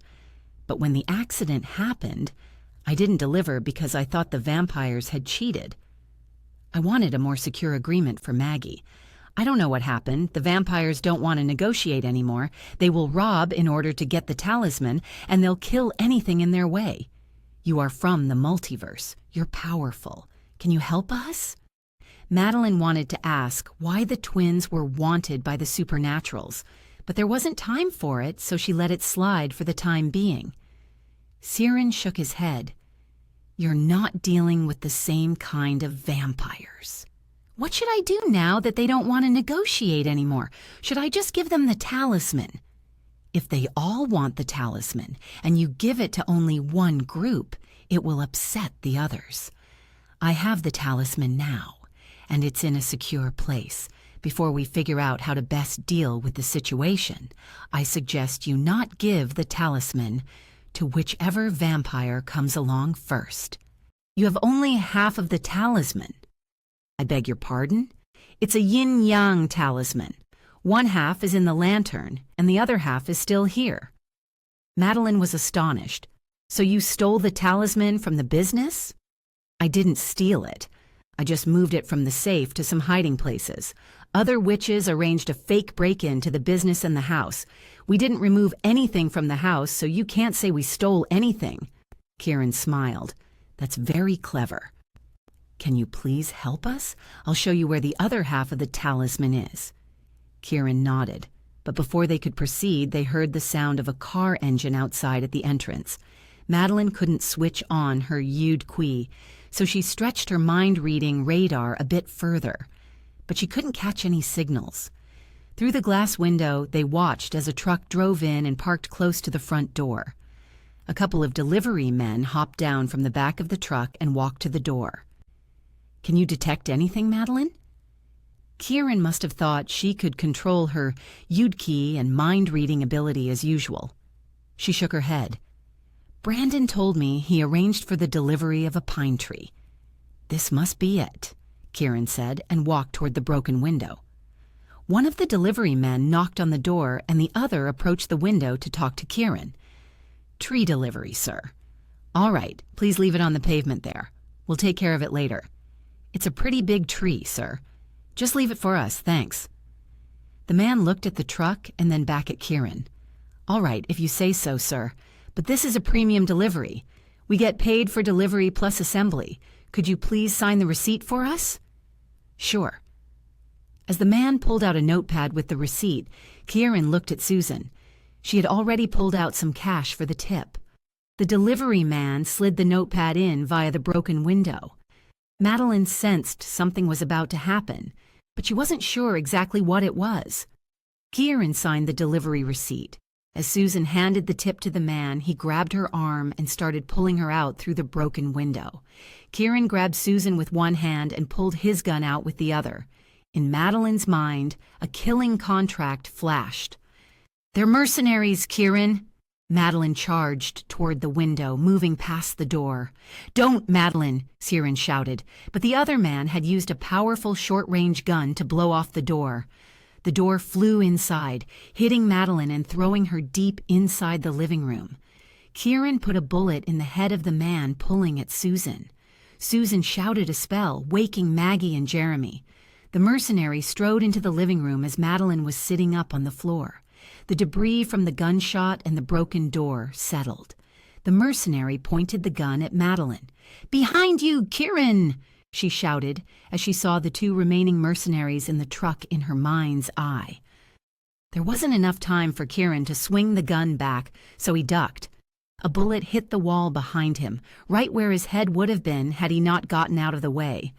Madeline threw the stake she was holding at the gun hand of the mercenary who was aiming at her. The stake was lethal for vampires, but not so much for human mercenaries. However, it did change the direction of his shot and slow him down. Kieran stood back up and fired outside.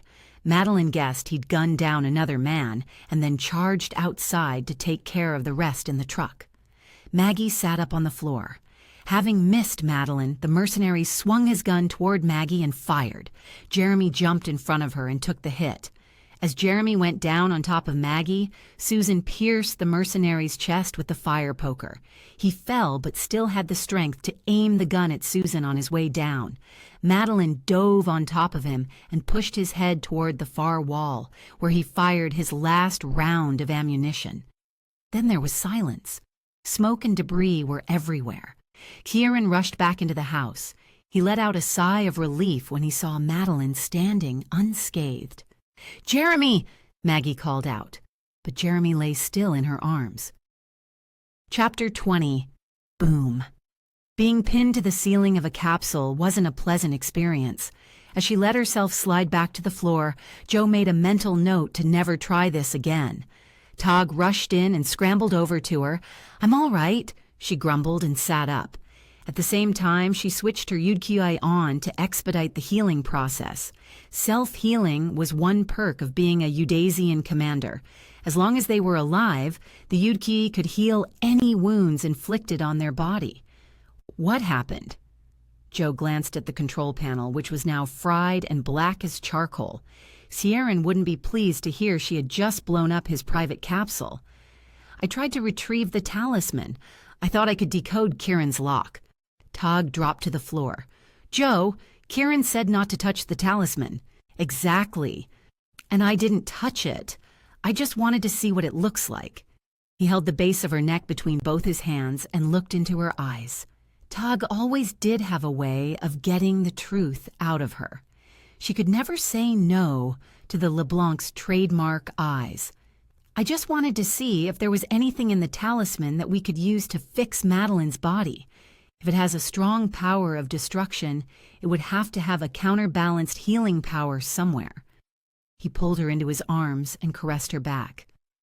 "I'm sorry, Jo. We can't do much for Madeline right now, but that doesn't mean she has zero chance of returning. 10% is something, isn't it?" She shook her head. "No one wants a 10% chance of survival, Tog. How could she cause herself so much internal damage? She looks fine from the outside." "Well, neither of us have been in the middle of a cross-world storm before, Jo, but right now we have a much more important task at hand, and that's to get this capsule to Kieran on the other side of the city. From a multiversal vantage point, that's like shifting an inch." "Yes, but you've blown up the control panel, so how are we going to move this spaceship?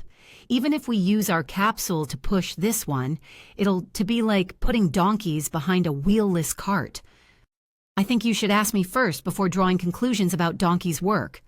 "All right then, how are we going to move this wingless, wheelless, no-energy capsule, Jo?" She shrugged.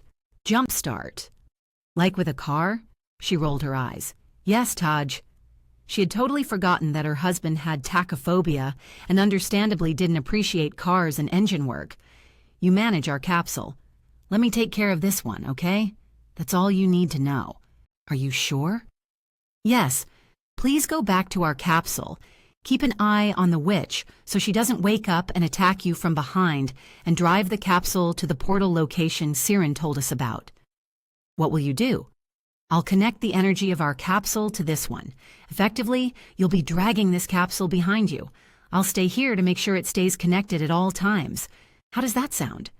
Teague nodded reluctantly and returned to their capsule. As soon as he left, Jo looked again at the ruined control panel. She didn't have time to fix it now. She did a quick scan of the external environment of the capsule. Based on the location where Kieran had parked his capsule, its parallel dimension would be in New York, the place where she had grown up and spent a large part of her human life. She shook her head to rid of the distracting and unwanted nostalgic feelings. Oh, hell. She opened the capsule door and sneaked out to Earth's dimension. Just for a few seconds, she told herself, to feel the air. She found herself in some sort of industrial warehouse. As she slid through the narrow gaps between containers and barrels, she saw a large door to the outside that was rolling down. She switched on her Udikwi, and with lightning speed she squeezed between the descending door and the ground. She was on a back street in New York. She was astonished, not because she could breathe the air of the city in 1966, way before the time she was born, but that the city was the same, and the spirit of Christmas was the same. But she was shocked to see vampires flooding the street. The streets were covered in them. Siren didn't see this when he was here. They were hidden from human eyes, but not from a Udasian. Vampires were territorial. They didn't talk much to one another. In fact, they didn't talk much at all. There was no chatter for her to eavesdrop on. But she felt that something significant was about to happen. A vampire in the distance looked at her. "She has the talisman." "No, I don't have the talisman." She said it to herself as there was no one around her. As much as she wished she did have it, it was true that she didn't. But how did that vampire know she was connected to it in any way? She sniffed the back of her hand. Vampires had an excellent sense of smell. They must have smelled the talisman on her, given she had blown up the locket containing the talisman without touching it. The vampire began to run toward her. The others saw what he was doing and followed him. Soon she would be swamped by the sea of vampires. The rolling door behind her had already closed. She darted toward a security booth and saw a guard watching a screen. She knew he wouldn't see the vampires chasing her. Having no time to explain, she pulled her gun and pointed it at him. He raised his hands up immediately. She pushed the door open. As soon as it opened a crack, she slid inside. The security guard wouldn't be able to see the vampires, but she could feel them right at the door and hear them banging on it. She smiled to herself. They might be able to access the warehouse, but the security booth was considered the private space of the security guard. The vampires couldn't get in to open the rolling door. "Bye for now." She looked out the window of Kieran's capsule and saw Togg's not-too-happy face at the back window of their capsule. She connected the two vehicles and smiled at him. He'd always had a soft spot for her. As Kieran's capsule jolted and shuddered to life, she set it on autopilot. Before departure, she glanced out the window one last time and saw that the witch in Tag's capsule had stood up and raised her arms behind him. Eden didn't have fangs, but it looked like the nails on each finger of her raised hands had grown 5 inches. Chapter 21. Blood was everywhere. Madeline kneeled down next to Maggie, who was clutching Jeremy's body in her arms. Madeline could feel a thread of life left in him. It was weak, but he was hanging in there. "Maggie, he's not dead yet, but if you don't let us help, he will be soon." Madeline lay him on the floor. She knew his physical body was gone. As a human, he was dead. Regret was what Madeline saw on Maggie's face. She and Jeremy had unfinished business. There were things she wanted to say to him that she had never said. Madeline looked toward Kieran and could see he was waiting for her signal. He understood the consequences. He normally made this type of decision without involving her. But whether they wanted it or not, they were quite involved with the Taylor's business now, and all consequences would have a long trail into the future. Kieran approached. "I can give him the energy that I gave you, Maggie, but given his condition, the dose will have to be a lot stronger for it to work." "How much stronger?" Kieran looked at Madeline and then back at Maggie. "It will change him. He won't be a normal human being anymore, and he might not be able to live on Earth." "Why are you asking me? Why does that have to be my decision?" Madeline held Maggie's hands. "If we want to save him, we don't have much time. He took the bullet for you. He obviously loves you and would accept a decision made by you. But for us to accept your decision, you will have to accept his love, and you'll have to be his significant other." "Yes, whatever it takes." The answer is yes. "No." Susan shook her head. "You'll accept his love to save him, but then you have to live apart? That is cruel. I have one trade left with the Soul Trader and the witches. I can give it to you, Maggie." "What?" "Susan is a witch, and she's your birth mother," Madeline explained. "I can swap," said Susan. "I can take his place." "You mean you'll die in his place?" "He will owe me, and he'll take care of you better than I do, Maggie." "I'm so confused. But no, I won't accept that. Nobody has to die. Please help him, Kieran." Kieran nodded and issued a needle from his wrist unit. He carefully injected it into Jeremy's jugular. In a few seconds, Jeremy stirred. Kieran checked him to ensure his body had accepted the Udasian energy. Madeline mentally scanned the area for traces of strangers. Unlike the vampires, the dead mercenaries weren't going anywhere. "We need to put the bodies back in the truck they came from." Maggie stood to help Madeline move the bodies. "I'll get you the other half of the talisman." Susan left for the corridor that led toward the back of the house. Madeline and Maggie put all the mercenaries, 6 of them including the driver, in the back of the truck. As they came back into the living room, Kieran stood. "Jeremy's body isn't strong enough to recover here. We'll have to take him to the transitional zone in the crossworld.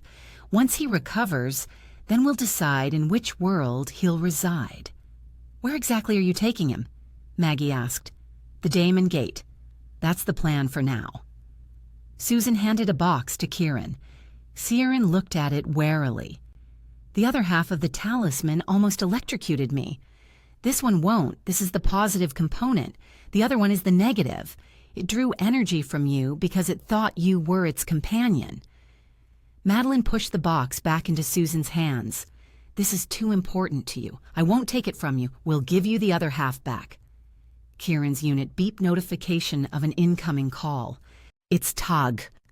He answered and stepped outside. As Madeline walked over to check on Maggie and Jeremy, she tried to peek into the conversation Kieran was having. Without her Yudki, she couldn't hear them, and without Kieran letting her in, she couldn't read his mind. They heard the sound of an incoming car. Madeline rushed outside with Maggie and Susan. "I'll make the decision." Kieran finished the call and came over to join them as they watched the car driving in. "That's Brandon," Kieran said. "He's supposed to be my father, right?" Madeline asked between her teeth. "Yes, he's supposed to be your father," Susan muttered. Brandon got out of his car, looked at the pine tree on the pavement and the parked truck. "The tree is here. Why did the tree company call me and say their delivery truck was stolen? I thought you wouldn't have the pine tree you wanted, so I bought you another present. Now you have a double present, Madeline." He walked up the steps and gaped at Maggie.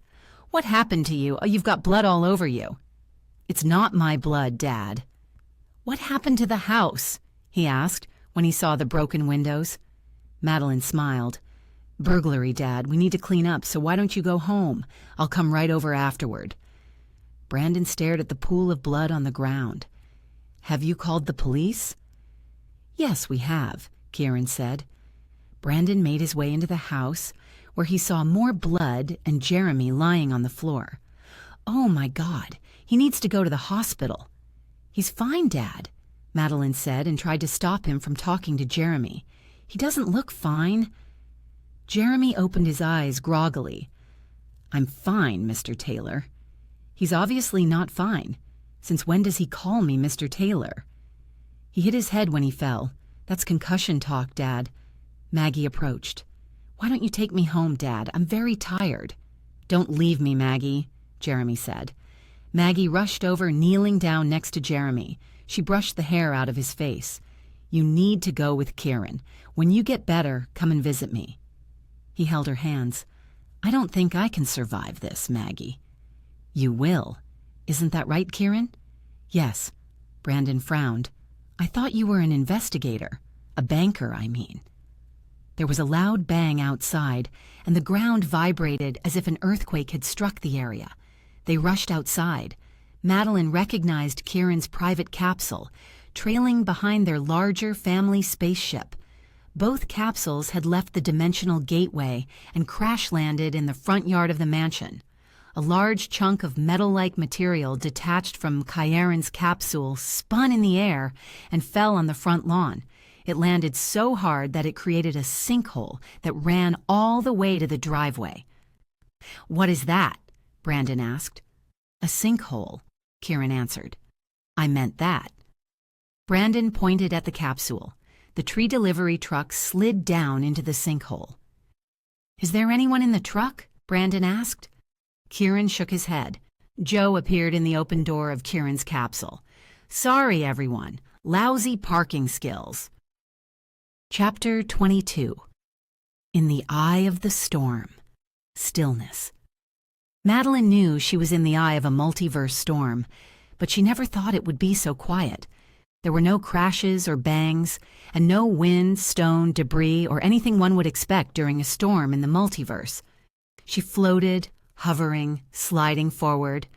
She had no control of her body, but she was in control of her consciousness. Her mind had never been this clear. But what good was consciousness if she couldn't control her body? In front of her was a halo of light. A female voice emanated from the light.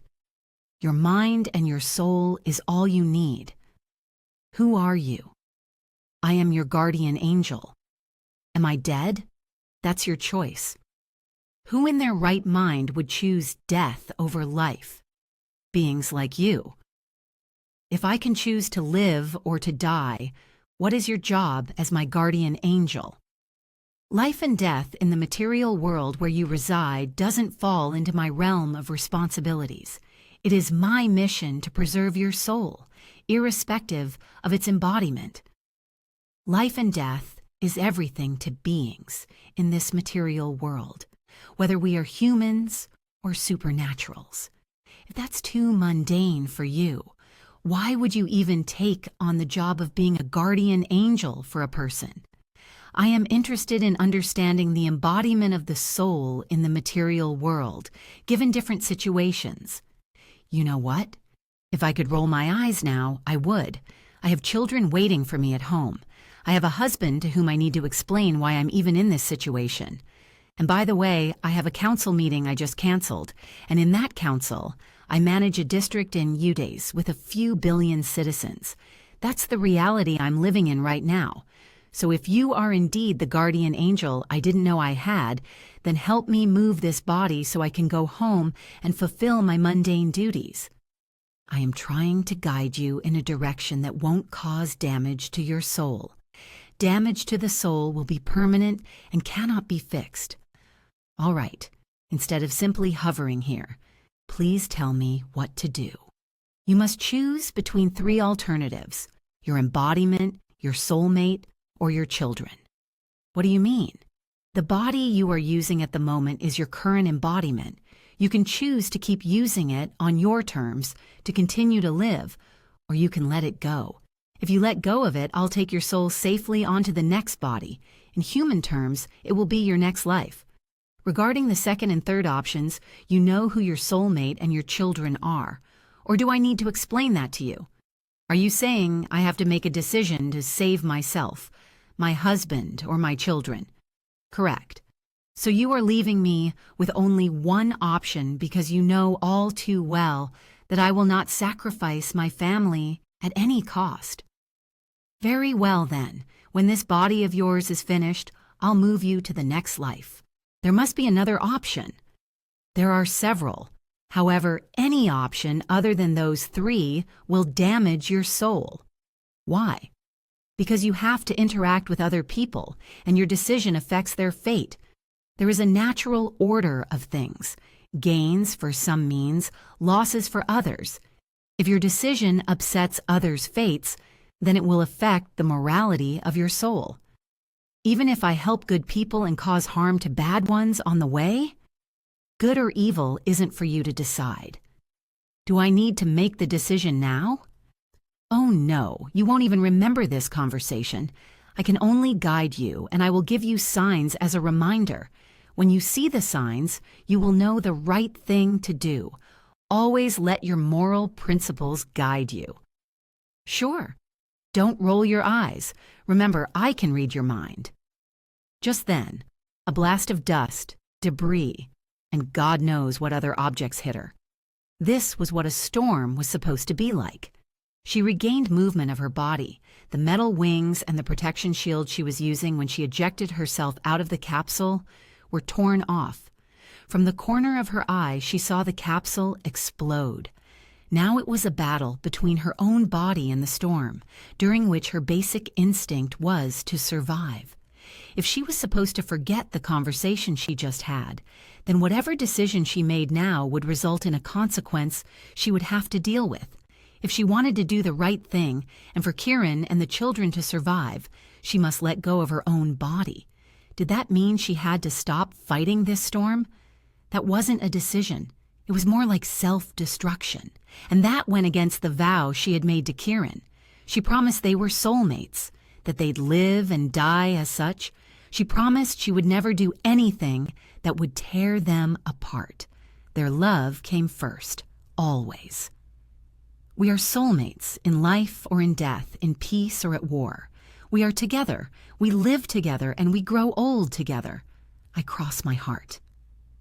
That was what she said when they exchanged vows in the heart of the Diamond Gate. None of the morally correct solutions her guardian angel had given her allowed her to fulfill her vows. And if she had to choose between being morally just and fulfilling her vows, she would choose the latter. She needed a solution other than the three given by her guardian angel. In the haze of what was happening around her, when consciousness was leaving her, she saw the hovering essence of Madeline Taylor. She remembered what Eden had told her about the Taylor's business and the reincarnation. She saw the opportunity for an option that wasn't included in the three morally correct things to do. She paused in her tracks, turned against the storm, cast the spell Eden had given her, and leaped in the direction of Madeline Taylor. Chapter 23. Joe was an excellent driver, whether it was a car or a spaceship. More importantly, she would never accept making a driving mistake, let alone a poor attempt at parking. From across the lawn in front of the mansion, Madeline saw her friend not only mention her poor parking, but apologize for the sinkhole she had just caused. She didn't step out of the capsule and didn't look at the owner of the property she had just destroyed. Instead, she looked straight at Madeline. Madeline knew her friend. The signals were obvious. She peeked straight into Joe's mind. "Get out of there," Joe thought. Madeline looked at Kieran, catching his signal for her to come over. She walked slowly toward the capsule. Kieran looked at Susan. "Please explain to Brandon what's going on." He gestured at the capsules. "These are my people. I'm going to talk with them to see if they can help." Madeline added, "The vampires we beat are calling for their mates. They'll come back very soon." "Vampires?" Brandon lifted his arms in the air in disbelief. As Susan explained to Brandon what had happened, Kieran led Madeline to the larger capsule parked in front of Kieran's private capsule. Joe waved to them from the door of their capsule. "What's wrong with my capsule, Joe?" Kieran's words trailed off as soon as they entered the larger capsule. Tog stood in the middle of the room. He pointed his chin toward a corner where Eden lay on the floor. "That's Eden. She isn't dead. We need her." Tog looked at the witch with disdain. "I didn't mean to knock her out so hard, but she attacked me. I blew up the controls in your capsule, so we had to tow it along with this one." Joe donned her dove eyes and smiled at Kieran. "Is the talisman still in there?" Joe nodded. "Now that we're all here, We can leave. Right now. They won't catch us. Madeline turned and glanced outside. Susan was giving an explanation to Brandon. He paced back and forth in front of the house. He pointed at the damaged front of the house and then at the truck, which had been almost swallowed whole by the sinkhole. It didn't surprise her that he wanted to call the police. Maggie had gone back into the house to take care of Jeremy. Madeline didn't want to waste her energy trying to peek into the conversation between Susan and Brandon. She had more important matters to tend to. She knew she'd been given an important piece of information right before she took over Madeline Taylor's body. Something had happened in the eye of the storm. She couldn't remember anything, but she knew it would guide her decision. Getting what they needed and leaving for Udice was the obvious choice to make. Please stay inside, Madeline. Kieran headed toward the door and signaled for Taj to go with him. There's an injured man in the house. I gave him some Udasian energy. We have to take him to the Damon Gate. Madeline quickly scanned the perimeter of the mansion. Catching no unusual signals, she nodded. Be very quick, you two. More vampires are on the way. As Kieran and Tog left the capsule, Eden slowly sat up. She was blindfolded and gagged, and her hands were tied behind her back, but Madeline could feel Eden's mind. It was clear. Eden recognized her and opened her mind for communication. Joe scowled at Eden. Don't read her mind, Madeline. Sometimes Joe knew her better than she knew herself. Why not? Tag and Kieran didn't agree to this, but I'm going to tell you. This evil witch gave you a one-way spell. You can't swap back to your body by yourself. That's why we didn't kill her, and she's using that as her bargaining chip. Madeline nodded. Understood, but why don't Tog and Kieran want me to know that? Joe switched to mind communication mode. She didn't want Eden to hear what she had to say. Madeline read the thoughts in Joe's mind. We found your body in the eye of the storm, but you have only a 10% survival chance if you take that body back. Madeline nodded, acknowledging the information. Although remaining in Madeline Taylor's body would give her a 100% chance of survival, that meant she would have to break her promise with the genuine owner of the body and live on Earth, because ordinary humans would die entering Udice. 10% to be with her family, 100% to live without them. Madeline was distracted. Joe turned to the control panel to prepare the capsule for departure. Madeline looked at Eden and absently, as an ingrained habit, she tapped into Eden's wide-open mind. The cards you asked me to read to find answers to the question you asked me in our last session said number 3. I'm sure it has a significant meaning to you. I'll read the spell for you to go back into your body. You can't do it yourself. It's not a swapping spell. It's a one-way exchange. I don't need the talisman or anything. I'll do it for you. Please tell them not to kill me. Number 3. That number stood for everything important in her life. The immediate possible connection would be Kieran. She was 33 when she met him. 33 years was a significant cycle of Udasian energy rotation and a change of significant power. Kieran was Sifil 3, King Sifil, residing in Tower 3 where his primary life source was located. She could go on and on with the list of possible scenarios, but the ground shook. She braced her hands on the dashboard to maintain her balance. Are you okay, Madeline? Her vision blurred, and within that blurry vision, Joe's beautiful face hovered over her.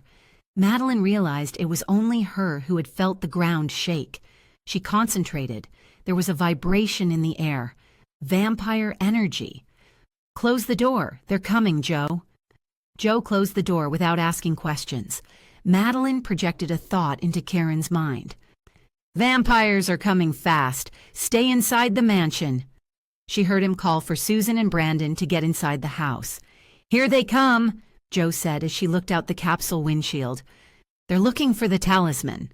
They're not going to attack us here. It's in Kieran's capsule. Madeline looked outside and saw a group of 10 vampires swarming toward Kieran's capsule. We're leaving the talisman undefended. Joe shook her head. Even if they get inside, if I couldn't get Kieran's lock to open, no one or nothing can. As she spoke, the vampires flew from the inside to the outside of the capsule. Their ejection was followed by a series of small explosions. Ouch! Even vampires can be hurt. Joe smiled. Chapter 24. In the living room of the mansion, Tog checked Jeremy's pulse. He'll need a bit more or he won't make it. Kieran nodded. Please give it to him. Everyone watched from inside the house as a group of 15 vampires approached. Give me the box, Susan. They're tracking it. Susan gave the box with the talisman to Kieran. What's in there? Brandon asked. You don't want to know, Brandon. Susan led him away from Kieran. If it's in this household and the vampires want it, I need to know. When was the last time you set foot in here, Dad? Please let Kieran handle this. Maggie shoved both Susan and Brandon toward the back of the room. Seeing that Maggie was managing Susan and Brandon, Tag issued some energy quickly. He needed to be careful, as too much would kill a human body. As much as he wanted to go help Kieran now, he didn't want to make a mistake with Jeremy. He peered outside and saw the vampires charging across the lawn, leaping over the sinkhole. Tog switched his UD key on and saw that Kieran had done the same. 15 vampires were nothing for Kieran with his full supernatural energy on. But fighting vampires wasn't something they did every day. Being out of practice could cause them to make slippery mistakes. Tog returned to Jeremy. He seemed to settle with the new energy. He looked for Maggie, but before he called out, she was standing right beside him. After Kieran clears these vampires, I'll need your help to carry him to the capsule. The spaceship? Yes, the spaceship out there on the lawn. There will be more vampires coming after this, but they'll be after Kieran because he's the one with the box. All right, what can I do now to help? A small kitten darted out from a corner and climbed up Maggie's leg and onto her back before settling on her shoulder. This is Snowy. He might be a bit scared of the commotion. The vampires came within gunshot range. Kieran fired. Tog knew his brother's accuracy was close to 100%, but silver bullet guns were not as instantaneous as normal guns. The vampires were coming faster than Kieran could handle. Please keep an eye on him and let me know if his pulse jumps too fast, said Tog. Maggie nodded. Tadja pulled out his guns and rushed in Kieran's direction. Before he got there, he could see that the vampires on one side had been hit. Someone was firing at them from the side of the house with a normal gun. It couldn't kill them, but it slowed them down significantly. Kieran finished them off with his silver bullets. The group of vampires was wiped out. From the side of the mansion, just outside the door, Madeline walked out graciously. She approached Kieran, looking formidable with a gun in her hand, a confident glint in her eyes, and an irresistibly attractive smile on her face. Kieran looked at his wife as if they were meeting for the first time. He lowered his gun and smiled at her. Madeline pointed her gun straight at Kieran and fired. The bullet's trajectory was a few inches above his head. Tadja and Kieran turned around when they heard a pained roar. The shadow of a gigantic wolf loomed over Kieran. It lunged forward, grabbed him, and swung his body up, slinging him against the ceiling as he fired at it. Then it tossed him toward the far end of the room, where he crashed into the marble coffee table. He dropped to the floor and lay motionless. This wolf knew how to kill Kieran. As soon as Kieran's body was clear of the animal, Madeline and Tadja put as many bullet holes in the wolf as possible. It fell to the floor, spat out blood, gasped for air, and then died. The wolf's body transformed back into Brandon for a short moment, then shifted back to wolf form and lay motionless.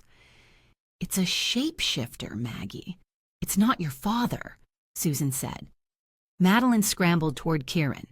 When Kieran has his UD key switched on, he was nearly invincible to ordinary attacks, and his supernatural energy was consumed at the highest level. But leaving his UD key on meant leaving the fatal weak point on his chest open to attack. If he was assaulted at that fatal point, death was unavoidable. Tog was very familiar with his brother's movements and knew Kieran could maneuver himself against the strike to protect his fatal weak point. But he wasn't 100% sure he was able to do it this time. If Madeline lost her composure, he knew he would too. Madeline turned Kieran over. He's still breathing. Give me the reserve energy, Tug. Tug darted to the door and yelled for Joe. He had just issued a dose for Jeremy, so his wrist unit wouldn't instantly generate another one. Madeline wasn't in her own Eudasian body and had no wrist unit with her. Because of the severity of the impact, Siren's body had switched off, and so had his wrist unit. Hearing Tug's call, Joe left the capsule and the witch, charging across the lawn toward the mansion. Her unit was already on and charged and was ready to issue the energy dose. She didn't need to ask. She knew the situation. Joe handed the needle to Madeline. Madeline pulled open the front of Kieran's shirt and injected the needle beside his critical Yud-Key point. It was an important decision that only Madeline could make. The reserved energy should normally go into the jugular or the veins of the wrist. Those points provided the safest passage, but it would take time for the energy to disperse. Time they didn't have. Injecting the energy close to the critical point multiplied and hastened the effect. But if things went wrong, if the injection point was inaccurate, death was certain. Madeline had chosen this dangerous route, and by the determination on her face, she would accept nothing but the definite chance of his survival. As Kieran stirred, Madeline burst into tears. She wiped them away instantly. "We're not out of the woods yet. I'll take you to the capsule, Kieran." She kissed him on the cheek. Kieran was too dazed to say anything and followed Madeline's direction. Madeline and Joe helped him to his feet. Maggie was sobbing, looking at her father's body, which had turned into a wolf. She didn't approach it, didn't touch the body. She hadn't even seemed close or warm to him when he'd arrived earlier. But the pain of the sudden loss of a loved one was in her eyes. She went over to help Tag with Jeremy. The icy winter snow had entered the house through the broken windows and doors. All they needed to do now was cross the front lawn and get to the capsule where it was warm and safe. But before they could leave the house, Eden appeared. Her long black hair blew in the frigid wind, and her emerald eyes glowed. In one hand, she held the talisman. "Why the hurry?" she asked, and reached her other hand out, palm up. The second half of the talisman from Kieran's jacket pocket awoke, crept out, and flew toward her hand, settling on her palm. She tilted her head, looked at the dead wolf's body, and clucked her tongue. "What a pity! He's been useful." She cast her glance across the room. "Before you do anything stupid, I have some good news for you. You have company." Behind Eden, at a distance across the front lawn, a large group of werewolves emerged. Eden smirked. "Did you think your technology could stop magic? Do you think Eudace and its allies are the strongest in the multiverse? Do you think I need the support of a bunch of primitive witches on Earth? If you think you can suppress my power in any way, you're sadly mistaken." Chapter 25. Don't, Tag. Madeline intended to project her thought into Tag's mind, but she didn't have enough time. Her natural instincts made her say it out loud when she felt Tag was about to draw his gun on Eden. One should never shoot at magical creatures. "You know the supernaturals, Madeline," Eden smiled. "If you had followed my advice, we wouldn't be in this situation. All you had to do was to get this talisman for me. You shouldn't have done all this silly soul jumping and fighting the vampires. You've got your talisman, now let us go." "I could." She moved closer and looked Kieran up and down. "Who would have thought I'd have a chance to stand this close to King Siren? So close I can smell your skin. So close I can taste those lips. What a treasure. I envy you, Madeline." Kieran was so weak he leaned almost all his weight on Madeline to remain upright. If she wanted to fight Eden, she would have to let go of him and let him fall. She felt a slight shift in Kieran's posture, and then she saw a sharp blade pierce Eden's chest. Kieran had pulled the shoulder blade from Joe's armor, and when Eden least expected it, he plunged the blade into her. Siren took pride in designing all the armor and weapons in Eudace. Of course, he would know where the blades were hidden, but that jab was all he had left. Eden roared and pushed Kieran back, sending Madeline and Joe to the ground with him. Eden bellowed again. This time a long metal fireplace poker went through her heart. Susan stood behind her, holding the other end of the poker. She pulled it out and stabbed again, casting spells and curses at the same time. Eden fell to the ground, looking up at the sky with dead eyes. In the distance, the werewolves vanished. Susan looked at Eden with disdain. They weren't real. They were just an illusion she created. She can't bring them here from the multiverse. As much as she wanted it, she doesn't have that much power. She took the talisman from Eden. Let's go. Madeline and Joe helped Kieran up again and walked toward the capsule. His knees buckled a couple of times, but they got to the capsule in the end. Because this was a private capsule, they only had one energy chamber. The full-body, multifunctional chamber could scan, charge, and preserve energy. As Madeline pulled the lever to open the door, she saw Joe cringe. Inside the chamber was her own body on the bench. She pulled the bench out. Tag and Maggie put Jeremy down on the floor. Kieran saw her body in the chamber and withdrew. He understood the chamber preserved the 10% of life energy left in her body. It won't take you long, Kieran. Get in there. Madeline pulled her own body off the bench. Kieran backed away, straight into Tag, who was standing behind him. Tag knocked his brother out. They put Kieran on the bench, pushed it into the chamber, and started the machine. Madeline rushed outside the capsule. It felt a little weird handling her soulless body like that, but she was fine with it. Her mind was clear, but strangely, the body she was now controlling reacted negatively. She felt sick for a moment. When she looked up, Susan stood before her, smiling at her. I admire you, Madeline. I wish my daughters had a fraction of your strength. She smiled back. I know you want to remind me that we have an agreement. I will return this body to your daughter. I always keep my promises, Susan. But we have a bit of a situation right now. And what is that? Eden tricked me. I was under the impression that the spell she gave me allowed me to temporarily swap in and out of a body. But I was just told that's not the case. The short story is that as much as I want to, I can't exit your daughter's body. Not on your own. But I can cast the spell for you. The only condition is that you must agree. I wasn't the original creator of the spell, so you have to agree to swap before I can cast it. From what I can see, you will be swapping back into a body that has a very low chance of survival. Madeline nodded. I understand, but I promised your daughter. I must honor that promise. She was supposed to be dead, I'm sure you know that, but she was right. I had no right to bring her back to life and then throw her back into the deep end. So yes, I agree. Cast the spell. Susan nodded. She went over to where Eden's body lay on the ground and cut a lock of hair from the witch's head. Madeline saw Susan pause at the body for a long moment. It was tempting to peek into her mind to see what was going on, but she knew that wasn't the right thing to do. She didn't have permission, and the situation didn't warrant it. Susan returned to where they stood.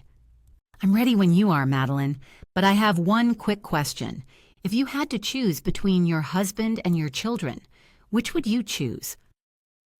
I want them all.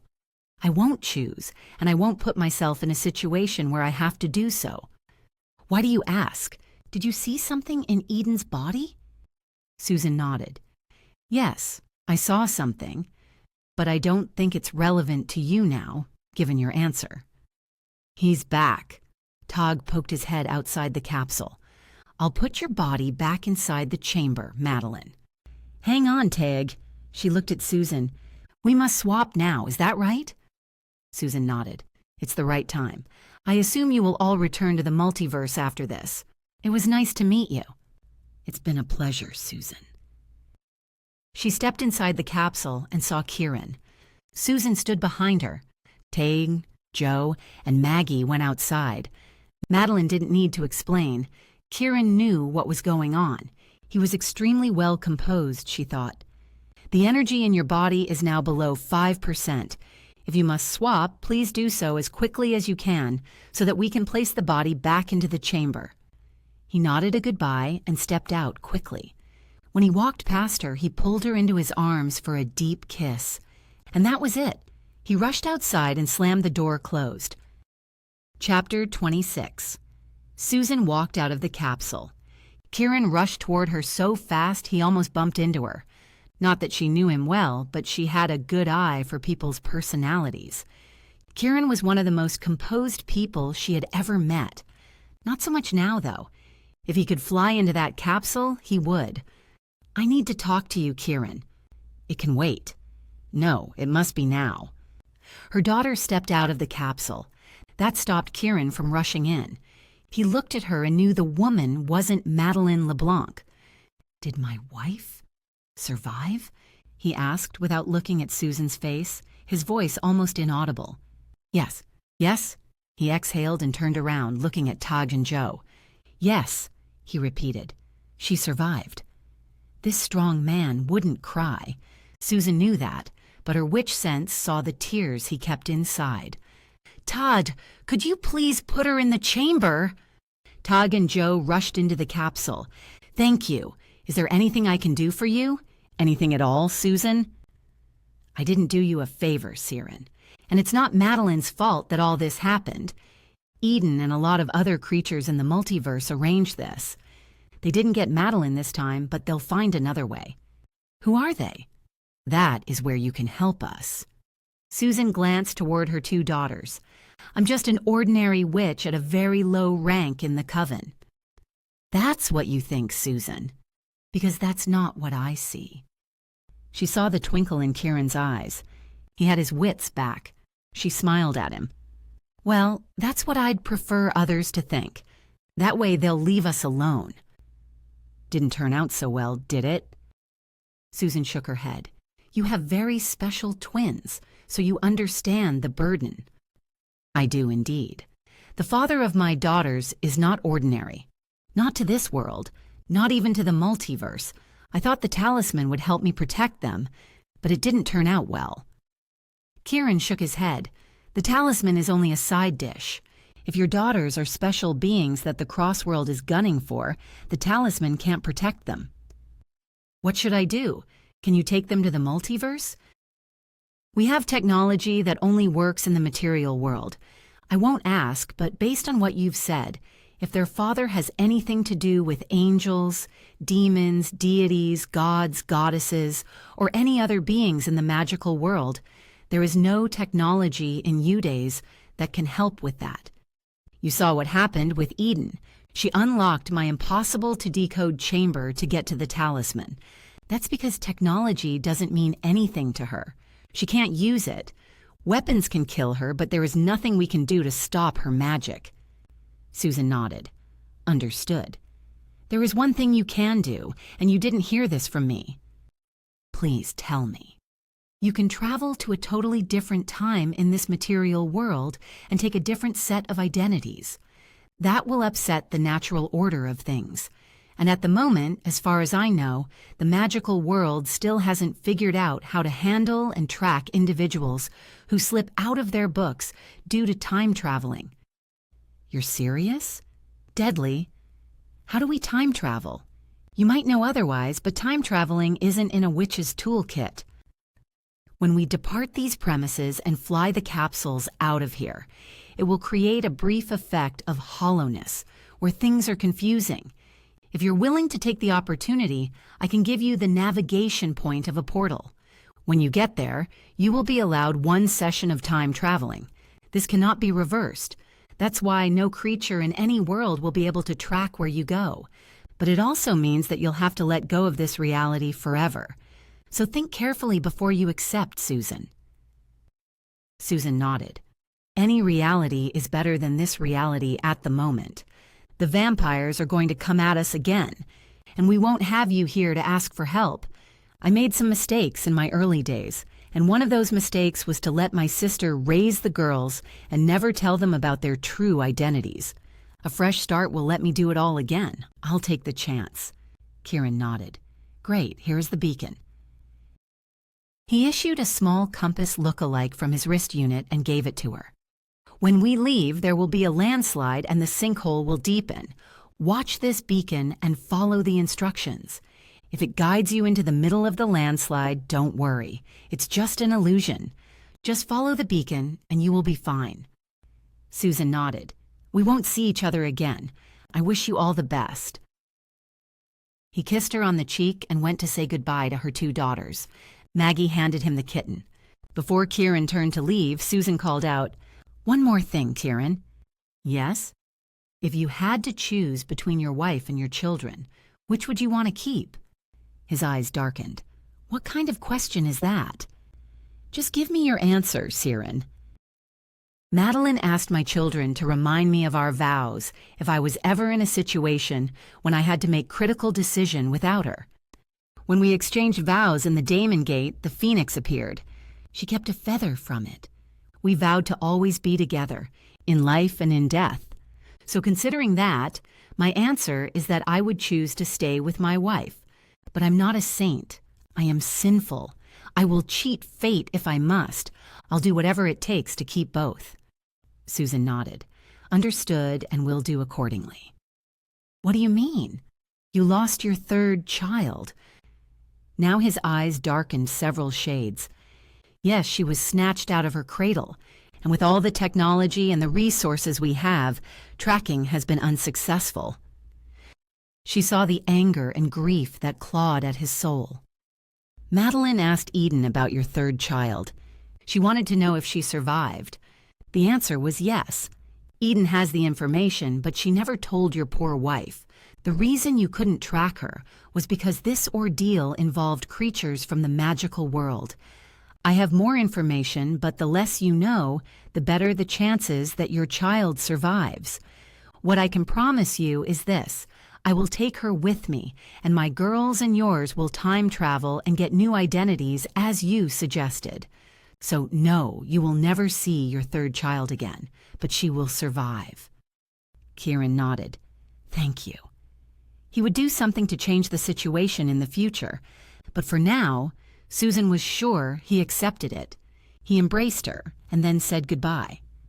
Before the capsule departed, in the draft it created that blew dirt and snow into the air. Kieran stormed back out to the lawn and pulled the pine tree into the capsule. Susan shook her head as she watched the scene. "You're not serious, Kieran." Chapter 27. Madeline opened her eyes and found the gorgeous eyes of a kitten, as white as snow, looking at her. The scent around her was familiar, the sweet scent of home. There was something different to the ambiance. If she wasn't mistaken, the air felt a fraction spicy. It smelled of earthly scents: pine tree, firewood, coffee, hot chocolate, and cinnamon. Aromas she hadn't experienced in a very long time. Lila and Cadman rushed over. Lila kissed her left cheek. Cadman kissed the right one. "Thank you for Snowy, Mom." Lila smiled. "We love the pine tree, too."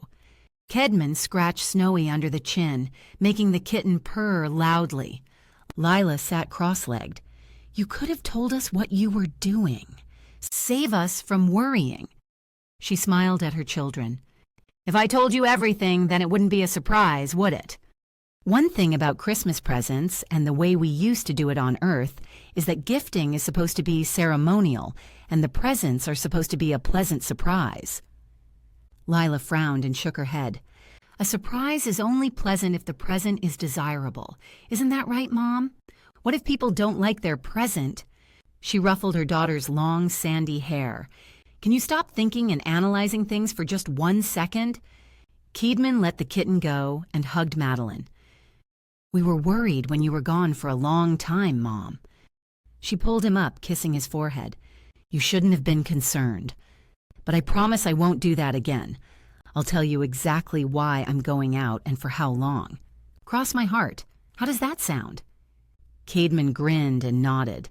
"We have a surprise for you." Lila pointed at the real pine tree. Madeline recognized the pine tree that had been delivered to the mansion in New York.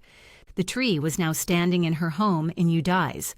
Wrapped presents were stacked beneath it. "The big one with the purple ribbon is for you, from us. But you can't open it until Boxing Day," Cadman said. "Oh, so you know about Boxing Day now?" "Yes," Father told us. "And I did some of my own research." Lila played with her long locks of hair. "Mom," Cadman pulled at her little finger. "Yes, Cadman?" Lila and I have never done this before, but we would like to do it this year. We have a present for little Freya. Is that okay? We don't want to upset you." She held back her tears. "Yes, it's okay, sweethearts. It's nice that you both think about your little sister. I'm not upset at all. I told you." Lila hit Caedmon with a small teddy bear, then ran away. "Ouch!" Caedmon gave chase. Madeline smiled at the cheerful sound of her children playing. There was pain in her heart when she thought of her youngest daughter. But she wouldn't let that feeling affect her current family and overshadow the wonderful moments they had together now. After the children ventured off to the playground, the room gradually slipped back into its soothing tranquility. The air was alive with the intoxicating blend of fresh pine, rich chocolate, and a hint of sweet cinnamon, wrapping around her like a warm embrace and whispering reminders of the festive season's approach. Madeline surveyed the chamber, a masterful concoction of elegance and comfort, with sumptuous furnishings in deep, inviting hues that beckoned one to sink in. A grand fireplace flickered cheerily in the corner, casting playful shadows that danced along the walls like whispered secrets. She barely had time to gather her thoughts when Kieran walked in, his very presence brightening the room as if someone had cranked the color dial a few notches higher. With a confident grace, he closed the distance between them, each long stride purposeful. She hadn't seen him like this, dressed casually in what felt like a lifetime.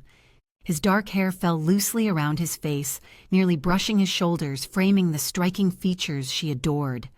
Kieran's gray eyes sparkled with warmth, a light that felt exclusive for her alone. He settled on the soft daybed beside her, his body leaning in closer, drawn to her like a moth to a flame. "You overslept, first counselor," he teased, his voice a low rumble that sent delicious shivers dancing down her spine. "And you are having a lazy day, my king," she playfully replied, her fingers instinctively reaching up to tangle in the thick strands of his hair, enjoying the feel of it slipping through her fingers. It was an intimate gesture, a mark of familiarity and belonging, a silent promise that he was hers, as she was his. "Well, I took a day off to be with my wife," he stated, anchoring his gaze firmly on hers, the sincerity of his words pouring over her like sunshine. "Is that okay with you?" "I approve," she whispered, her heart swelling with a love that felt both vulnerable and exhilarating. She had missed him, missed this, them. The thought of losing him, of losing this, was a weight that threatened to smother her. But he was here now, and she intended to savor every heartbeat, every moment they had together. Kieran's hands began to explore her body, the familiar paths he traced, igniting sparks of recognition. His touch was sure, confident, a promise of the pleasures that awaited them. "I know where Freya is," he murmured into her ear, his breath sending shivers across her skin. Madeline felt a tear slip gracefully down her cheek, a bittersweet cocktail of relief and joy. "She's alive?" "Yes, very much," he assured her, wiping away the tear with a gentle caress, his fingertips warm and reassuring against her skin. "She's alive and being very well taken care of, but we can't see her." Nodding, Madeline understood the complexities of their world, the web of challenges and shadows that surrounded them. "That's good enough," she replied, her voice steady. "That's all I want to know. Thank you. This is the best present I've had in a long time." Kieran leaned in, capturing her lips in a kiss that ignited the air around them. His hands roamed over her body, reacquainting themselves with every contour and curve. "Better than this present?" he murmured against her lips. Madeline moaned softly, her body arching into his touch like a flower reaching for sunlight. "This isn't a present, this is oxygen. We both need it," she breathed, her senses alight with desire. And then they surrendered to each other. When they finally reached that exhilarating peak together, they tumbled over, their bodies entwined in a chorus of pleasure, their cries filling the room with a symphony of ecstasy. In the aftermath, they lay intertwined, their bodies slick with sweat, hearts thundering in joyous aftershocks. Ciaran's arms enveloped her, holding her close, his face buried in the soft waves of her hair. Madeline could feel the rhythm of his breath against her skin, could sense the steady drumbeat of his heart echoing in time with her own. She closed her eyes, a soft smile gracing her lips, contentment wrapping around her like a favorite blanket. This was her happy place, her true sanctuary. This was where she belonged. In the arms of the man she loved, at the heart of the world they had built together. She vowed to love and protect her family, her world, no matter what the multiverse unleashed upon them. Asher Blackwood. I strode toward Maggie's gallery, my boots crunching through New York's idea of winter wonderland. I hate this century's version of cold, my wolf whined. Can we please haul our furry behind back to Australia? Even London had better cold. At least there you got tea with your hypothermia. Just one last thing to do, I said, watching my breath fog in the air. Why? My wolf groaned. We won. Check the scoreboard. Kieran and actual Madeline, back in their fancy universe, probably christening every flat surface in their castle. Bonus points. They know where their missing kid is. Jeremy? About to find his true home far, far away from here. And Maggie. He paused for dramatic effect.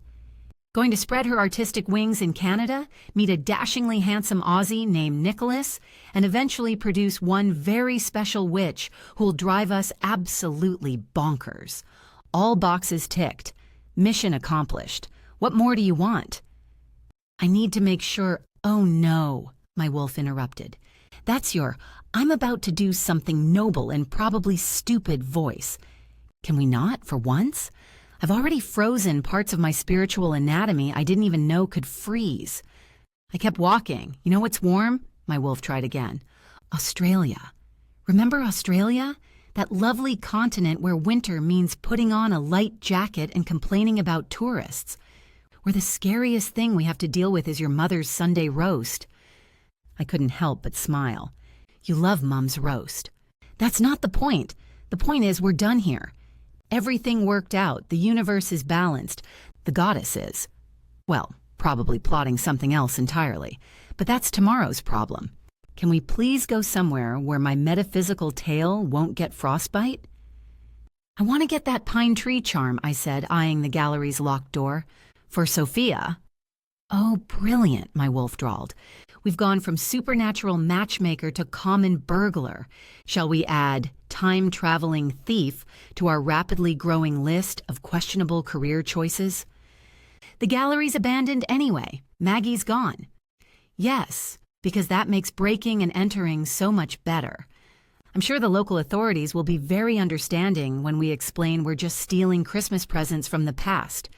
Maybe we can blame it on Santa's evil twin. Despite his complaints, I made quick work of the lock. The gallery was dark and empty, smelling of dust and forgotten dreams. The charm sat exactly where I'd last seen it, catching what little moonlight filtered through the windows. This is a terrible idea, my wolf muttered as I carefully lifted the crystal piece. And I'm an expert in terrible ideas. I once convinced you to chase that rabbit into a tennis club, remember? I pulled out my wallet, intending to leave payment, then realized all I had were modern British pounds. Well, shit! Congratulations, my wolf cheered sarcastically. We've officially crossed over from morally ambiguous to straight-up crime. Should we steal a getaway horse while we're at it? Really commit to this Victorian villain aesthetic? It's for a good cause, I muttered, tucking the charm safely away. Right, because nothing says Merry Christmas quite like stolen goods from an alternate timeline. I'm sure Sophia will be thrilled. Here's your present, darling. By the way, I nicked it from your dead mom's gallery in 1966. Also, I may have slightly defied a goddess and ruined our chances at becoming alpha. But look how it sparkles. I stepped out into the cold night air, letting the winter wind clear my head. If I make it back in time for Christmas, maybe the festive spirit will smooth things over. Wishful thinking, my wolf snorted. But then again, that's kind of our brand now, isn't it? The shifter who chose love over power, conscience over destiny, and a witch over an alpha title. I touched the charm through my pocket, feeling its delicate edges. When you put it that way, it doesn't sound so bad. No, my wolf agreed, his tone surprisingly gentle. It sounds exactly like us, stupidly noble, hopelessly romantic, and completely incapable of doing things the easy way. He paused. Though I still think we should have gone with my encyclopedia salesman cover story. I laughed, the sound echoing through the empty street. Merry Christmas, Wolf. Merry Christmas, you sentimental idiot, he replied fondly. Now can we please go somewhere warm? My spiritual toes are developing spiritual frostbite, and I refuse to spend eternity as a three-toed wolf spirit. As we walked away from the gallery, leaving 1966 behind, I couldn't help but smile. We might not have followed the goddess's plan, might not become alpha, might face consequences I couldn't even imagine yet. But we'd done the right thing, and sometimes that had to be enough. Stop being profound and start walking faster, my wolf grumbled. If we hurry, we might make it back in time to see Sophia's face when you give her stolen property for Christmas. Now that will be a story worth telling. And it was, but that's a tale for another time. That's it for Alpha Wolf, The Choice of Hearts. Written by D.N. Leo, narrated by Jessica Lee. If you enjoyed this supernatural matchmaking adventure, don't forget to like and subscribe for more stories from D.N. Leo's multiverse collection. Tell them about the next book, my wolf interrupted. Actually, that's a great point, Wolf. Keep an eye out for more tales from the multiverse collection, where every story adds another piece to this supernatural puzzle. And don't forget to comment, my wolf added. Humans love talking about their favorite characters. True enough, D.N. Leo loves hearing from her readers and listeners, so drop your thoughts in the comments below. Who knows? Maybe your favorite character will get their own story next. Even me? My wolf asked hopefully. We'll see, Wolf. We'll see.